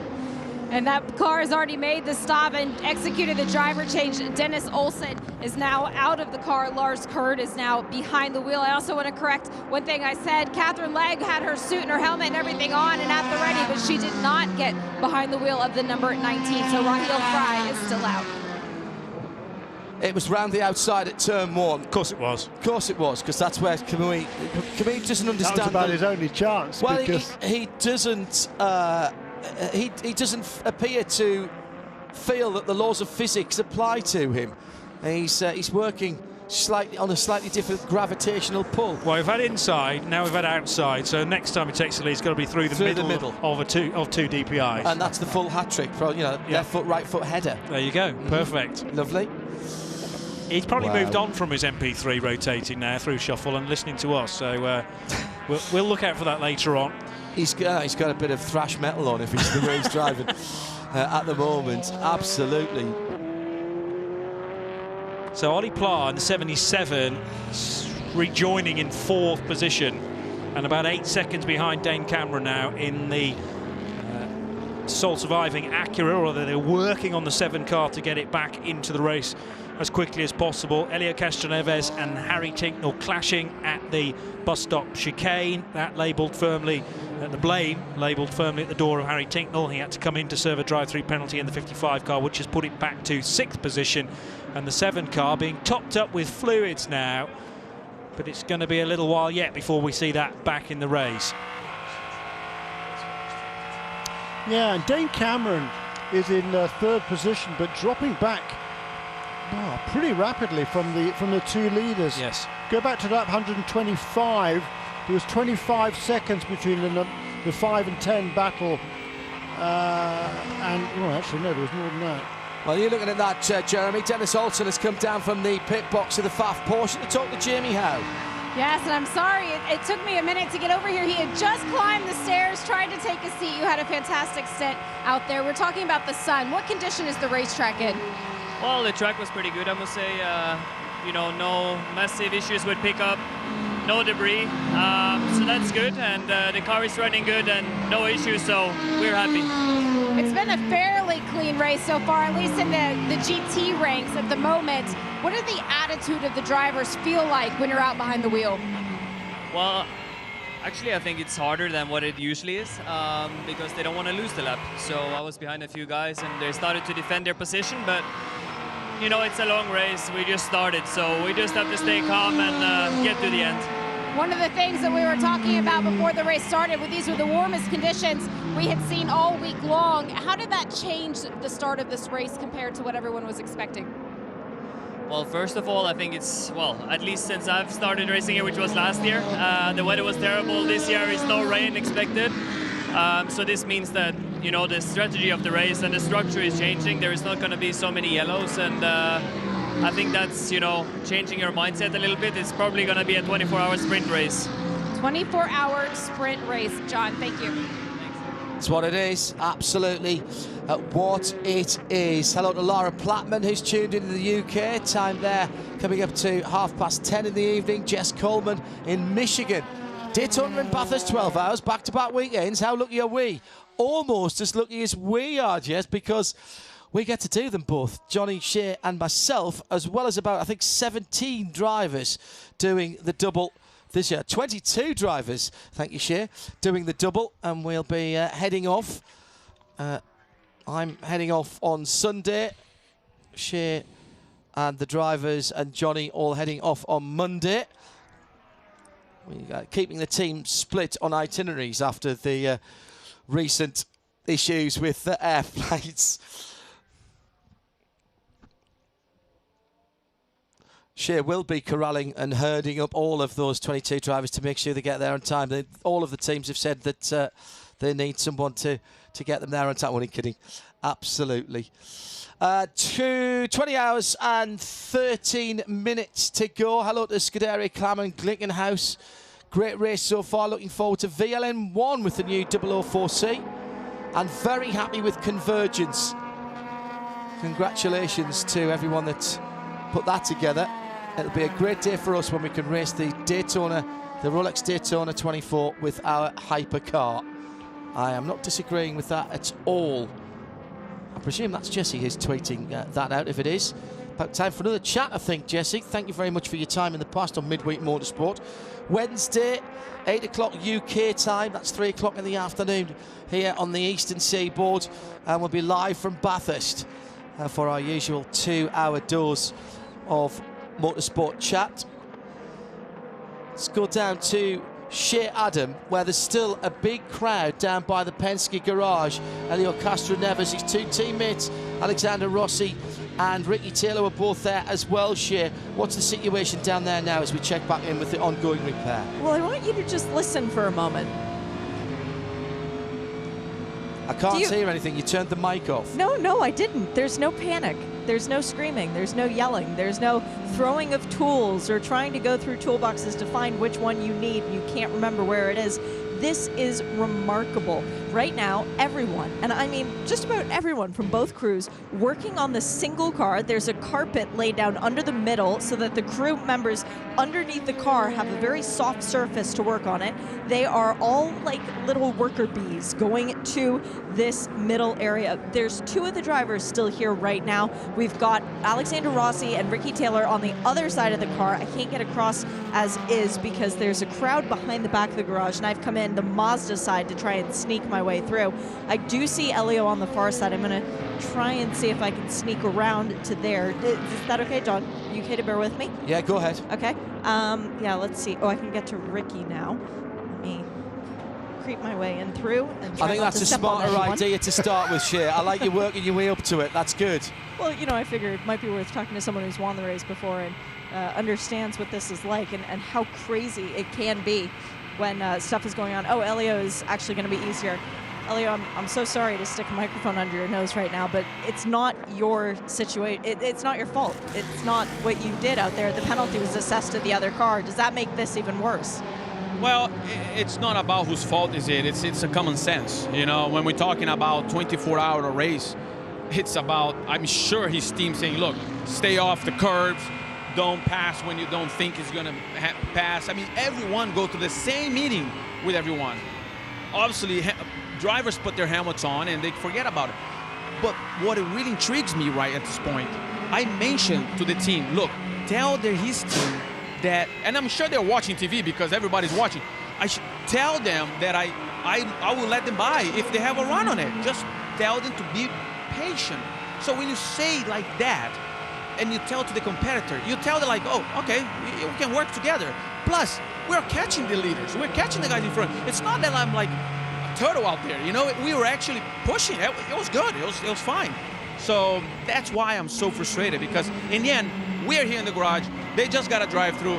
They can get their lap back, and they still be competitive. We can. But this situation is quite remarkable. The fact that it's quiet in the garage, you might be spoiled because you've been Penske for so long, but this process is very impressive. I mean, Team Penske is absolutely incredible. You saw in the qualifying when we were able to go out, and right now I'm going to have to leave you because we're about to go. Please go out there and have fun. Thank you, I will. So, Shea, is that the car getting ready to go, did he say? Well, it's closer. They're telling him that he can put his helmet on and get back ready into a position because it won't be here for very much longer. There's still mechanics working on the right-hand side, but they are putting the body paneling back on. And if you listen now, there is a little bit of noise because the engine is about to refire. That's an excellent job by the Penske guys to do that. And Elio, by the way, class act to talk to us there. Shea, nicely handled as well, by the way. Let's go down to Jamie in the pit lane for a little update. We had the number 10 Kamui Kobayashi car in during that interview. Obvious reasons we stayed with the story of the Penske. Jamie?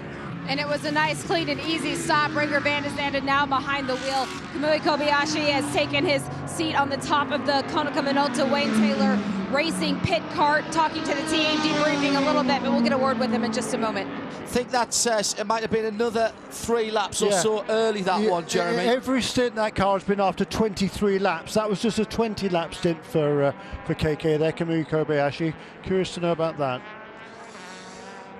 Oh, well, no, wait a minute. The last lap was a penalty. Scratch that, because it was 3 laps after. Okay, fine. So it's 23 laps since his last fuel stop. Forget that. Absolutely. Well remembered. No, well done, Jeremy. Well done. Angus Martin tweets in at IMSA Radio using the hashtag IMSA Radio D24, listening to Elio, heartbreaking. But a class act. Yes. A class act. Absolutely. What a great interview he gave there to Shea Adam. But Shea, by the way, you should be absolutely no surprise, no panic down at Team Penske, for goodness sake. Those guys, they don't panic about anything at all. They've seen it, been there, done there, and fixed it. And Roger bought the T-shirt exactly company. What you expect. Didn't just buy the T-shirt, bought the T-shirt company. So it is Renger van der Zande then in behind the wheel of the Konica Minolta Cadillac now in 3rd position. Let's give you a rundown as we're coming up to, in fact, just past 5:30 in the evening. It's that beautiful golden light that you get twice in this race, once now and once in the morning. Acura DPI Dane Cameron leading by 11 seconds. The 77 Mazda in 2nd position is Ollie Pla now. Number 77 cars. Elio having a bit of a laugh with his teammates and getting ready to get into the car. 3rd, the Cadillac of Renger van der Zande. He's another 25 seconds further back, and he's got Loic Duval 5.5 seconds behind him in another Cadillac. That's the number 5 Mustang Sankling. LMP2. Nick Bull leading it for the number 52. That car's been at the head of the field for a very long time, and Ben Keating really took off like a scattered cat at the start of the race. But Colin Brown now installed in the number 81 Oreca in 2nd place, 31.8 seconds behind the leader. Let's see how that changes. He took about a 1.5 seconds out of Nick Bull last time around. 3rd is John Ferrano back in the number 8. Well, not sure, because that driver tag wasn't working quite well in the Starworks Tower car. 912 Porsche leads Mathieu Jaminet in the GT Le Mans category from in 2nd place, 3.4 seconds further back, Chaz Moster in the 24 BMW from RLL. And 3rd is Matt Campbell now in the 911 Porsche, the number 911 Porsche. 4th, the Chevy Corvette is 21 seconds further back from that podium position. GT Daytona, hang on, I've got the recording. Leading GT Daytona, the number 9 Pfaff Porsche. Lars Kern, Lars Kern behind the wheel, the man who holds the Porsche lap record for street cars at the Nürburgring Nordschleife. Corey Lewis is in 2nd place in the number 48 Paul Miller Racing Lamborghini. That car yet to come across the line, but he's well back on the leader and has about 9 seconds on the car behind it. No, a little more than that. The BMW M6 is 22 seconds behind. That is the 96 car in 3rd position. That's how it stands with 4 minutes to go at the end of another racing hour. And the crowds have stayed around the Penske garage. on the roof, out front and behind. They're being cleared away from the front of the garage now, Johnny Palmer, because it's not going to be too long before that car is away. Elio back in the car. There will be things they can do with him in the car, and they might even want him in the car. They'll want to make sure all the wheels are still pointing in the right direction. And Elio just sitting there, extremely calm. And considering what's happened, I'm very impressed. But of course, that's what he does. That's gone. That's out of his head now. He can't think about that. Impassive for the moment behind the wheel. And Wayne Taylor has wandered down to talk to his son, Ricky. Not his car that was involved, thank goodness. Otherwise, that would have made Sunday lunch a bit difficult. It would, wouldn't it? Dane Cameron is now in the lead of the race in the number 6 car with that pit stop for the number 10. Because number 10, of course, is still making up for that extra pit stop for the drive-through penalty. So Dane Cameron leads the motor race now, and he seemed to be struggling a bit in the last stint. Now, though, up to speed again. His last lap, actually, this one was a 37.1. The previous lap was a 135.75, which was within a couple of hundredths of a second of his best lap of the race. So I wonder whether they only have 38 sets of tyres for the entire weekend here for the Rolex 24 at Daytona. I wonder whether Dane Cameron perhaps double stinted a set of tyres on that last run out there. Possibly, I don't know that. I don't know that at all. But he certainly seemed to be struggling then, and he doesn't seem to be struggling now. In fact, he's just turned his best lap of the race at a 35.70 this time around for Dane Cameron. It's lap 142.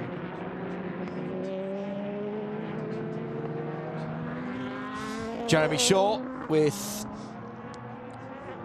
Johnny Palmer and me, John Hindhaugh there, just pausing for a moment as the leader, Dane Cameron, was going past the leader in GTD. And remember, the leader in GTD is the Pfaff Porsche. And so, right, okay, so so since the number 77 and 6 cars have made their last...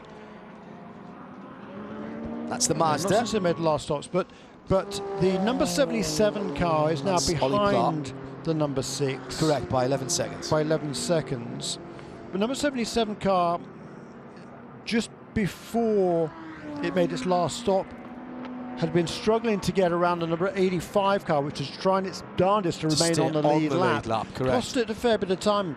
It possibly, cost them a fair bit of time. So we'll see how that pans out. But Olivier Pla is now at the wheel of the number 77 car, having taken over from Tristan Nunez. And he's about 11 seconds behind Dane Cameron at the moment. That gap's been the same for the last half dozen laps or so. Coming down to another race hour, and with the time rapidly approaching 20 minutes before 6 o'clock, and the sun's still shining and it's still very bright. We've not had a cloud in the sky all day today. Absolutely extraordinary stuff. We're live from trackside at Daytona International Speedway. This is IMSA Radio, every moment of the IMSA WeatherTech Sports Car Championship for 2020, including all of the action from here at the Rolex 24 at Daytona. 107.9 FM at the track. RS2 IMSA Radio across the USA and around the world with no blocks or breaks. Sirius 216, XM 202. We've got sound and vision for you in most territories around the world at IMSA.tv and, of course, at the player at www.radio-show.co.uk. The next racing hour starts right now.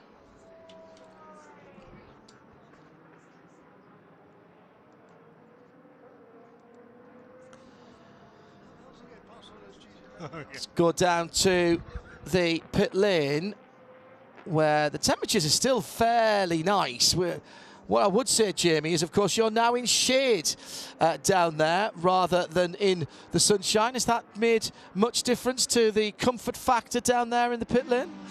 Well, the temperatures dropped, I'd say probably 10 degrees. It was what it feels like now. The sun has gone behind the grandstands at the World Center of Racing. The tower that you are in is so tall that the sun drops down behind there right around about 5 o'clock or so, and it's 5:40 now local time. So it's very comfortable on pit lane. All of the teams are starting to turn on their night lights that will be out on pit lane. There are a bunch of LED, different light structures that the teams have constructed just to get ready for this endurance race. It's something that they take pride in. They'll use different light schemes. They'll get different light boards. It's kind of decorative down here. It looks like a little bit of a playground at nighttime. So we'll see if we can get some pictures up of that. But it is very comfortable. I'm still waiting on Kamui Kobayashi. He's doing another interview at the moment, but I'll let you know when we have him. Brilliant. Thank you, Jamie. Jamie and Shea down in the pit lane. Jeremy Shaw, Johnny Palmer, and John Hindorf here. What a wonderful piece of work has been completed now by the Acura team. Penske mechanics on the number 7 car. Engine is running, asking the huge crowd to move out of the way so that they can get that car back on. It will have to come back onto pit lane. Oh, bit of a slide from the back of the new tyres that have been put on that car. Now, they're going to go to their pit stop and add fuel. Shea, Adam. And Elio sitting there very patiently, as he did before he got out of the car, and then when he got back in the car, service having been completed. The sister car is into the pit lane as well. That's the number 6, so I'll keep an eye on that. Comes in with the number 1 on the side of it. As Elio is just waiting for the last drops of fuel, the sister car is in. That will be a driver change. The reigning Indy 500 winner taking over, that would be Simon Pagenaud, as Elio leaves the pit box. Perfect execution, new tires and new driver. And I told you we were waiting on Kamui Kobayashi. He has now finished his other interviews. A fantastic pair of stints for you out there. The team was happy with what you were doing behind the wheel. What was it like on track? I think we have a quite good pace overall, and obviously a little bit shame for the penalty, but you just missed the pit limiter, and we overshoot speed, and we could drive through. But we got a lot of speed, and definitely it will come with a long way to go. It's just waiting over the night, and we see it tomorrow morning. We're watching some of the passes that you were making. I was listening into the radio. They were telling you to be patient, stay calm. How difficult is that? No, I mean, I was quite patient. I mean, obviously, you got a pace, but somehow we need to overtake, like, where I have a chance. Unfortunately, we don't have good top speed, so it's a little bit hard to overtake, but I mean, still, we manage it. And, after overtaking, we got a really good pace, so, I think this is how it is right now, and we are just trying to keep clean the car until tomorrow, and we see. You did this race last year also with Wayne Taylor Racing, but new co-drivers this year. What's the process like to get comfortable when you have to share a car? We got 2 new guys in the team, Scott and Liam. Langer, we got experience from last year. But, I think the team is built the same strategy, so I'm quite familiar with the team. And, I think Scott and Liam had a good enough experience with the prototype car, this United States race. So, we work together as a professional, and we built the car, I think, pretty good. So I think we are confident for this today and tomorrow. With 4 drivers now, you get a little bit of a break, but how much time do you have off? Well, I mean, still too early to sleep. Just take coffee and the break and chilling somewhere around and come back in the middle of the night. Still with a big smile on his face, that's Kamui Kobayashi. Thank you. Thank you. That was Kamui's idea of patience? Oh my goodness. Okay, well, we had a pit stop from the 55 Mazda, and Harry Tignall has gotten out. Jonathan Bomarito has gotten in. 4 new tires on that car, but as he pulled out of the pit box, the engine just had a very little funny bubbling to it, so that's something we need to keep our ears on. Thank you, Shea and Jamie. Great work down there from our pit lane crew. So into another race hour, under 20 hours to go now.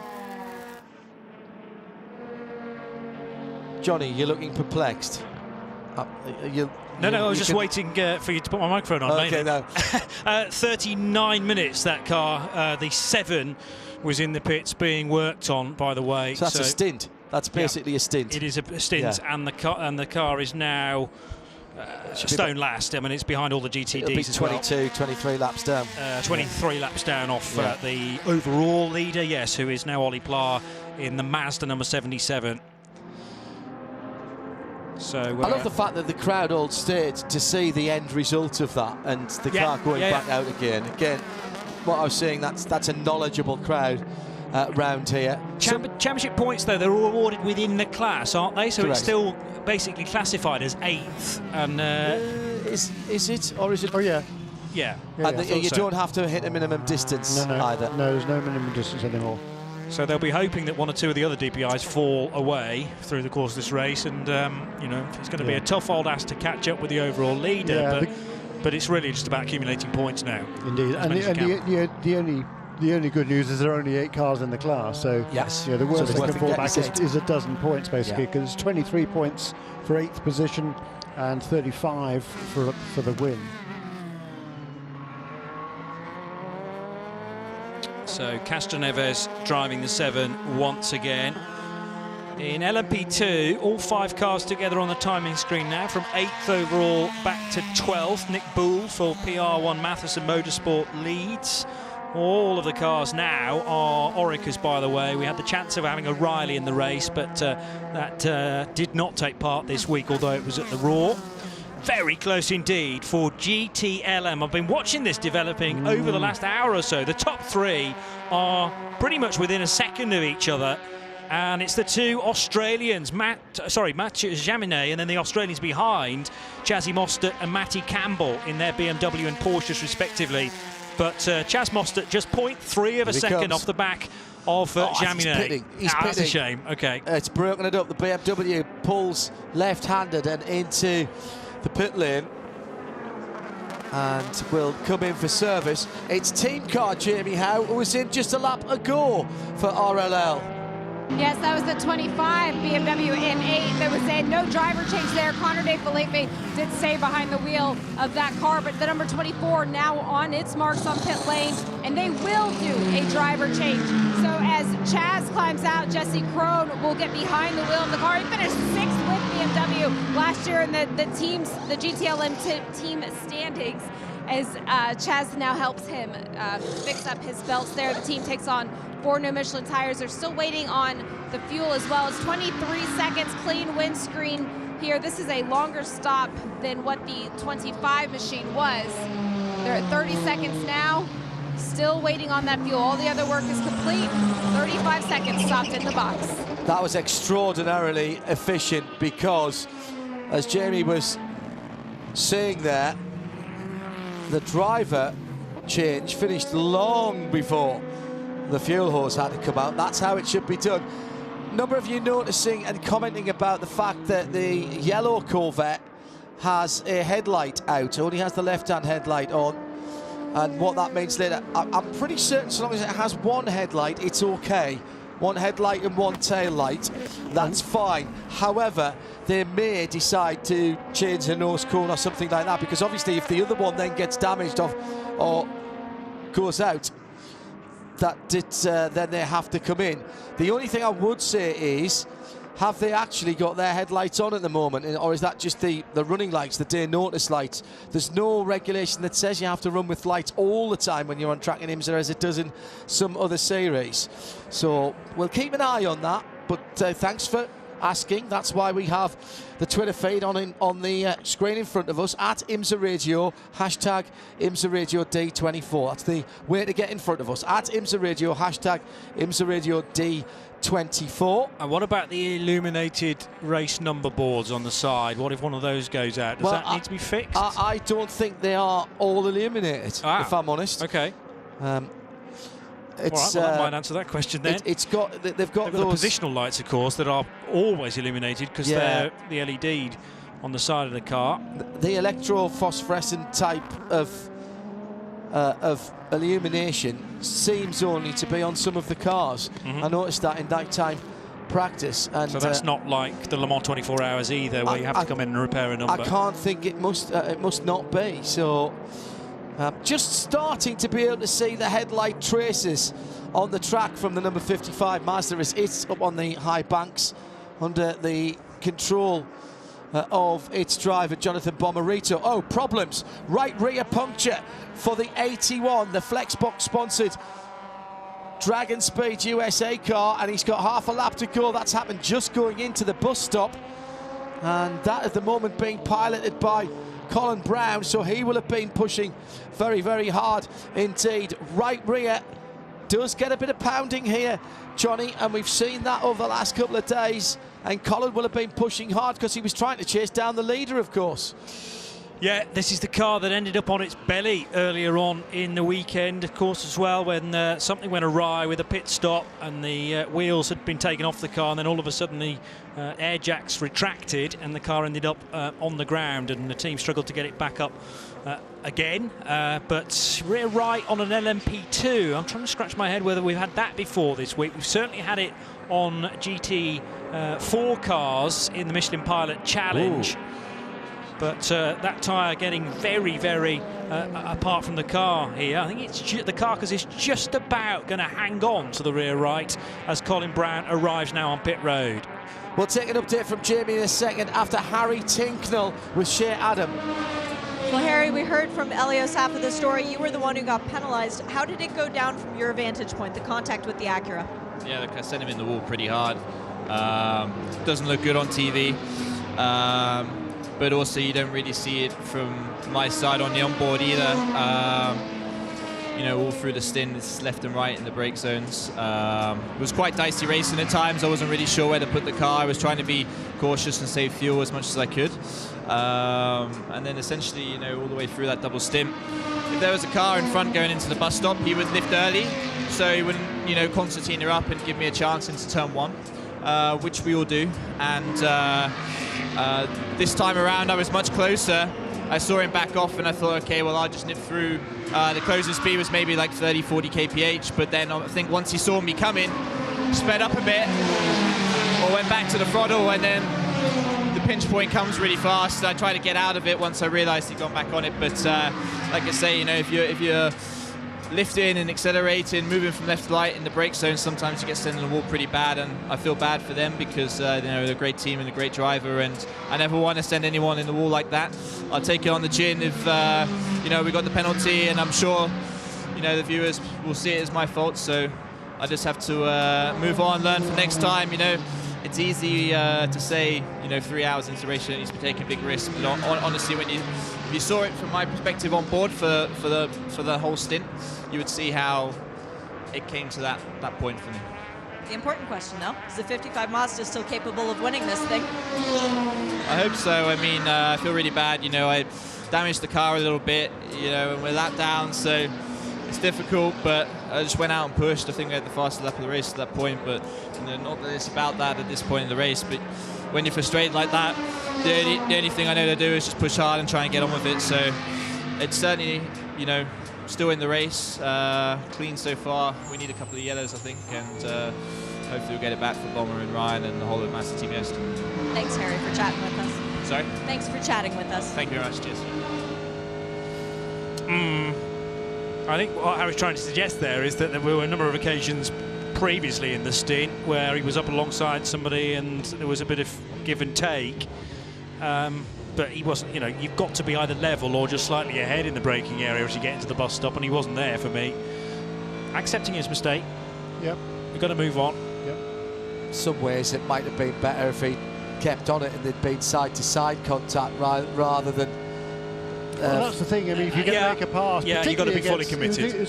You've got to be fully committed. With someone like Elio Castroneves, I mean, if you're going to make a pass, it's got to be a proper pass. You can't just go half-heartedly at it. You've got to be right there. You've got to outbrake yourself almost to be sure that there's no way the other car can turn in. So, you know, I feel bad for Harry, and hats off for him there for kind of putting his hand up. Looks like we are about to get the reigning. You said didn't do it on purpose. No, listen, no. That's a very good point that you make there, Jeremy, and that's very good, and I'll second that. Nobody at all is suggesting that he moved him out of the way. Absolutely not. That's.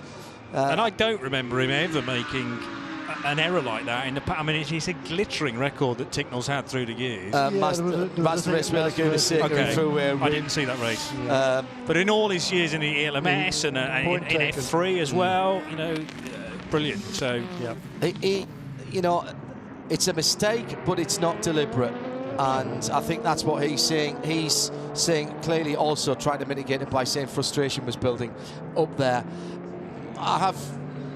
I accept what he's saying, but I think you've still got to take every corner, every breaking point and every overtaking opportunity at the face value for right there, right then. And but also, I mean, Elio made the point that they'd already had a conversation between the Acura guys and the Mazda guy, and he said, you know, they'd almost decided amongst them that they weren't going to do anything silly this early on in the race. We've dwelt on it far too much now, I think. I know. I just leave it. He got penalised, so whatever we think, whatever the Twitter sphere think, and I have to say that with, I think, one exception, everything I've seen on social media agrees with the decision of the stewards. It doesn't really matter whether we all disagree with the stewards because it's not our call to make. But I put that out there as, and I'm not saying I do, by the way, because I'd never want to be a race steward. Two jobs I never want to do in racing: BOP or race steward. Happy to do pretty much anything else if required. Beautiful sky this evening as the sun has dropped down below the skyline now at almost 6 o'clock.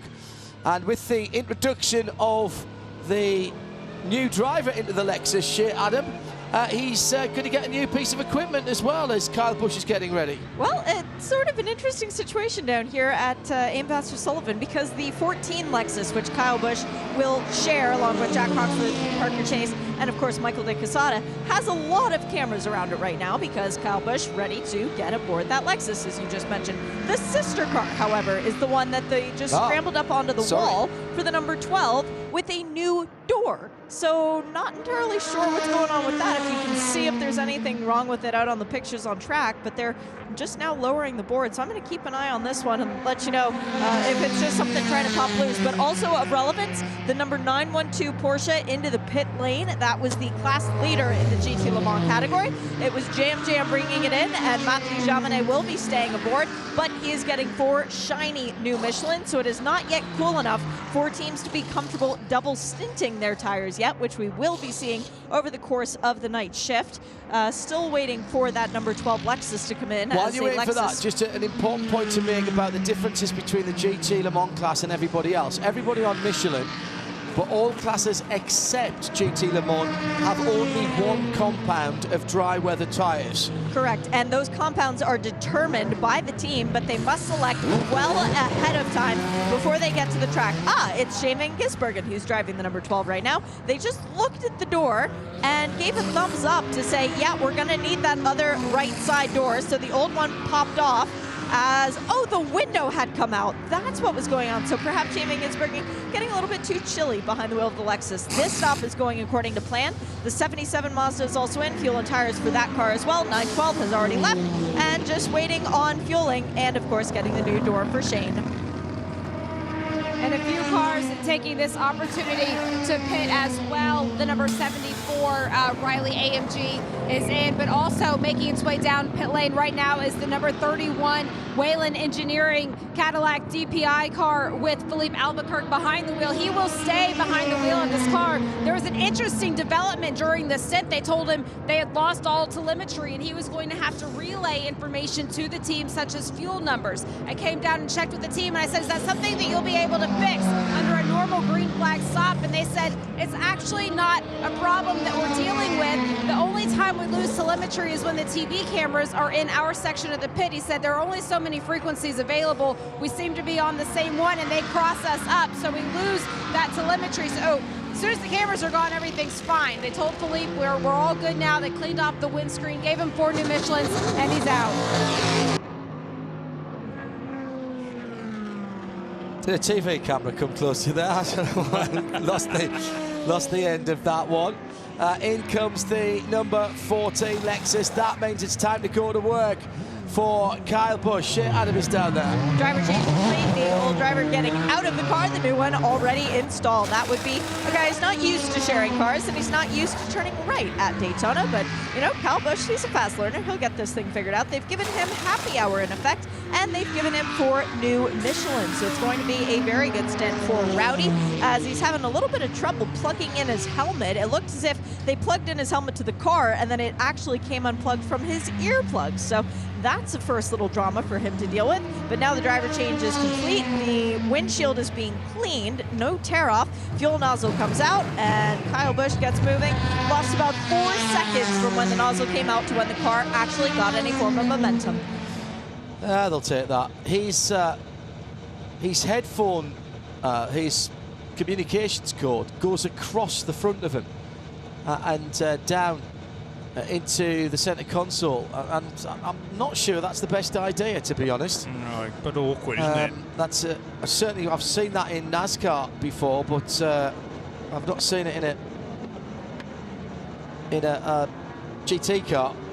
You normally have it somewhere close to your shoulder, plug in, sometimes even on the ears of the seat that wrap round the wings of the seat. Well, he pulled down on the belts as he was coming out of pit lane, and the risk of catching that cord and Exactly actually yanking right. that out is very, very high. You can't see where it is, of course, because you're looking at your race helmet. Drivers who fasten their own belts, I find that fascinating. I've no clue how they do that. Being able, they must do it just by muscle memory. Yes. If you're actually fastening the belts yourself down at the buckle, because you can't see. You can't get your head down far enough, because if you could get the helmet, the bottom of your helmet on your chest, you still wouldn't be able to see very much, but you can't, because that's what your hands device stops you from doing. The other thing about the hands device that you've got to get right, and doing quick changes in a GT car, it's not as easy as it sounds. You've got to get the belts seated on your hands collar properly, because if it slips off, the only way you can get it back on is to unfasten it. Right. And you either have to really loosen it off and get your thumb underneath and pull it down, or you have to unfasten it and start again, and at that point you can't be out on the track, of course. Once again, though, Kyle Busch gets straight into it and is letting the Lexus move around underneath him. Back to Jamie for another update. A few of the GT Daytona cars are now on pit lane. I'm standing by the number 48 Paul Miller Racing Lamborghini, and I'll tell you guys, these LED headlights on the cars that are all now on this Endurance Night package, these are so bright, and you think about how bright the lights are around this Daytona circuit, you think, why is this so necessary? But they're necessary for all of the cars that are out there. Different colors designate different classes, so it lets the drivers know which class is coming up behind them. Corey Lewis saying behind the wheel of this Lamborghini, waiting on the fuel, and he is out. Running a bit too deep there into turn one was Kyle Busch, but again still on reasonably coolish tyres at the end of his first lap. So there's more and more rubber going down across the width of the track, arguably at turn one, with one or two almost running out of road earlier on in the piece too. So that car 16th in class. Lars Kern continues to lead GTD for Pfaff Motorsports. And then the 48 car, which is the Lamborghini of Corey Lewis, 21 and a bit seconds adrift. Then Frank Pereira in the number 11 Huracan. We've got a Porsche in fourth position as well, with Anthony Imperato driving that. Just 2.4 seconds between Pereira and Imperato. And Matt Lauda in his Aston Martin now breaking into the top five, although that car's just coming to the pit, so will drop a little bit further down. Is that what he's calling himself? Yeah, I noticed. Matt Lauda. I noticed that above the garage as well. It's on the sign with all four drivers listed. I like Matt Lauda. I had a really good evening with him at after an Aston Martin test day a few years ago out in Monte Blanco, and he's got some good stories to tell. Really good stories to tell. Many of which I'm thinking of now and still giggling inside. Hello, Lara Plattman, who is tuned in sound and vision. Oh, there's another drink for those of you doing the IMSA Radio drinking game. Lara back in the UK. Time there just after 11 o'clock in the evening. Just starting to get the gathering darkness. There's still a little bit of light in the sky. First bits of cloud that we've seen, but it's nothing threatening, just a little bit of cirrus out there, and it's beautifully lit up by the setting sun. So we've got, well, if you don't think that nature is a sports car fan, why would you have the Gulf Racing colours in the sky in the morning and night? That's all I think of. It's orange and blue. Love it. Just looking at GTLM, we just completed another round of pit stops. The two Porsches are the last cars in on that 145 and 146, now completed 148. But now it's Jesse Krohn in the BMW car number 24 that leads the way in GTLM. Yeah. Ahead of Matt Campbell in number 911 car. Matthew Jaminet is right on his tail in a 912, and then a gap of about 16 seconds back to the number 3 Corvette. That's actually a little bit less than it was before the round of pit stops. Then in the 5th position in the class is Alessandro Pierguidi, about another 17 seconds further back. It's the Ferrari. Loic Duval bringing in the number 5 car then, and now heading out along that very narrow pit exit road, which is still speed limited. You can only release the limiter when you get just about halfway along that white concrete wall, which is parallel with turns 2 and 3, often called Daytona's hidden corner, that little right and left kink just before the Western Horseshoe. And the 85 Cadillac of Matthias Leist now heading towards the far horseshoe from us, the right-hander. Leader is in the pit lane. Renger van der Zande brings the gloss black number 10 Cadillac in for its pit stop. He should be staying aboard, Jamie. And he is staying behind the wheel of this number 10 Cadillac right now.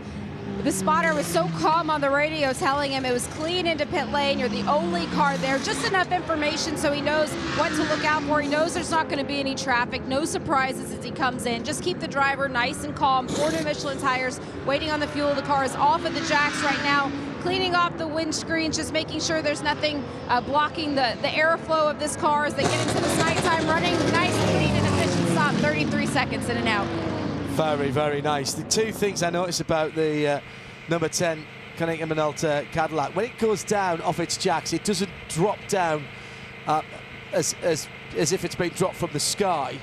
It goes down as if it's damped. You know, when you used to get the very expensive cassette players when they first came out had that damped effect when you open. I was thinking about kitchen drawers. Yes, exactly the same thing. But yeah, it reeks premium quality as it just drops down slowly. The other thing that I've noticed is when it's sitting in the pit lane, it looks to me as though the Konica Minolta signage on the side is lit up. It's not actually, but it's reflective, and it's been reflective in the pit lights that they've got over the top. Beautiful attention to detail, so that anybody that's taking pictures of that car while it's in the pit, you will not be able to miss the Konica Minolta signage down the side. Lovely stuff from Wayne Taylor Racing. Shiny, shiny, shiny. Yeah, and once again, 23 laps, that last stint in the number 10 car. Renger's found the two Porsches from GTLM that now run second and third. We'll get an opportunity to get by them through speedway turns 1 and 2 on the high side. So first of all, past Mathieu Jaminet and Matt Campbell now in front. So in the last stint, Jaminet was actually running ahead of Campbell. 911 and 912 have had turns in front, but it's now a BMW, as Jeremy's mentioned, that leads GTLM in the hands of Jesse Krohn. That's the car 24, the black machine that was being driven by Chaz Mostert in the previous stint. Just a quick update for those of you following the progress of the number 7 Acura Team Penske car. That was the car that was involved in the accident with the master of Harry Tinknell earlier on. It came off rather worst. It is running. Elio's still behind the wheel.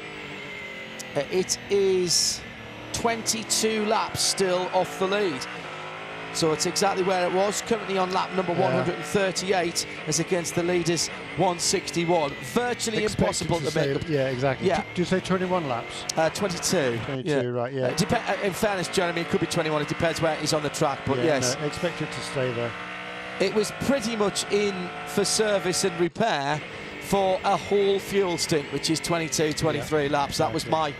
Johnny said it was 40 minutes, and that was my assessment of it without even looking at the timing screen. So that was a bit of a finger in the wind, but an educated finger. Right, and we're on board here with Renger van der Zande. We're sitting in the booth. Yes, exactly. Simon Pagenaud leads the motor race. 161 laps completed now by the the Acura that's had no problems, as he's side by side. What I was going to say was he was under intense pressure from number 77 car, the Mazda, absolutely side by drafting. side. And one of them is going to have to give way. Yeah. They've got traffic ahead when they go either side. Wow. There was a bit of indecision there by Ollie Clark. Didn't know whether to lift or not as they were coming up to the Paul Miller Racing Lamborghini. He was kind of pinned in behind because I think that Simon Pagenaud there made sure that he was going to be pinned up behind a Lamborghini, so he kept a fairly high line there. The Lamborghini was just kind of staying out of the way. Supposed to stay low on the banking, but that's where he was and that's where he stayed. So Pagenaud sort of pinned made sure number 77 car had a lift. But come on, Jeremy, Pagenaud knows how to drive ovals. He has a ring from a certain place in Indiana that proves that he knows how to drive around ovals. He's been caught again. I take your point though, Johnny, about those side number panels, because the Acura are beautifully illuminated, but if you look at the Mazda, not at all. Oh, well, are they? Are they just not glowing as brightly? But you can't see them anywhere near. They were very close. There was a bit of side drafting action coming on. It's Pagenaud edging a Pla up on the racetrack, so he gets stuck behind the Lamborghini and has to lift. That's Smart. what it was. Really smart. Side by side, this time on the low side for the Mazda, into the braking area for the bus stop, and this time with a bit of clear air between them, the pass was made. And that was Corey Lewis being the inadvertent roadblock, by the way, in the 48 Lambo, second place. You're driving along in your GT3 car, 165, 170 miles an hour. You look back, not one set of headlights, but 4 lights, 2 sets behind you, and you go, oh, come on, please tell me you've seen you. Please tell me you've seen you. Don't try and go, where do I go? All you can do is hold your line at that point. I think so. Jeremy makes a point about needing to stay low, but I mean, once you are high, you've got to stay there, because, you know, all havoc could kick off if you just decide then to jink across at the last minute. Porsche's still in the same order. Campbell from Jaminet and Jesse Krohn a little further up the road. Nicky Katzberg in the best of the 2 Corvettes. He's in 4th position, but he's about 13 seconds away. So it's all about, again, that top 3, really. The black BMW and both of the Porsche RSR 19s. They're into the tri-oval now and across the start-finish line. So that's our 21st lead change. Super battle, isn't it, between these, well, I don't remember it's a battle so much, but interesting to see the 2 Porsches have been in very close contact pretty much throughout this race so far, Johnny, have they not? Just looking at the number 31 car, Philippe Albuquerque just had his best lap of the race. Just looking at the best laps for each of the DPI cars in this race so far, in the order in which they're running. Car number 77, its best lap, a 35.6. Number 6 car, 35.7. The number 10 car, which is the fastest lap of the race, well, actually not, actually, no, it's beaten, a 135.4. The number 5 car, 135.7. Number 31 car, 35.6. Number 55 car, which is the fastest lap of the race, said a while ago by Harry Ticknell, 35.3. Matthias Leisting, car number 85, 35.8. So all 7 cars within a half a second of best lap time. From our colleagues at Michelin, let me just give you the weather update and track update. Air temperature now 18 degrees Celsius, track temperature 18 degrees Celsius, so still pretty warm in the air there, only dropped a couple of degrees. It was 25 on the track the last time I mentioned that, but that was a good couple of hours ago, so it's dropped down a little bit. Lamborghini in the pit lane, let's see if that's going to its box. Yes, it is. It's going into the pit lane now, not sounding great as it went past Shea. Might have just been on the pit lane speed limiter, and it's pulled to a halt. That's Jamie's end of things. We'll let her do a little bit of investigation. And stopped. The lights went out. It's restarted, and that is the car that won the last couple of years. Jamie, what was all that about? Because I didn't see them do anything to that car. It was the number 11, the GRT Grasser car. The team was not particularly ready for it. Grasser was ready for the number 19, the Gear Racing car, to come in. They did pull into the number 11, pulled to a stop. They opened the door, shut the door, then quickly sent it back out so it wasn't impeding the entry for the number 19. I'm going to have to go and check to see what that was all about. I didn't hear anything over the radio, but it did not look to be planned the way that the number 19 was. Now off the jacks, waiting on driver change and 4 new Michelin's. Fuel still going in to the Lamborghini Huracan. It's Frank Pereira behind the wheel of that car, and he had been reported as going slowly a little bit beforehand. So maybe that was just a Control-Alt-Delete from the team there to get him going, and it's perfectly timed before the other car came in. Hello to 603. Tweeted to us at IMSA Radio with the hashtag IMSA Radio D24, and the 11 Grasser car still not up to speed for Frank. No. Just get me point finished. He's just asking, can you weave in some driver communications to the broadcast? We don't have access to them, I'm afraid, in IMSA. And one or two of the other races, like the WEC that Johnny covers for us, we do. But not here. So apologies for that. Although we do have Jamie listening in so that we can eavesdrop on what's going on. Well, per Frank Pereira, that's not looking good. Yeah. Two-time defending champion in this race. 11 car. Now, guess who's leading the GTD category? Is it the number 9 Pfaff Motorsports Porsche, It John? is, and it's in the pit lane with Jamie Howe. And this was on schedule. They had been waiting to make this pit stop. It'll be 4 new Michelin tires. Lars Curtin will stay behind the wheel of this Audi. They also gave him a clean windshield. He asked for that. They took off one of the tear-offs. There's only a set number of those on the car. Each manufacturer can get away with a couple of more or a couple of less, depending on how well they can see through them. The curve of the windshield has a lot of play into that. Otherwise, they just keep it clean. They went ahead and pulled one off. Very clean stop for Pfaff Racing. And whilst that was happening, the number 7 back in the pit lane. This is the car, remember, that is pretty much a whole stint of racing down after a 40-minute pit stop. Shea Adam was watching that. Elio has taken the car back out again after it rejoined. Alexander Rossi has taken the car out for his first stint, so he's getting his first laps during this year's race.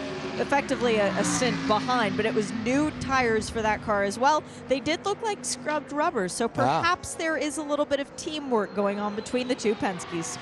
Welcome to the booth for the first time, I think. I don't think we've had Pedro Motta in before, the VP Marketing for Porsche Cars North America. Welcome, Pedro. Happy New Year. Happy New Year to you too. How are you, John? I'm very, very well. What do you think of our little eagle's nest up here? It's fantastic. It's fantastic, fantastic weather. A little better than last year, if you remember. Yes, and we were out in Dubai for the 24th there as well, and that wasn't too kind on us. I suppose I should say welcome back to Porsche as well for you. You've been plying your trade with other motor manufacturers, but the draw of the Stuttgart brand just too much for you. That is correct. I spent 13 years with Porsche, and Porsche does leave your heart, so it was just a matter of time until I came back. You come into Porsche Cars North America at a very interesting time in the automotive industry. Yes, we're involved in racing. We all love our racing, and so do our listeners and viewers. But in terms of making this happen, as the number 11 Grasser Lamborghini has gone behind the wall with Frank Pereira after that problem, in terms of making racing happen, that comes from the automotive side, and we're in a time of great change for automotive at the moment. What are the biggest challenges that you face with a brand like Porsche in 2020? That is so true. We've been doing so well with our combustion engines, as we know. We had 10 years straight of records in the United States. We just finished last year also with another record. But as you say, we're at the beginning of a revolution. We're going electric, as you might have heard. We just launched the Taycan at the end of December. I know you had a chance of driving a Taycan today. You have to tell me what you thought about the car. But we're basically getting ready and prepared for the future. And the beauty with Porsche, we can have a car for each segment, for each different customer. So we still do 911s and GT3s, but we're getting ready for the electrification challenge. The thing about the Taycan, which is, I said at the start and the end of the piece that I recorded when I was out doing the laps here at Daytona this morning, was this is not Porsche going electric. This is Porsche being Porsche. and this is electric, being Porsche and being engineered, because Porsche are an engineering company first and foremost. They solve problems. They just happen to build motor cars as well. And you've come at this from a completely different way. This isn't batteries and electric motors put into one of your current cars. Sorry, pun not intended there. You're so right, John. So some people say, oh, the Taycan is a Tesla competitor or a Tesla fighter, and that is so not true. First and foremost, the Taycan is a Porsche. It's a Porsche that happens to have a battery electrical powertrain. But when you drive the car, you totally understand what I mean when I say the car is, when you steer the car, when you brake, when you feel the handling, it is 200% Porsche. It feels like a 911. Everything you touch is Porsche. The steering wheel looks exactly like the GT3 Touring that I fell in love with in Australia last year, one of the last of the 4-litre cars with the 6-speed box. The handling, I mean, it's extraordinary how stiff the body is, and that comes from the fact that the battery pack is so low down the centre of gravity. The dynamics of the car, from a driving point of view, I'm not expecting that very many people will want to take them on track days, but you certainly could. You can. So we actually did the dealer launch in Barcelona. I get to drive the car on the F1 track. Did my invitation get lost in the post, Pedro? Come on. Maybe next time. Okay. But basically, you're so right. I mean, the car has a very low center of gravity because of the battery. So the center of gravity is actually lower than in a 911. But what I love about the car is that Porsche DNA, really. When you steer, when you turn the car, it's just the nose there's no body roll, nothing. It's so pure, so perfect. I turned off the noise that you can have when you're in Sport Plus mode, because I wanted to hear actually how quiet it is, because one of the things that you have to deal with if you're building a pure EV is you don't have an internal combustion engine, even a beautiful flat 6 one, to hide any squeaks, rattles, road noise, wind noise, or anything like that. Does that mean that the whole philosophy of the engineering of the car has to change? No, not at all, as you know. And we actually decided not to come with an artificial combustion engine noise inside of the car, because we like to be authentic. So what you hear actually, we have almost no noise. The car is almost silent. It just has endless amounts of torque. As you know, it has over 1,000 Newton meters, which is roughly 750 foot-pounds of torque.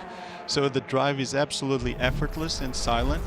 And you do have a little bit of an electric noise coming from the powertrain, but what we did with that noise mode, or basically the sport mode, what we did was to amplify the existing electric mode instead of coming up with something artificial. Just to pass on the racetrack a moment or two ago down into the crash in the pits on the front straight.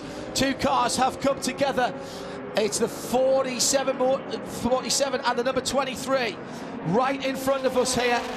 It looked like one of the cars was coming into the pits. So that is the heart of racing, Aston, and that's lost the bonnet, the 47 car, and we have our first full course caution.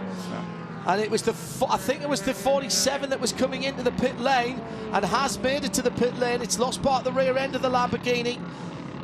Debris everywhere at pit entrance. The drivers were told very clearly this morning in drivers' meeting, you must commit early to coming into the pit lane. So there's really no excuse for that sort of an incident. The 47, I think, should have rolled through there. Jamie, how is down at that end of things? Yes, they were telling the 47 he was actually on his way in. Eric Luck's behind the wheel. They wanted him to keep driving through the pit so they could just take a look, make sure nothing was hanging off on it. But he did go ahead and stop. So they're sticking to their plan. They're going to take on tires. They're going to take on fuel, even though pit lane is closed. So they will have to come back in. They're going to have to serve the penalty for this, but they're sticking to their plan with this stop. Well, they could do it. A bit of work under emergency services. The Aston is not going anywhere. It's very, very quick. These cars on a full course caution coming through at racing speeds here. This is not great from these professional drivers. We've got track vehicles out at the entrance to pit lane, just a few feet off the track, and they're still coming through at full racing speed. And now we have a track vehicle on the apron at racing speed. 1, 2, 3, 4, 5 cars coming through at ridiculously quick speed. This is disgraceful, I'm afraid. This is absolutely disgraceful. And I'm sure race control will be looking at this. There's no... absolutely no excuse whatsoever here. We've got a car stranded. Well, the thing about this lane. is that the drivers are told again in a drivers' meeting, when the yellow comes out, pack up behind the safety car as quickly as you can, but be observant in the accident zone. You've got to clear the accident zone first, Exactly. Jeremy. These guys are coming full racing speed. No. The first few were. Absolutely. These lot have slowed down, but they're certainly not at yellow flag speeds. This is why I like Code 60. I've got to tell you, these cars would have been at 60 kilometres 2 laps ago. I'm afraid, I found that quite scary, if I'm honest. Heavy contact then between the Lamborghini number 47 and the Heart of Racing Aston Martin, which has lost its bonnet, part of the left-hand front suspension as well. We'll get these cars packed up. That car's going nowhere, the Aston Martin. That's going to need to be lifted. Right, let's put that to one side at the moment. Pedro Mota from Porsche Cars North America is with us. Bit of excitement for you there. And we got a ringside seat, Pedro. How important still is racing to Porsche? You're Porsche Cars North America, you're not Porsche Cars Motorsport, but I mean, can you even separate the racing side and the sports side from the automotive side with a brand like Porsche? No, we cannot separate, as you know. Easy answer. It is an easy answer because racing is such part of our DNA. We love to compete, we love to race, we love to learn from racing, we learn also for engineering purposes from racing, and we love to showcase our cars and our reliability also. Now, we're going to get a chance to review the action. That was the Aston going through. Seemed to be chasing the Lamborghini, didn't it? Curious. Yeah. I mean, they didn't hit. I don't think anybody hit a wall. I think they just hit each other. And clearly, by the way, good news is the 23, the driver of the 23, which I think is Alex Riberas, isn't it? Yes, it is. He's out of the car under his own steam. He's fairly animated with the AMR safety crew here, not Aston Martin Racing, of course. The AMR crew has stepped up and supported the safety crew in the medical operation for IMSA for the last couple of seasons. He just wants to walk back to the pits, I think, and he's been told, we've got to take you to the infield care centre and give you a little bit of a consultation.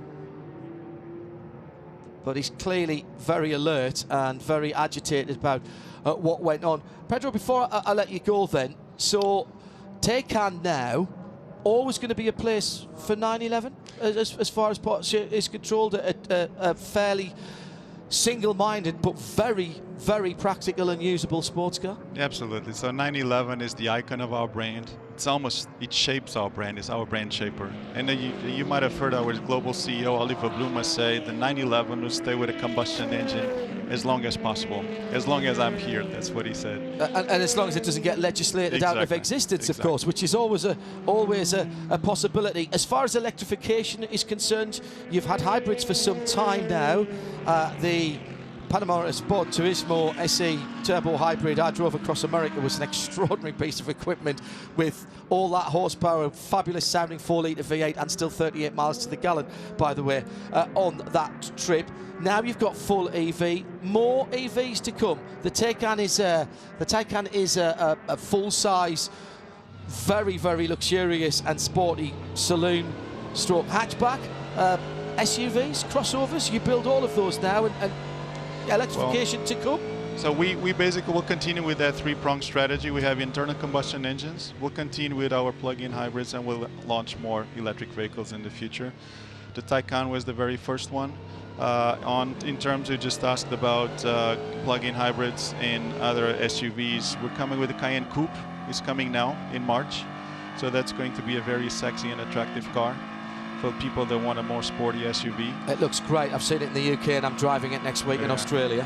You might have seen we announced that globally that the Macan will continue with an internal combustion engine for a certain time, and then one day will go also electric.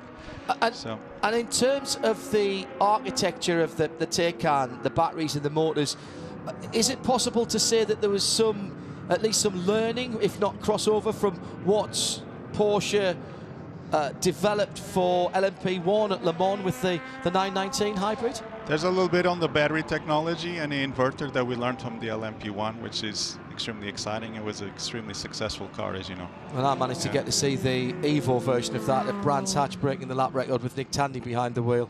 That was an extraordinary day as well. So, summing up then, Porsche's always going to be Porsche and always going to be a sports brand. Absolutely, yeah. All cars that we produce are sports cars. And basically the Taycan is a Porsche first and foremost. It just happens to have a battery electric powertrain. Welcome back to Porsche. Enjoy your time up at Atlanta. It's a fantastic facility, and you know you're welcome to come back anytime you want. Pedro, thanks for being with us. Thank you so much. Pleasure. All the Always a best. pleasure. Thank you very much indeed. Pedro Mota, the VP Marketing of Porsche Cars North America. There's a bit of drama for a Porsche, and it's in a bad way, I'm afraid. This is the leader in GT Daytona. The plaid Porsche from Canada is moving very slowly. I wonder if they're struggling for fuel, Jeremy Shaw. When was that car left last in? They were in only half a dozen laps ago. Certainly isn't that. That car, I think, has led every single lap, because it was the last to come in on the first sequence and the last to make its pit stop on every other sequence after that. Running repairs on the additional plastic curbs at the bus stop with looks like bolts being tightened there.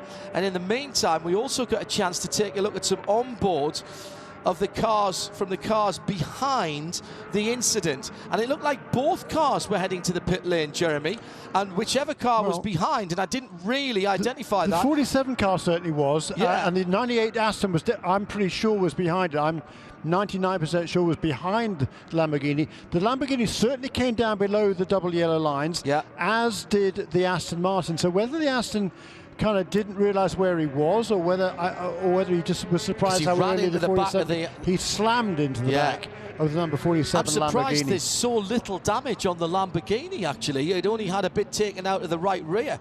Well, it gives a lot more damage certainly to the Aston Martin. We saw that car was missing the whole wheel had come off, the whole rim had come off. The wheel had come off the rim on the the left front, wasn't it? And, yes. Curious incident.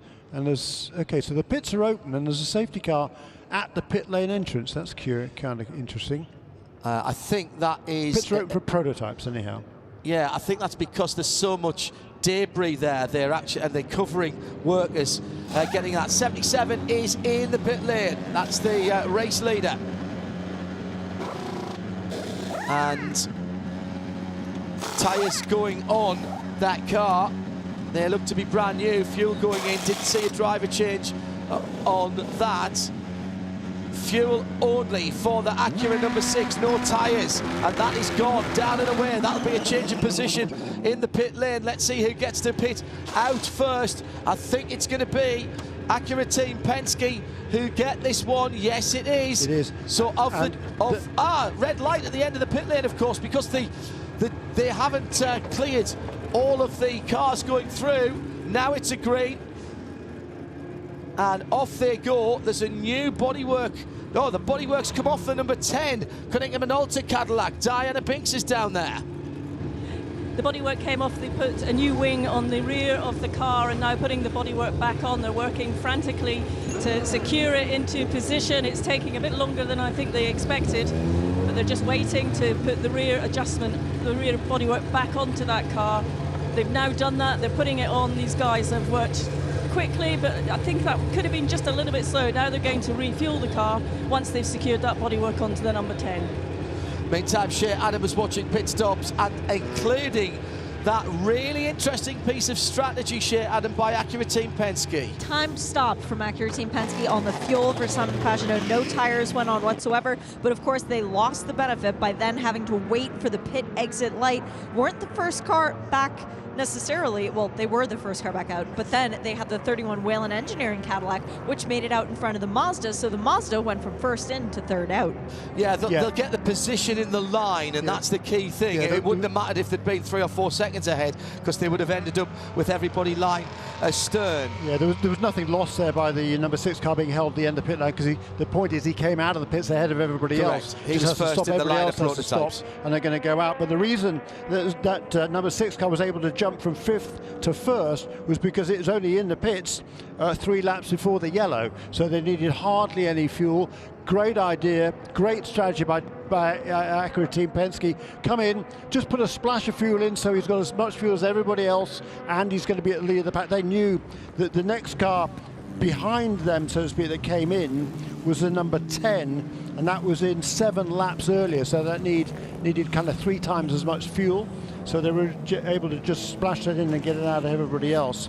The 2 cars that did not pit under prototypes were number 85 and 55, which is particularly good news, particularly for the 55, because those 2 now will be able to go around, pack up behind a safety car. They will get the wave around it before we go back to green, because when the other leaders came onto the pit lane, they were able to go on past to get back onto the lead lap. They're at the tail end of the lead lap, but they will be waved around the safety car. Before we go back to green, any cars in between the safety car and each of the class leaders are able to go around past the safety car and come around to the back of the pack. Yeah, and of course we will be getting the prototypes coming back to the front of the field as well. There will be a class split. The FAF Porsche is moving all right again now, so whatever ailed it before, I'm not sure. This is emergency service, is it, for the 48? No, this is the GTDs. Yep. Pits are now open for the GT cars.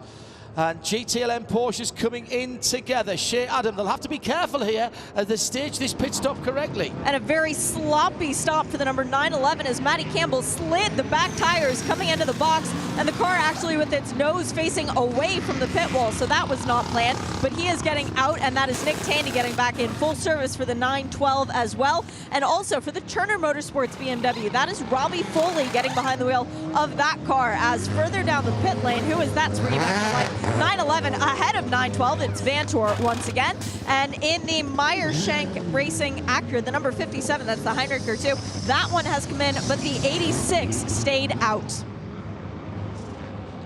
Okay, side-by-side action on the pit lane. The 86 was a lap down, so that's why that's staying out. That makes sense. Side-by-side action on the pit lane as the NSX and, was that the Corvette? Yes, it was side-by-side for a moment. Right, Porsche goes out in behind the Corvette. Then it's the Turner BMW, the Liquid Moly car, heading out. We've got some track sweeping going on as well. The incident involving the 23 and the 47, the Heart of Racing Aston and the 47 Lamborghini, is being investigated. Keeping a weather eye on the FAF Porsche, which has been leading forever, now dropped down to 6th position in class, but is now at least up to speed for Lars Kearns. That's something we need to follow up, so let's find out from the team, please, from our pit lane reporters, and find out why that car was going so slowly. Trying to remember if I had any lights on even when it was running around. They are another team. The number 9 Porsche is another car that has sort of a running light in the pit lane. When the pit lane speed limiter comes on, one of the headlights goes off. And, well, that's up to speed now, no doubt at all. So we're still under full course yellow, and there's still some cleanup going on for the debris. And want to make sure, race control will want to make sure that the tri-oval is swept clean. We are getting track services and safety workers have cleared out, and we've got the pass around, or the wave by rather, going now.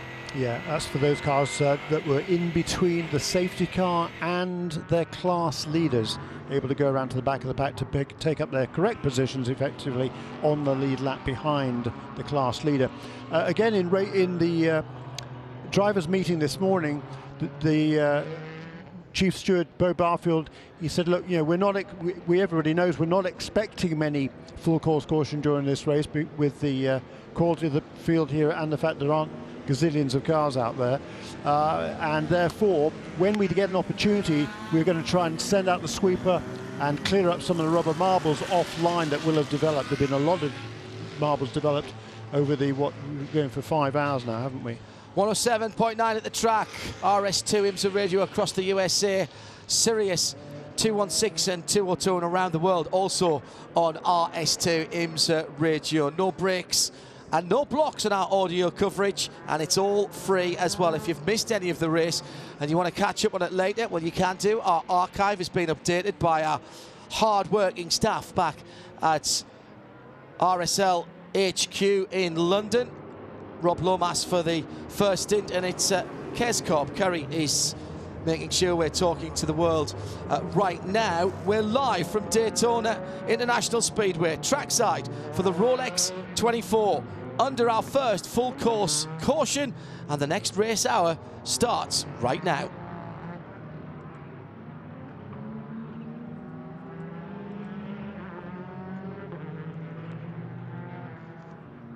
So, Jeremy, just under 19 hours to go, our first full course caution. I tell you what, race control, I don't know how they're going to sort this out, because no really conclusive angle from what we've seen. They do have some other CCTV cameras. Well, there was.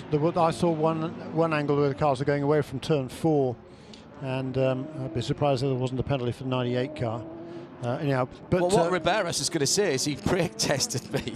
Well, he yeah, stopped in front of me, but he was heading in the pit lane. Yeah. So into the pits for the Lexus. Riberas shouldn't have needed a pit stop. He was only in on lap 143, so that was only 15 laps to go. Kyle Busch out of the 14. So a very short stint for Kyle Busch, but full course yellow. This is a free pit stop for the team, and I seem to think Kyle only got in a few laps ago. Yeah, 19 laps ago. Well, he's getting there. 19 laps. A bunch about of these 10 laps short. There were 9 cars on the lead lap in GTD, but when the leaders pitted last time around, that put all these cars back onto the lead lap. So we got pretty much all the field in GTD, the vast majority, now back on the lead lap. In LMP2, great stop there, I think, by the Dragon Speed team, because I think they were able to leapfrog ahead of number 52 and get back onto the lead lap in LMP2, and the number car's running third place in the class, the number 8 car, that did not stop. I think is also back on the lead lap as well, just got the wave around and is able to make its pit stop. So 3 cars back on lead lap in LMP2. All 7 cars now that have had no problems, i.e. other than the number 7 Acura, are back on the lead lap for the DPI and overall. In GTLM, everybody's Jeremy, been on just the lap stop you for all the way a moment through. because we've had a Control-Alt-Delete moment for BMW number 25 going on to the high banks. Came to a halt, all the lights came out, it's now refired, and we're back on. Sorry, go ahead. No, that was it. So during that round of pit stops, the 2 Porsches were able to leapfrog ahead of the number 24 car. That would be mainly because number 24 car needed an extra 7 laps of fuel compared to the Porsches. So that was that shorter stop for the Porsches enabled them just to sneak out ahead of the number 24 car. The number 3 then remains in 4th position. The number 25 with which car was it had the problem? BMW number 25. 25, okay. Yeah. It's gone again. It's cut out again. It's dead stick. No lights, no nothing. It's a quick recycle of everything. Flick all the switches. And who's behind the wheel of that at the moment? It was Bruno Spengler that took it over at the last pit stop, wasn't it? And that car now back underway. No, it's not. He's dropped down off the high banks. He's on the apron. Oh, cautions break cautions. That's what they say. Meantime, down in the Lexus pit, Jack Hawksworth talking to Kyle Busch. Need to find out what's been going on there in terms of why they came in 10 laps early. That's the number 14 Lexus. But I don't think we're going to go back to green here, Jeremy, because I don't think that BMW is under power. If it is, nah, it's not. It's slowing down. Yeah, I think this track, I don't know, is there a track sweeper out there anywhere? I can't see one, Jeremy, but the BMW is lights out, and not away we go, just lights out and nobody home at the moment. Another reset by Bruno Spengler. It seems to fire up and then either go into limp home mode or just cut out completely. Maybe if he just keeps it on the pit lane limiter or something like that. If he can get it round, we might get away with one more lap of caution. Where is he at the moment? I don't even think he's into turn 4 yet, is he? He's on the apron at the moment, so that's the good news for Bruno. So we've got stop again. 15 cars on the lead lap in GTD. Exactly as we like, Jeremy. Oh, yes. Quick reminder, if you want to get in touch with us, at IMSA Radio, please. That's where it's coming up in front of us, at IMSA Radio. Hello to Alan Prosser. Thank you very much indeed. He's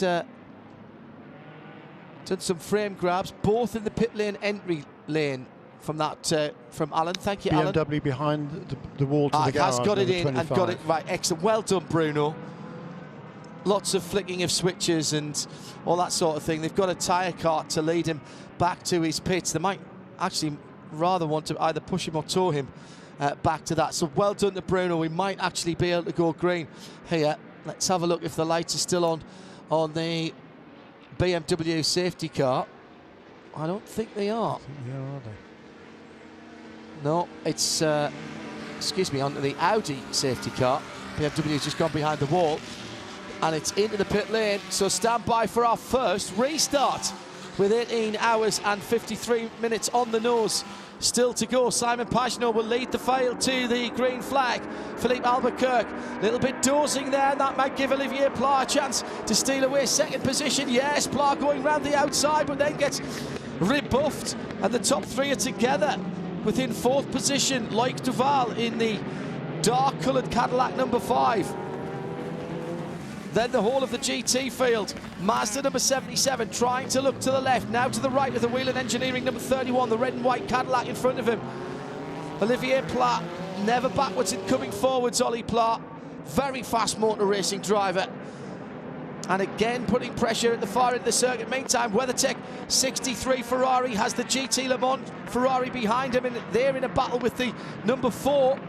That's for 5th and 6th position, that Ferrari and Chevy Corvette, but of course it's all for battle and for position at the moment.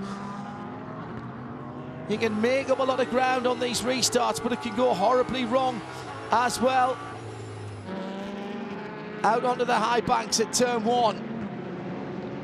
The right Porsche, the blue and black Porsche with the gloss black tailpiece on there. And now onto the banking. 62 Ferrari going high on the 96 Liqui Moly Turner BMW. Meantime, the lead is through the bus stop for the first time since the restart. Top 3, then just a little gap. Number 6 Acura, number 31 Cadillac, 77 Mazda coming back towards us now through the tri-oval. I can actually only see 2 sets of lights, so somebody must be right under the tailpipes. Yes, it is, and it's Pla again, who's looking inside, outside, round the outside into turn 1 is a brave manoeuvre, but has he made the car ahead make a mistake? Yes, he has. And that was a slight error by Philippe Albuquerque, and I don't actually think I've ever said that in commentary before. Philippe Albuquerque, under extreme pressure, missed his braking point by maybe a couple or 3 feet, drifted wide in the second part of the first corner. Ollie Pla says thanks very much, no second invitation required, second place. Kerr and indeed Ching. And now he's after the leader. Pla really racy on what must still be quite cold tyres, with the ambient temperatures now sitting in the teens of Celsius. Same for the track as well. Onto the speedway turn 3, and Jeremy, the stewards have looked at this and race control have made a decision for that last incident. Yeah, incident responsibility, stop plus 60 seconds, where you might remember the earlier penalty for the the Mazda was just a stop and go for the number 23 Aston Martin. Incident responsibility with number 47, stop plus 60. Rather moot, given that car probably won't come back, No, but well, true. the point has been made by race control that that's not acceptable. Ollie Pla, brilliant move. Philippe Albuquerque just going a little deep. Ollie Pla goes right, goes left, over and under, and over and out as far as P2's concerned, and now he's going for the lead, and he's already got his nose ahead in the tri-oval, right round the outside, even before the braking area into turn 1. Ollie Pla has got the 77 Mazda, the white, black and red car, really turned up to 11 at the moment. Yeah, and also number 10 car, Renke van der Zande, managed to sneak past Loic Duval, and number 5 Cadillac on that lap as well. All the top 6 cars now nose to tail. So Pla now, will he be able to break away from the battling Simon Pagenaud and Philippe Albuquerque? Renke van der Zande is right there as well in the gloss black number 10 Cadillac. In GT Le Mans, Jesse Krohn leads from the 2 Porsches after a good bit of pit work by the Rahal Letterman guys. Hang on, we've got a car going slowly. A very slow prototype there. That was the number 3 Corvette ahead of one of the Porsches, wasn't it? Well, we've got the 24 BMW ahead of both of Porsches, leading GT LM at the moment. Jesse Krohn. Yikes, that's a big shuffle around. There was one Porsche leading, then the BMW, then the Corvette, and then the other That's Porsche. a change back then. That's the 24, lost the lead. Jesse Krohn has lost the lead to Nick Tandy. He did have the lead, didn't he? You're right. And that's... Sorry, my attention was taken by the slow-running prototype, which as it was white, I was wondering if that was the leader. This is where the binoculars come into use here, trying to see the cars from the side as they go through. So underneath us now, there's the leader. That was still Ollie Pla, Pagenaud second, Philippe Albuquerque third, then Van der Zande, Loic Duval for the Mustang sampling car. Let's wait to see how the GTs come across the line. It is the 911 because it's got the piece of black carbon showing through, but here comes Jesse Krohn. Krohn to the outside, might be scored the leader here as he goes across the line, and is, but Nick Tandy takes it back. That's what's been happening, Jeremy. Yes. Jesse Krohn's dragging by on the line and getting ahead and scored in the lead, but by the time it's turn 1, the Porsche's back up the inside. Brilliant stuff.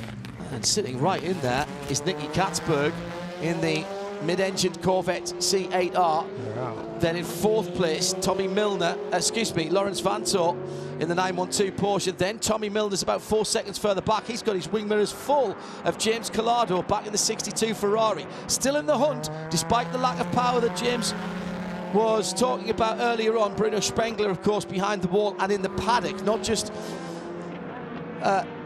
sitting in the pit box. It's gone back to its garage here, down towards turn 4 of the speedway. Yeah, so here we are. We got Mazda, Acura, Cadillac, the top 3, covered by not very much, although the Mazda is definitely inching away. In GTLM, we've got BMW, Porsche, Chevrolet, and another Porsche, all nose to tail. In GTD, well, everybody and their dog is nose to tail, aren't they? Led by the Lamborghini right now, with Corey Lewis at the wheel of the number 48 Paul Miller Racing Lamborghini. The battling in GT Daytona is superb. The full course caution that we had was for that incident between the Aston Martin and the Lamborghini. We'll get some more news on that in a moment, but here again, the battle for the lead in GT Le Mans. And here again, on the high side, Jesse Krohn in the dark coloured BMW gets ahead, almost gets all the way ahead. He needs to get down to the line. He does, gets down to the yellow line behind. We've got prototypes coming through, but this time Krohn makes it stick, and Nick Tandy drops back to second. Still the Corvette in third, and the second of the Porsches in fourth. Let's go to Diana Binks down in the pit lane, who has caught up with the John Gore from Aston Martin Racing. John is with me now. John, first of all, how's the driver? I think he's fine. I think Alex is fine. He's a little bit shocked. I think He says that the Lamborghini braked on the banking to try and get in the pits, which he was a bit surprised about. Whether that's the real story or not, I don't really know, to be honest with you. I mean, they've been given a penalty, I can see. There's a lot of damage on the car, so but for sure we'll try and help them repair it, because it's the start of the season and they're just learning the car just now. So give them a few laps later on, that'd be great. It's disappointing because the pace of the car, I mean, the 98 car looks really strong. I'm sure Nicky will be really disappointed he didn't get in that car towards the end. Yeah, we got a few things to sort out in the pits on the 98 car. But the pace on track looks pretty good, so we're in the pack now and fighting for it, so let's see what happens. We understand there was a sort of late change to the driver lineup and Paul Dell'Elana couldn't be here. Are you disappointed about that? Oh, he's here in spirit, trust me. He's listening right now, and and for sure he's watching at home in Canada. Yeah, I mean, he had a little skiing incident, had a minor injury on his leg. But of course he wanted the car to race, and we're in a great partnership for nearly a decade now, to be honest with you. And he's desperate to win this one, and he's going to win it one day, I'm sure about it, but it won't be this year. We'll try and win it on his behalf. And we've got Andrew Watson here this weekend. How's he getting on? Say again, sorry. Andrew Watson's here this weekend. How's he getting on? A great opportunity for Andrew, it really was. It really was a last-minute call-up for him, but he did a great job in the first stint. He's never driven in the US before. Doesn't know any of these rules. He's off to Australia on Monday for Bathurst, but he's fitting this one in between, and yeah, he had a great start. Hopefully he does well later in the race. And for the moment, John, thank you. Thanks a lot. But I just say happy burns night to our two Scots down there in the pit lane. John Gore, a racer of some repute himself. I remember him in Ferrari Challenge, and he's rapid, always was, and great to hear him on our airwaves again. Jeremy Shaw. And I think probably what happened there for Alex Ruberes is that the number 47 car it made the commitment line below the two yellow lines that run down the side of the racetrack on the short chute between turn 4 and the tri-oval. And it didn't make the move particularly early, I have to say. But I think what happened is that the Aston Martin was probably trying to draft him and followed him down underneath there, didn't realise that he was underneath the yellow lines because the car was directly in front of him. Welcome back, Joe Bradley, to the pit lane. Evening, Joseph. Evening, everybody. And I've been able to catch quickly up with Kyle Busch, who brought the number 14 Lexus in 10 laps early, we believe. Kyle, was there any reason behind that? We believe you came in 10 laps early in the stint. Well, I mean, the caution came out, so that kind of changed all of our plans and what we had scheduled to go on. And, basically, when the caution came out, we got the wave by, and then when the rest of those guys pitted, we got the extra wave by. So that's when we got the opportunity to come in, get tires and fuel on it, do a driver swap, and get Parker back out there, just try to eclipse his allotted time that he's got to run, and Jack and I will finish up a little bit more later. How are you enjoying that aspect of this kind of racing? You know, sharing the car for one must be a bit alien for you. It's interesting, you know. I mean, it's pretty fun. Get you an opportunity to race with some other guys and learn some more about these cars and how different people kind of talk about what their driving experiences and driving styles are like. And that's fun for me. I just like to kind of take all of that in and learn some of that and use the different experiences that I've had from NASCAR over here and learn something over here maybe to take back with me to the NASCAR side. So it's you never quit learning. I think you can always learn something, so we're definitely getting some of that right now. Well, congratulations, reigning champion in NASCAR. Reset to 0 for this coming season. I suppose you treat this as a kind of warm-up? It's a warm-up, yeah. Normally this time of year I'll be going and running like a super late model or something like that somewhere in the country. There's a race this weekend in Georgia, there's another one out in Arizona, and then next week there's another one out in California. So I would have done all of those, but instead we're here. I'm going to run some 24 action and have some fun. And the dynamics of the car, Kyle, completely different. Your day job, completely different style of racing and car. Give our listeners an idea of the dynamics of the car from the race driver's perspective. Yeah, the biggest difference is just the brakes. You know, these cars have ABS in them, driver assist. They also have traction control, driver assist. And so you really got to utilize the car. Let the car kind of do the work. So driving it off into the corner way farther than you think you should and slamming on the brakes and letting the car do its work to be able to make the corner is pretty tricky. I mean, obviously there's still the opportunity that you can go too far into the corner. I did that at pink lap 1 on my stint, but Yeah, we saw that. I did see that. Okay, good. Cool tires as well. Yeah. Fairness too, you know. Yeah. I was learning. I was working my way into them things a little too quick, but no, I mean, those are the biggest things. These cars are a little lighter. They've got bigger brakes on them, so they can be more agile.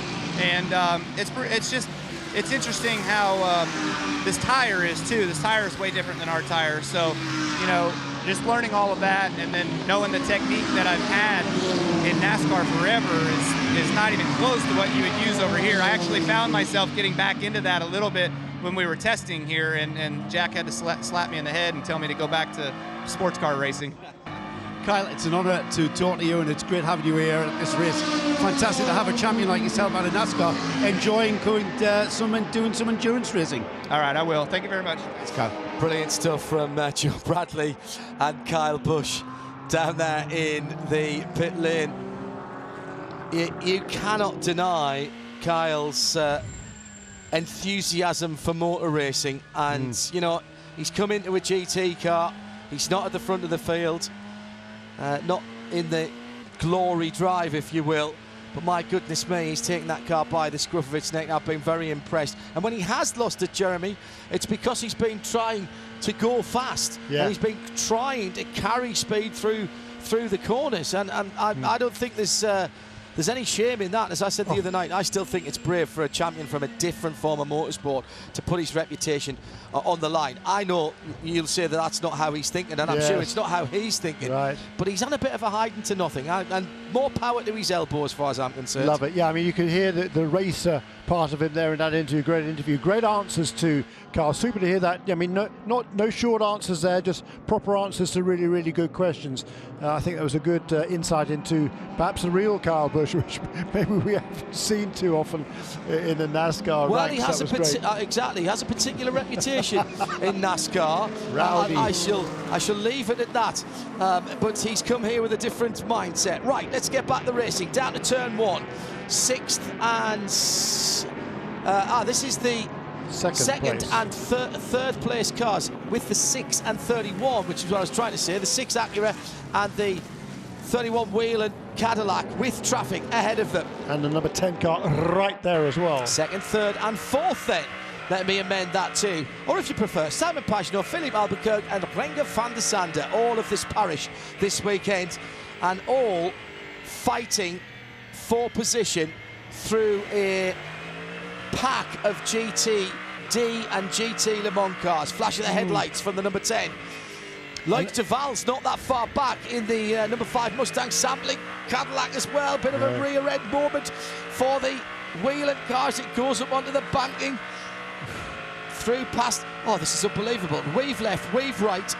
The Black Swan Porsche left up on the high side, but kept its line. Exactly the right thing to do for Sven Muller in that car. Yeah, he's supposed to keep to the low line, but hey, that's where he was, so that's where he stayed. He didn't try and redress any bounces there. And while these guys are at the front of the field, the very front of the field, are moving their way through the GTD cars, the fastest car on track that last lap was actually Matthias Lace to car number 85.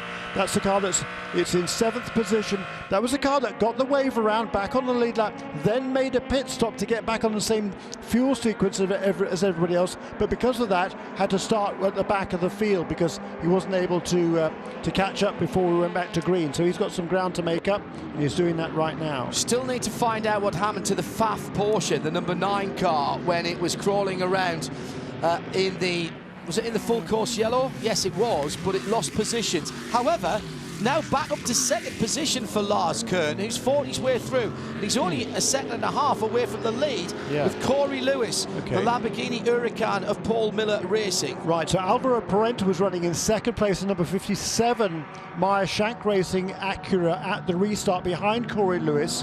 So Alvaro's now lost a couple of positions, both to the number 9, which is Lars Kern in the Porsche, and Tony Vilander in the Ferrari. So the order in GTD: Lamborghini, Porsche, Ferrari, Acura, Porsche, BMW, Lexus, Porsche, Lamborghini, Aston Martin, Lamborghini, Mercedes, Audi, Lexus. Why do I say so many? Because they're all on the lead lap.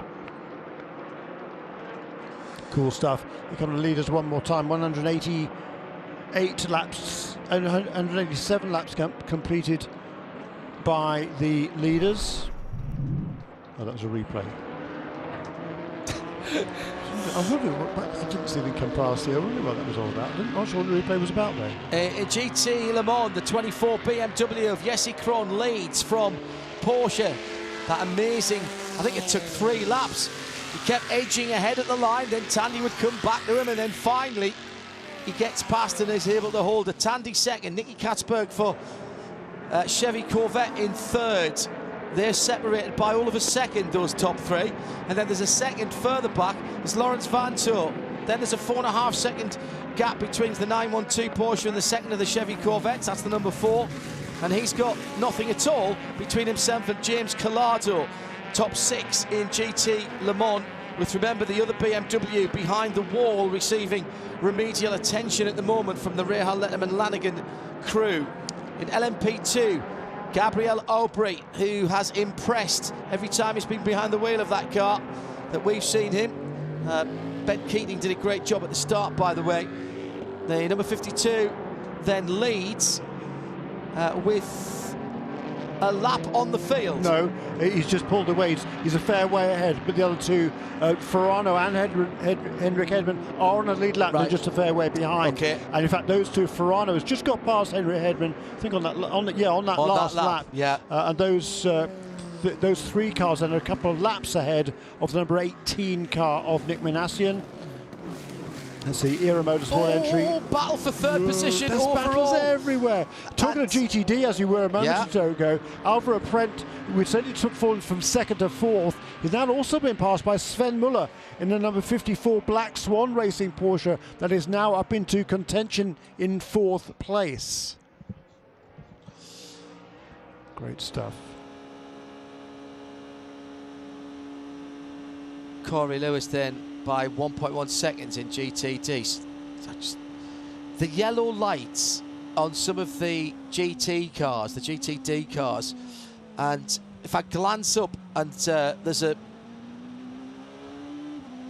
camera shot from the top of those cars, and I just glance up, it looks like the car's on grass because it lights up and it looks more green to me than yellow. And I've been caught out a couple of times when I've been looking at the timing screen and glanced back and thought, oh, somebody's off. No, they're not. No, it's just their headlights.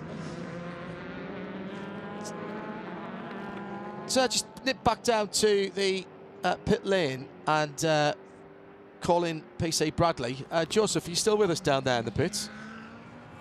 Or is he talking to somebody down there? Oh, it would help if I fed you. Where else would I be? Yes, I know. I'm just testing. Have you got the FAF Porsche at your end of things? No, that's a Dyson. Okay. It used to be. The last You've session. swapped round. Yeah, we've swapped around every session. All right. Okay. That's fine. Full field. Just a quick thought, if you would, on Kyle Busch. Very down to earth. Has a particular reputation in NASCAR, but he's come here to have some fun and learn some new skills. Yeah, and you know what? When I stepped in there with the microphone, he kind of gave me that look as like, oh, who are you?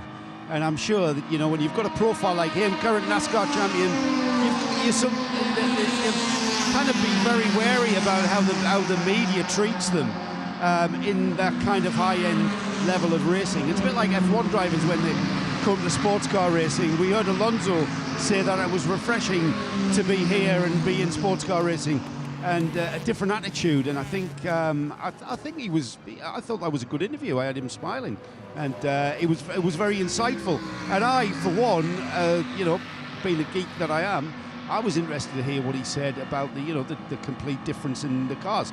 We know what the differences are. There's complete difference to a NASCAR on an oval like this to a GT car on a road course. But getting that sort of info and that insight from the horse's mouth, and one driver such as Kyle Busch is, you know, who else can you ask that? It's like you don't get very many opportunities to ask a current NASCAR champion what the major differences are, and it's great to get that insight, I thought. You're absolutely right, Joe Bradley. It was great questions and great answers. Yeah, it was a really fine interview. Just in GTLM, we've got the top 4 cars pretty much nose to tail. Actually, a slight lead, just over a second now for Jesse Krohn and number 24 BMW. Number 911, Nick Tandy, Nicky Katzberg. Number 3, Lawrence Vantour. Number 912, Arno Still. Lawrence Vantour has just set the fastest lap of the race in GTLM on that last lap around at 143.181. The lap record was set last year by Colton Herter, the 142.8. So we're getting pretty close to that. Good, really good pace as ever in GTLM. Super battle.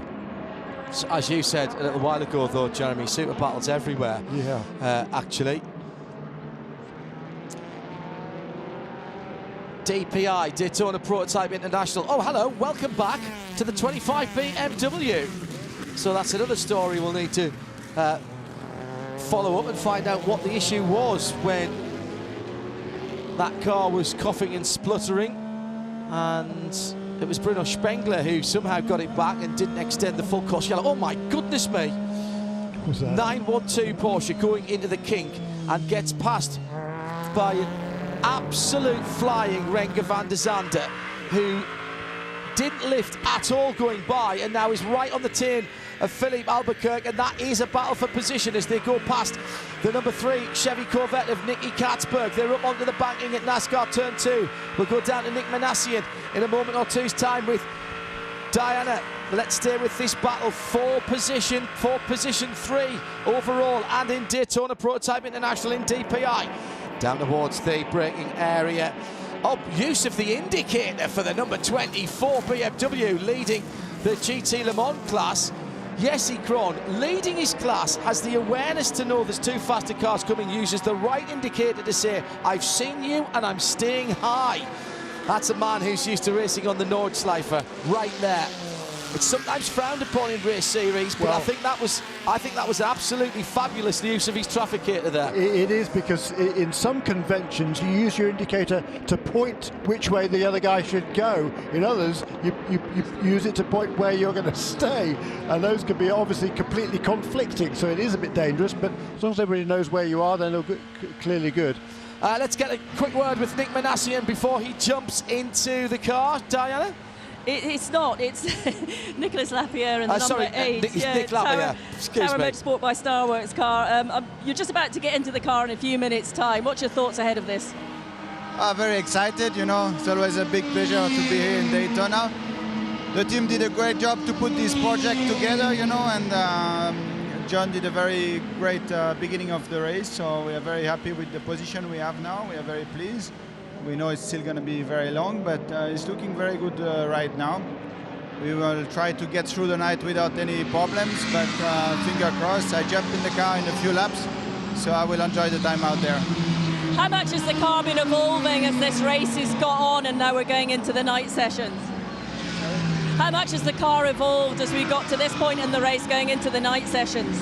Yeah, obviously it's much cooler, you know, it's a big drop in terms of temperature. So we had to manage a setup that could go through the day and the night as well. I mean, on track temp, it's a massive difference compared to what we had around midday. But so far, the car is coping quite good with this condition. But most important is that the car will be, we hope it will be fast tomorrow for the last few hours. I always watch drivers sitting in the pit area here, waiting to get into the car. Are you just sort of going, oh God, hurry up, I want to get in behind the wheel? Or are you talking strategy?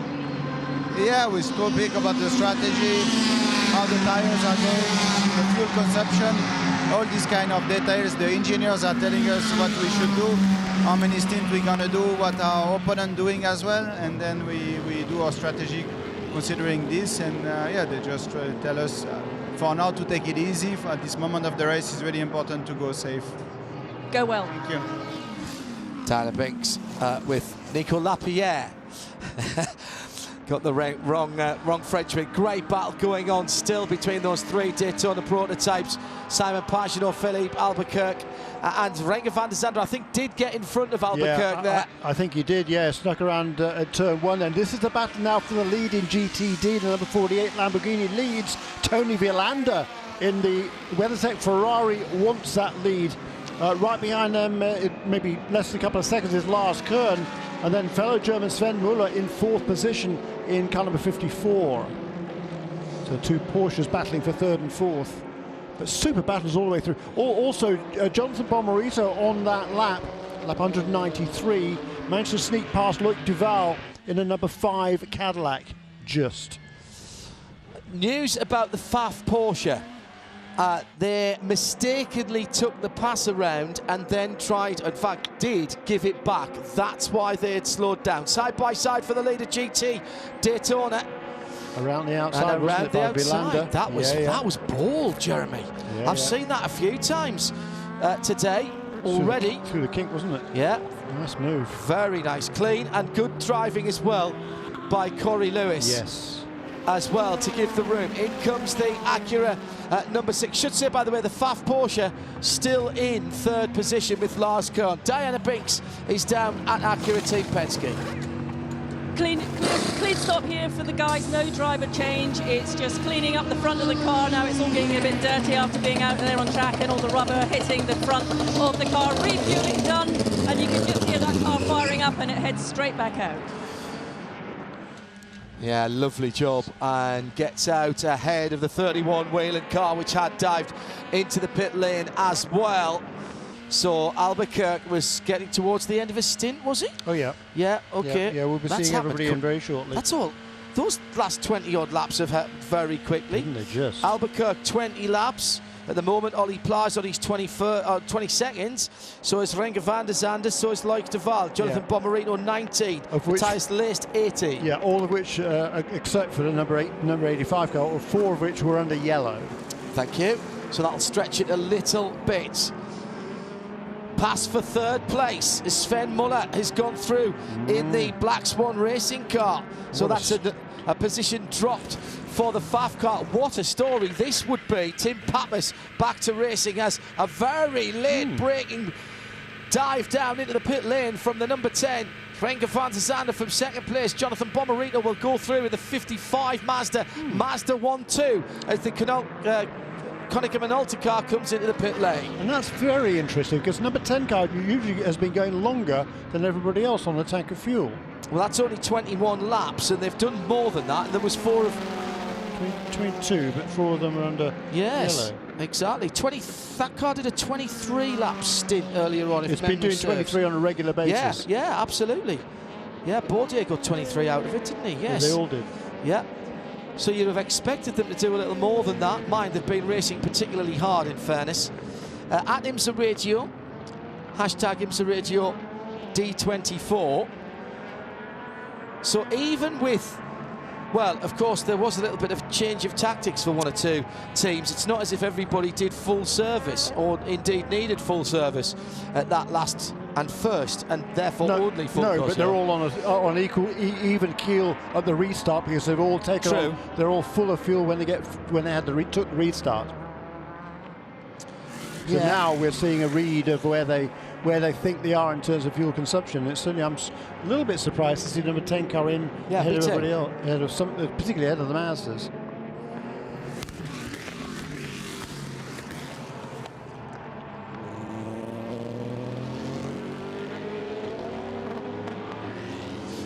Well, there's still plenty of action out there as back out into the fray for the Whelen 31 car, and right ahead is the 6th place number 6. Now these 2 cars have both just made pit stops, so they're both on the same temperature of tyre. In comes the 55 from 2nd.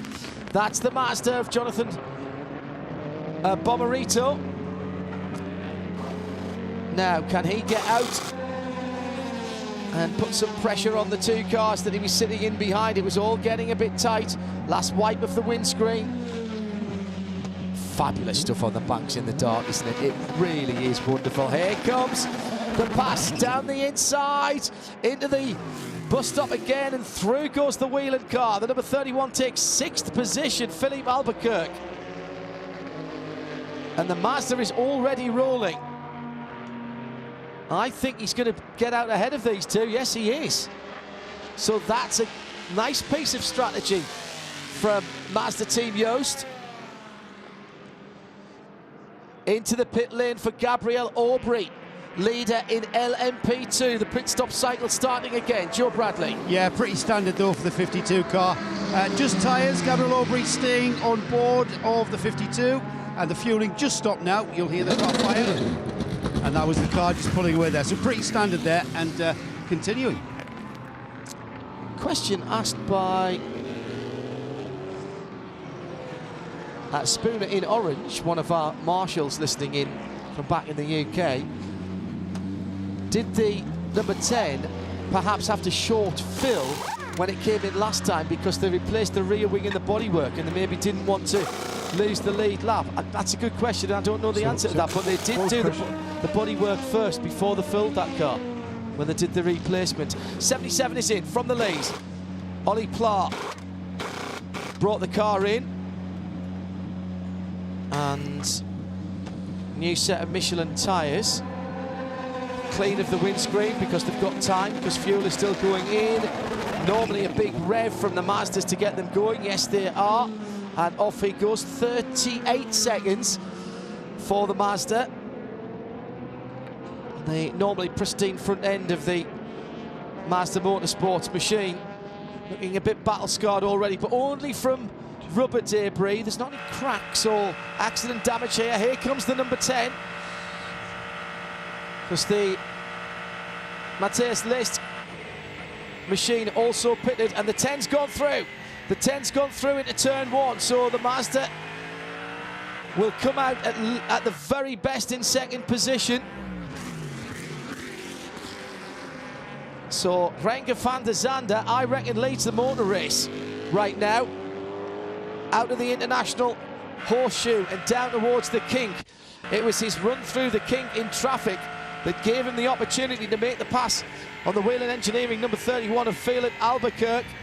And Renger van der Zande has made that advantage stick. Loving his time with this car. Down 3 gears into turn 6. Now, let's not forget the GT battles out there at the moment. And there's plenty of action going on with the Jesse Krohn BMW leading in the darkness. The number 24, difficult to pick out. It's the darker of the two cars. Then Nick Tandy in the white 911, number 911. Then Nicky Katzberg in the number 3 Corvette. And then Lawrence Vantour's right there as well. And then there's 6 seconds back to the second of the Corvettes, the grey car with Tommy Milner. 1 BMW, 2 Porsches, 1 Corvette, all battling for the same piece of tarmac through turn 1. And number 85 car, by the way, was classified as a leader last time around on lap 197 because by virtue of its position on pit lane. Yeah. So they count another car. I think all the cars except for one now have led the category in DPI. And as Renger van der Zande comes across the line now, that'll be on to complete at 198. That'll be our 25th lead change. So van der Zande leads by, well, pretty good margin, 6.4 seconds all of a sudden over the number 31 Cadillac. Number 77 car has came in with a really handy lead of over 6 seconds. It comes out a distant 4th. That's bizarre. Ollie Jarvis got in that car at the stop. Ollie Pla got out. Why was it such a slow changeover? It was 38 seconds that stop, but everything was done. It was all about the fuel. It was all about the fuel, Jeremy. Okay. Driver was changed, and they were using the time to, instead of use a tear off, they were cleaning the screen, one either side. A quick note to say hello to James. A sunny, warm Melbourne Sunday morning. I should really be outside, but this great race and the interviews, analysis and commentary is keeping me inside. Thank you, James, for that, and hopefully you'll be tuned in for the 12 hours of Bathurst next week. Full coverage on National Network Television, and 12 hours with no breaks on Fox Sports. I'm led to believe next weekend, if that's the case, down under. Looking forward to that again, and 22 drivers making the jump across the Pacific to Bathurst next weekend to join Johnny Palmer, Shea Adam and myself, as well as 1 or 2 other people, a few close friends. So lap 199, Renke van der Zande not only is in the lead, he just turned the fastest lap of the race, 135.288, a new fastest lap of the race.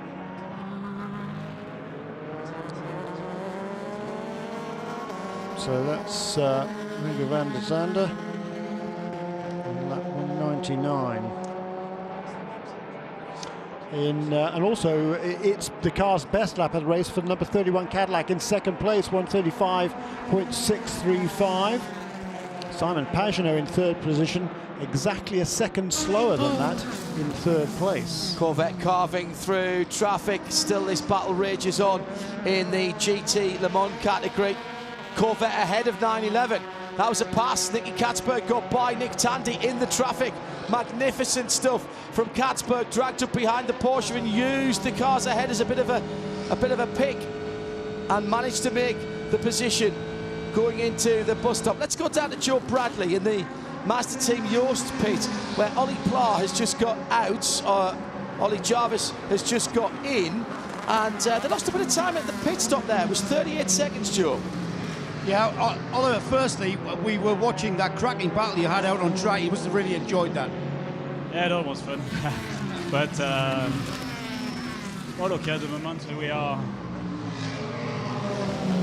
running a good pace. The car is feeling really good. Well, you know, it's this race, you know, you need to keep going until the end and to have the car in the best shape as possible for the last 3 or 4 hours. You know, to make sure that you are going for track position, especially at the end. So yeah, it's still far too early to. But no, everything's feeling good. You know, pit stop were great. Car is feeling great too. So let's keep going. How flat out are we when we see you guys racing wheel to wheel, jockeying for position? Just how intense is it? I think at the moment everyone is having fuel. You know, so. We think you lost a little bit of time in the pit stop there. I don't know if you'd be aware of that. It's because our strategy. We know I was coming for the end of my stint, so we had to put more fuel in the car compared to the 10 car or to the WTR car. So yeah, that's normal. Thanks, Olivia. Thank you. Yeah, so it's not normal because they all started that stint on the same amount of fuel.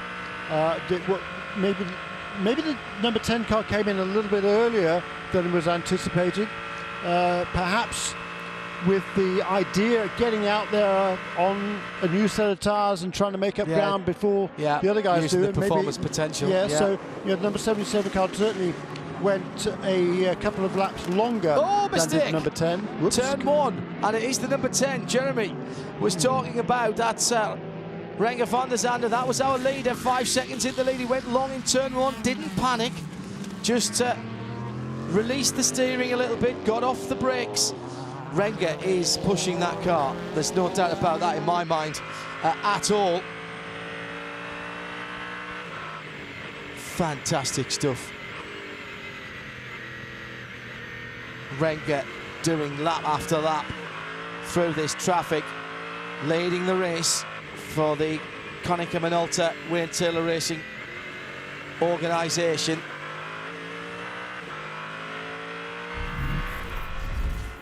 Just a slight mistake on that transition. Came in all right. All 4 brake discs absolutely lit up. Yeah, it's like an induction hob just before you put your peas on to boil, isn't it?